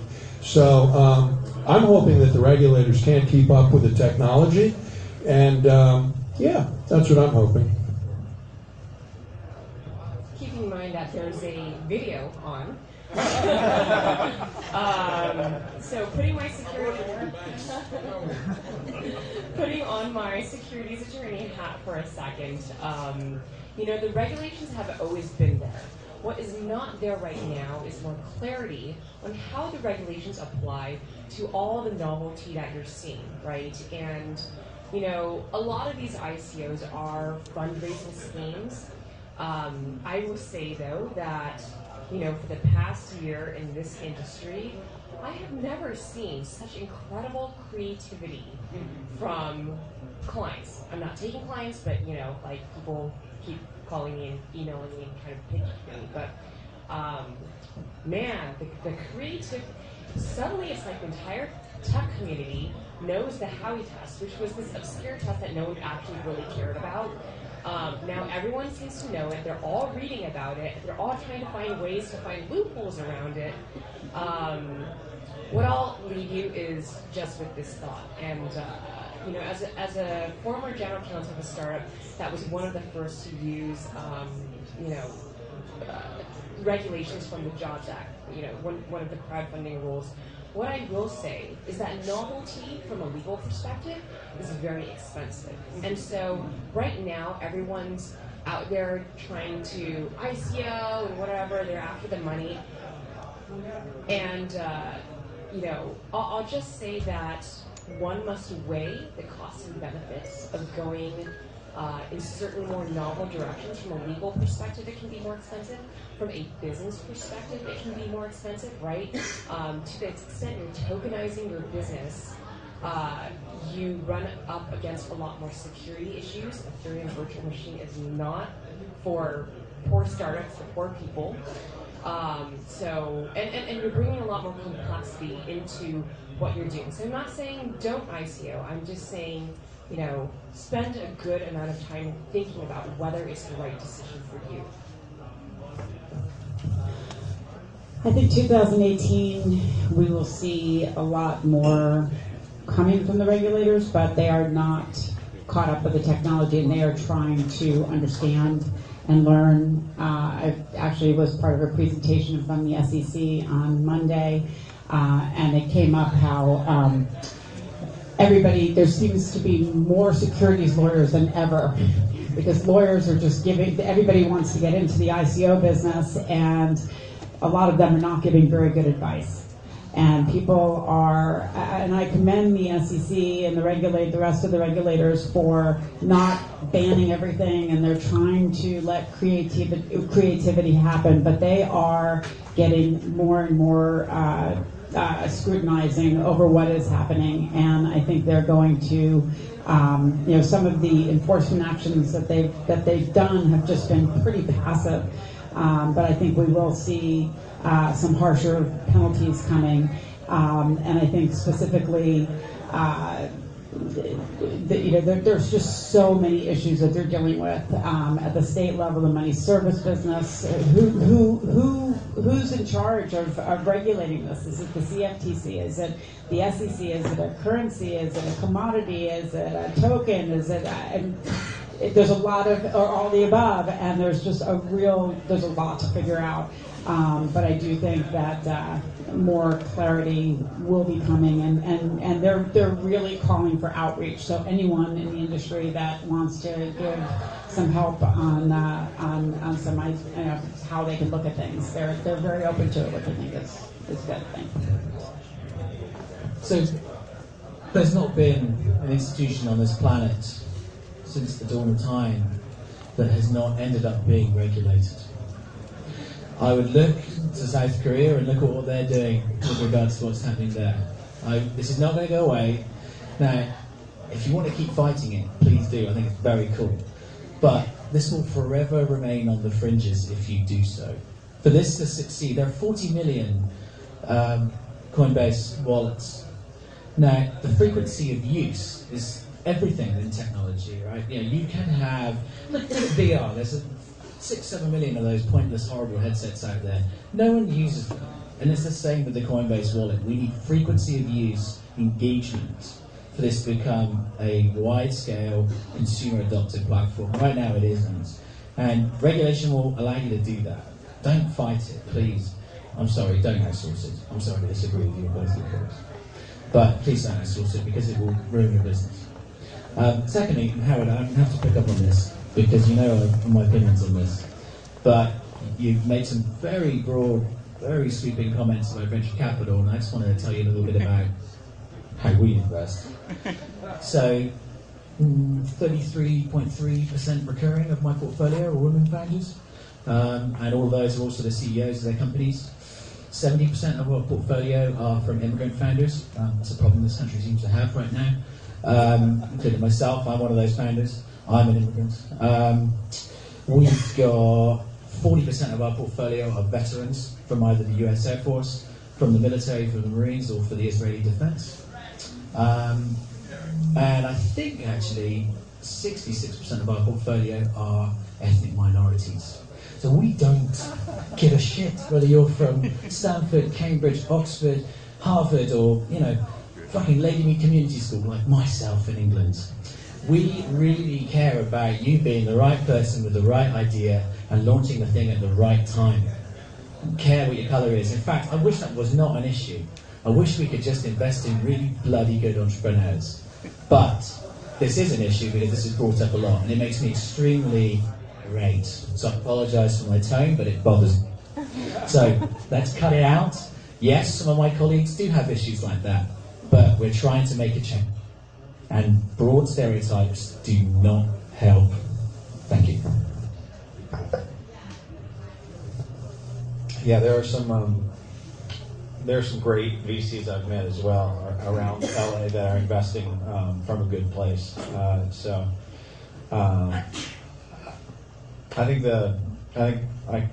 I feel you. I feel you too. Unfortunately, well, I mean, VC is it's not a democratic thing. It's an entity that exists for a purpose, and unfortunately, people's formulas differ. And I think that there's an exciting opportunity for a more democratic platform to come into being, and that's what makes the ICO so cool. You know, I've been since I started. I mean, I don't know if I said this earlier, but I spent the better whole of my life just actively avoiding everything finance and everything business and everything contractual. Like I have like a blur filter I can put on. Like for information. I also can do it graphically. If I see something on the internet I don't want to see, it just turns on. But I had to educate myself in order to be able to carry the ball on what I'm doing now. And you know, since the beginning, I was writing to the National ACH Association and calling every compliance officer I could from every bank and talking to VCs and you know, just like this compliance thing, regulatory stuff just hovering over me, just threatening to just stamp me out of existence at any moment. But I have to say, this again, the moment that we're in with the crypto frenzy, it really shows us, it really highlights the need for regulation, and I look forward to it coming into resolution, so that it can legitimize it further and make it more accessible to people, protect people. I mean, right now we're seeing, you know, there's Binance, Bittrex, Bitfinex, all of these bigger exchanges. What they're trying to do, that I've noticed, is they're trying to vet the coins that they're letting on their platform. And if the they go through some process. I think that they're also just holding a bounty and making them pay a huge amount of money to get on their platform too. But there's some vetting there. It's not regulatory, but when these entities misbehave, they get booted off of some of these platforms. We're seeing some of the decentralized platforms as well, like Ether Delta, which is just wild, absolute, like it's gangster up on there. So people can lose their ass on Ether Delta because there's coins like, well, I'm not going to mention any names because I'd like to make it home, but there are these coins out there that are just, I mean, you can fork Ethereum with some buddies, call it Ethereum mystery, and you know, pump your coin, get listed at the top of the growth on Coin Market Cap in that day, and have a bunch of noobs come up and just throw money in and lose it as quick as that. It's scary, and so there's a real need for regulation right now. If there ever was one, so I look forward to it coming into just give us a little bit of sanity, so that we can actually. I think it's going to be really good for the whole ecosystem. I think it's going to be really good for all the legit coins, all the legit cryptos. It's just going to give us a little bit of structure that we can go into the future with. I appreciate Rob's comment because his numbers that he just cited you are great. All the rest from the industry is awful. Anyway, if you look at the statistics, they're horrible. Anyway, so we have our own chief compliance officer in-house. We're registered with the SEC. We're a member of FINRA. I have a Series 763. I'm now going to do my 2479, so I'm going to be part of the club. I don't know why, but okay, that's how it works. But I have to tell you, regulation, it's amazing how people are so naive when they say it's not clear what the rules are. This is so wrong. Of course they're clear. They just don't want it to be the rules applied to them. But the rules are extremely clear. I mean, you can take any industry you want and apply any rule you want, and then here we go. You set the rules. And so I disagree when people say rules are unclear. I say just read the rules and then follow them. That's all.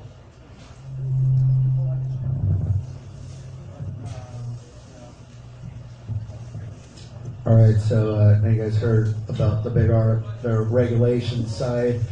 We're going to transition to the next thing, almost right there, the big F. So with the regulation, I'll say most of the regulation is primarily there for the massive amounts of fraud that goes on. So within each of these individual sector, it could be anything from the authentication side to AML, FinCEN, maybe explain to the audience, some of the things that you're dealing with on the fraud side. Well, first I'll just say in regards to outsourcing compliance, the reason why you want to outsource compliance is because otherwise you won't have a startup. They'll just be spending your money on the bureaucrats to push the paper. So if you want to have an actual startup and you're on a bootstrap budget, definitely outsource your compliance to people who you can trust and who do a good job. As far as the regulation goes, I just want to touch and continue on that. I'm not big into the regulation. I think the biggest thing that will get crypto into the mainstream is a very simple feature. It's called the forgot password feature. There's no way, in my opinion, that crypto can reach a mainstream audience if people lose their holdings when they forget or lose their passwords. You can't have a business with billions of dollars and oops, the account lost the password. Or, oh, honey, I lost the retirement this evening.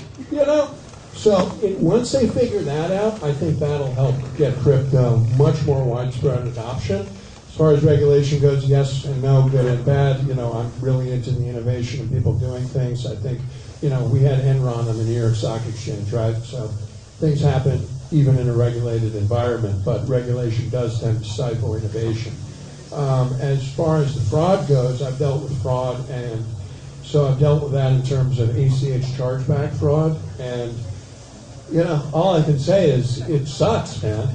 You know, I got a phone call that said we're shutting you down and you owe us $30,000. You know, that's like, you know, I mean, you know, you don't want to get that phone call, and but it happens. And so if you're in the fintech industry, you got to be prepared for that. And some of that is doing compliance. Some of that is, you know, your processes, how you set things up. And you know, if you have a legal team, you can go after them. In our particular case, what we learned and what I found in my experience was we were attacked by basically a gang, and what these people, how they operate is each one of them will hit you for basically like $1,000, right? And so that's how they operate, because they know that if they take you for $1,000, nobody's going to come after them for $1,000. You know, if I hit you for 10, I might go after that guy. But $1,000 cost me $1,000 just to talk to the lawyer. So, you know, so that's how some of this financial tech fraud is going down. Is people are hitting you like, you know, knife style, you know, and they'll bleed you to death. But so fraud is definitely out there, and especially if you're in the fintech space, you've got to pay attention to it because the laws, I believe, are much more on the consumer side and not on the business side. So, you know, if you know, you sold somebody to somebody, I think the ACH window, for example, it's like 60 days. They can come back for you 60 days later and say, hey, guess what? And then, you know, by then you've already spent that money, you paid your employees or what have you.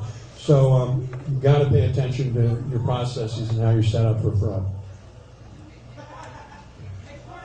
I'll speak on the issue of ICO fraud. There is definitely a lot of that going on right now. You know, I think Warren Buffett has a quote, be fearful when others are greedy. And the ICO space has certainly attracted a lot of greedy people who just see a very easy way to make money, right? If you come at it from an investor perspective, I would say, obviously, always do your due diligence. You wouldn't believe some of the incredible things we're seeing in the industry, right? You know, you see people going out there and making claims of, oh, the price of the coin is or token is guaranteed to rise, or you know, they'll say that they have some sort of partnership with some big company when in fact it's like, you know, maybe they're doing an informal pilot project together or something like that.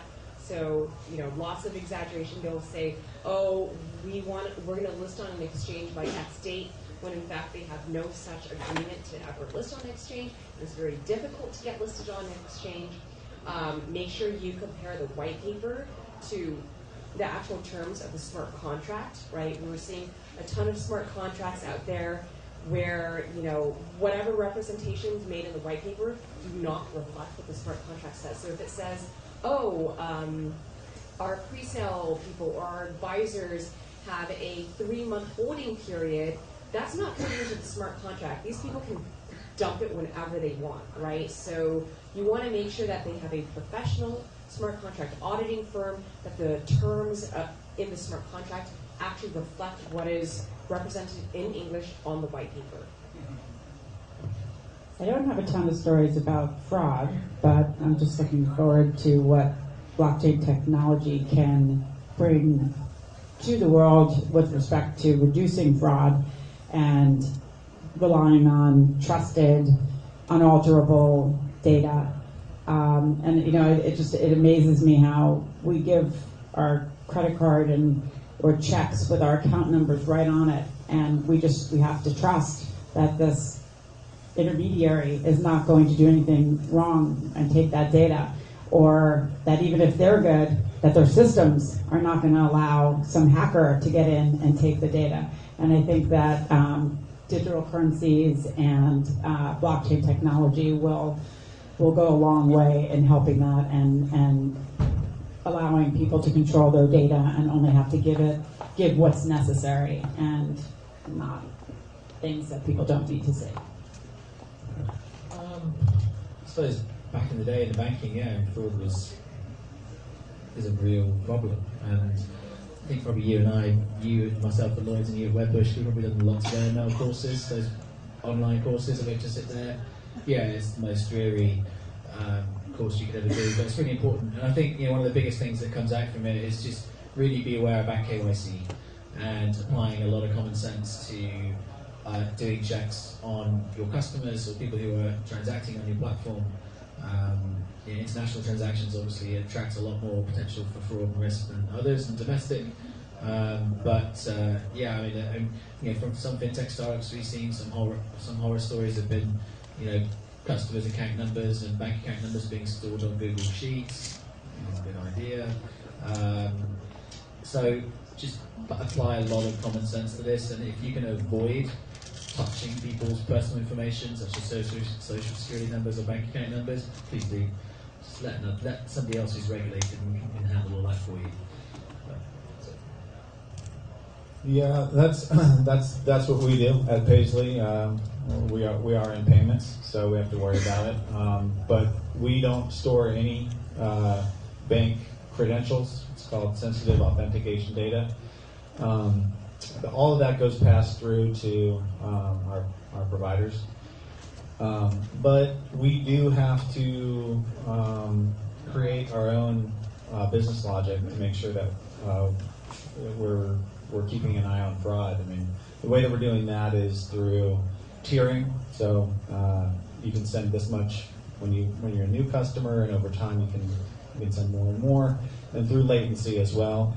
So we are going to hold your funds and make sure that there's that window that the banks want to see that they give their customer 3-4 days to come back and say, oh, I didn't mean to do that. So that money's tied up for us and giving people. So there's some things that you can do just with your business logic to be aware and minimize fraud. There are some zip codes in the U.S. where fraud is particularly bad. There's things that you can do about that, but it's really good if you're in fintech or you're in payments, you're moving money from one place to another. Definitely have somebody on your team that has combated fraud before, because these people are very savvy and make a lot of money by tricking people, so tricking companies. I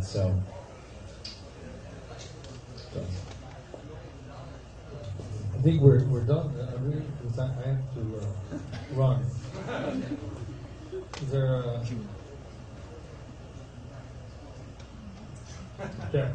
Yeah, so any question and answers from the audience?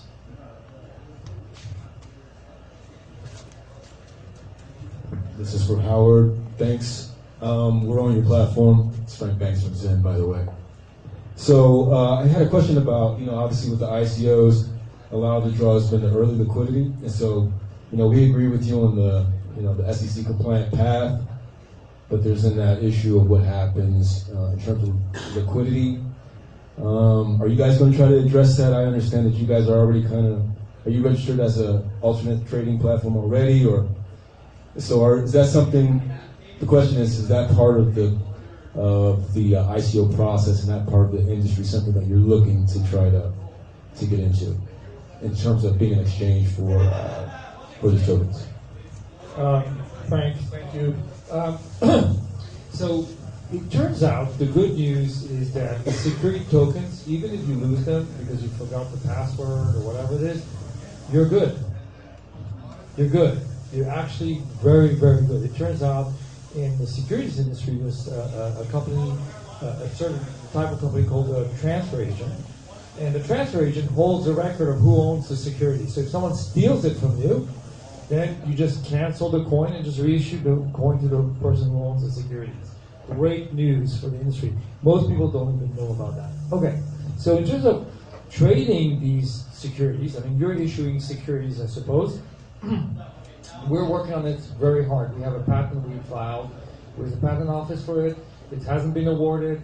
We don't know what will happen. We are filing all the paperwork, as you were mentioning, to do it. And our vision is that it can be done. So the exchanges, not exchanges, we're looking at a trading platform. What other companies are doing right now, exchange, the word exchange, listing, there are only 20 exchanges that are licensed in the United States with the SEC. Everything else is complete false. I don't know what they call themselves, exchanges, but they're not. And so they're trading things, and those things may be securities, and if those securities, that's not good. So we realize that we think we need to integrate our company more vertically, so we can provide the transfer agent solution, we can provide the trading solution, but we also provide the issuance of the security solution. And our goal is pretty ambitious, but we really want to take that 99% of the marketplace, which is not in the public securities. So there's about, I don't know, 20,000 public companies out there. 20 years ago, there were double the number of public companies, and it's just too expensive to be public. I mean, you have to spend millions of dollars just to be public. And what about those 5 million businesses in the United States? What are they supposed to do if they want to issue securities and have their investors not wait 7 or 10 years to because most consumers are not sophisticated investors, they can't wait. So the idea that you can trade them is a great idea. So regulation is going to come in, it's going to help because it exists already. It's great. The Jobs Act takes care of most of the issuance issues.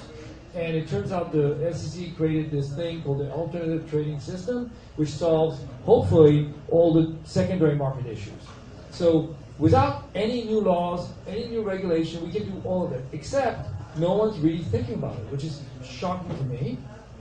I don't get it. I'm not from the financial industry. I'm from the games industry. I only understand how games work. Maybe that's an advantage here, because we have to see it from a complete different perspective. So I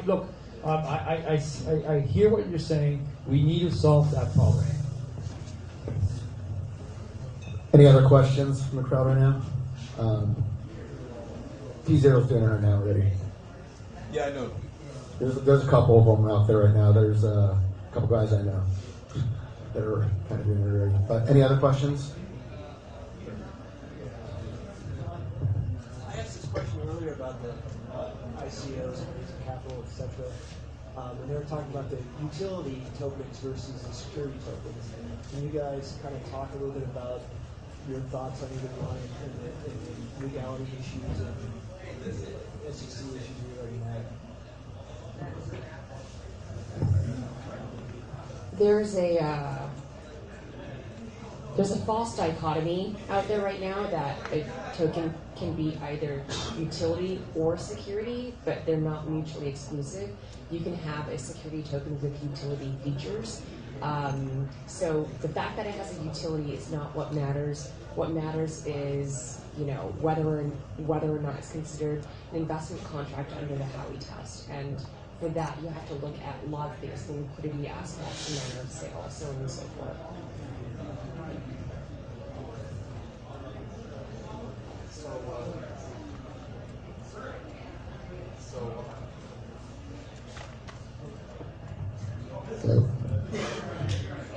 So I'm personally launching numerous ICOs this year.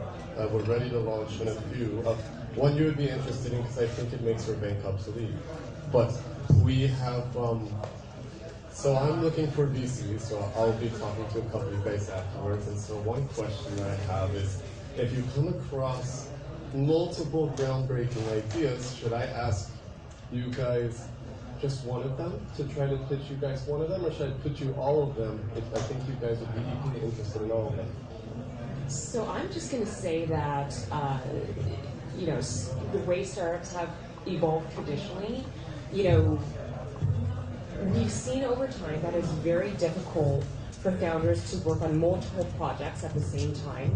And so, to the extent you're planning to launch multiple ICOs, I would highly counsel against it. I don't think the other investors or token holders in your other projects would appreciate that very much.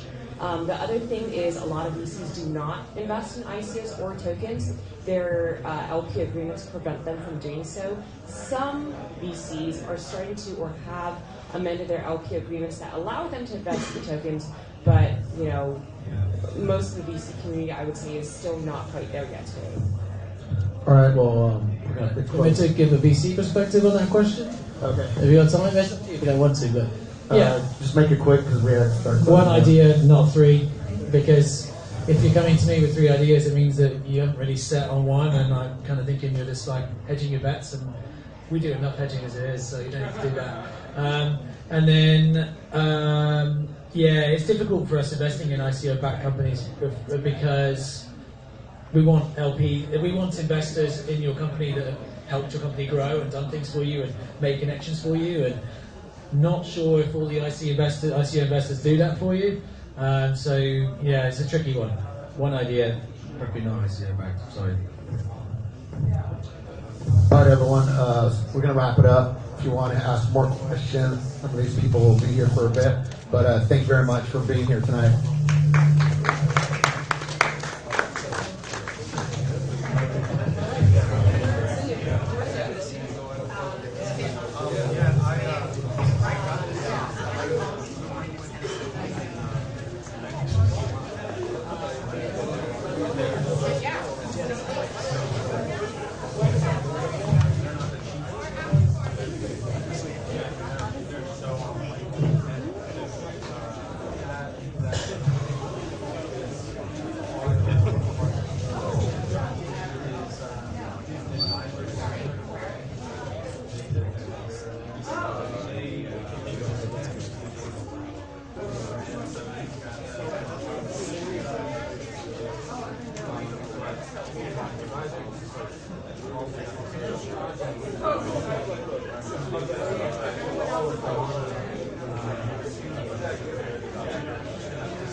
Thanks for coming down, everyone.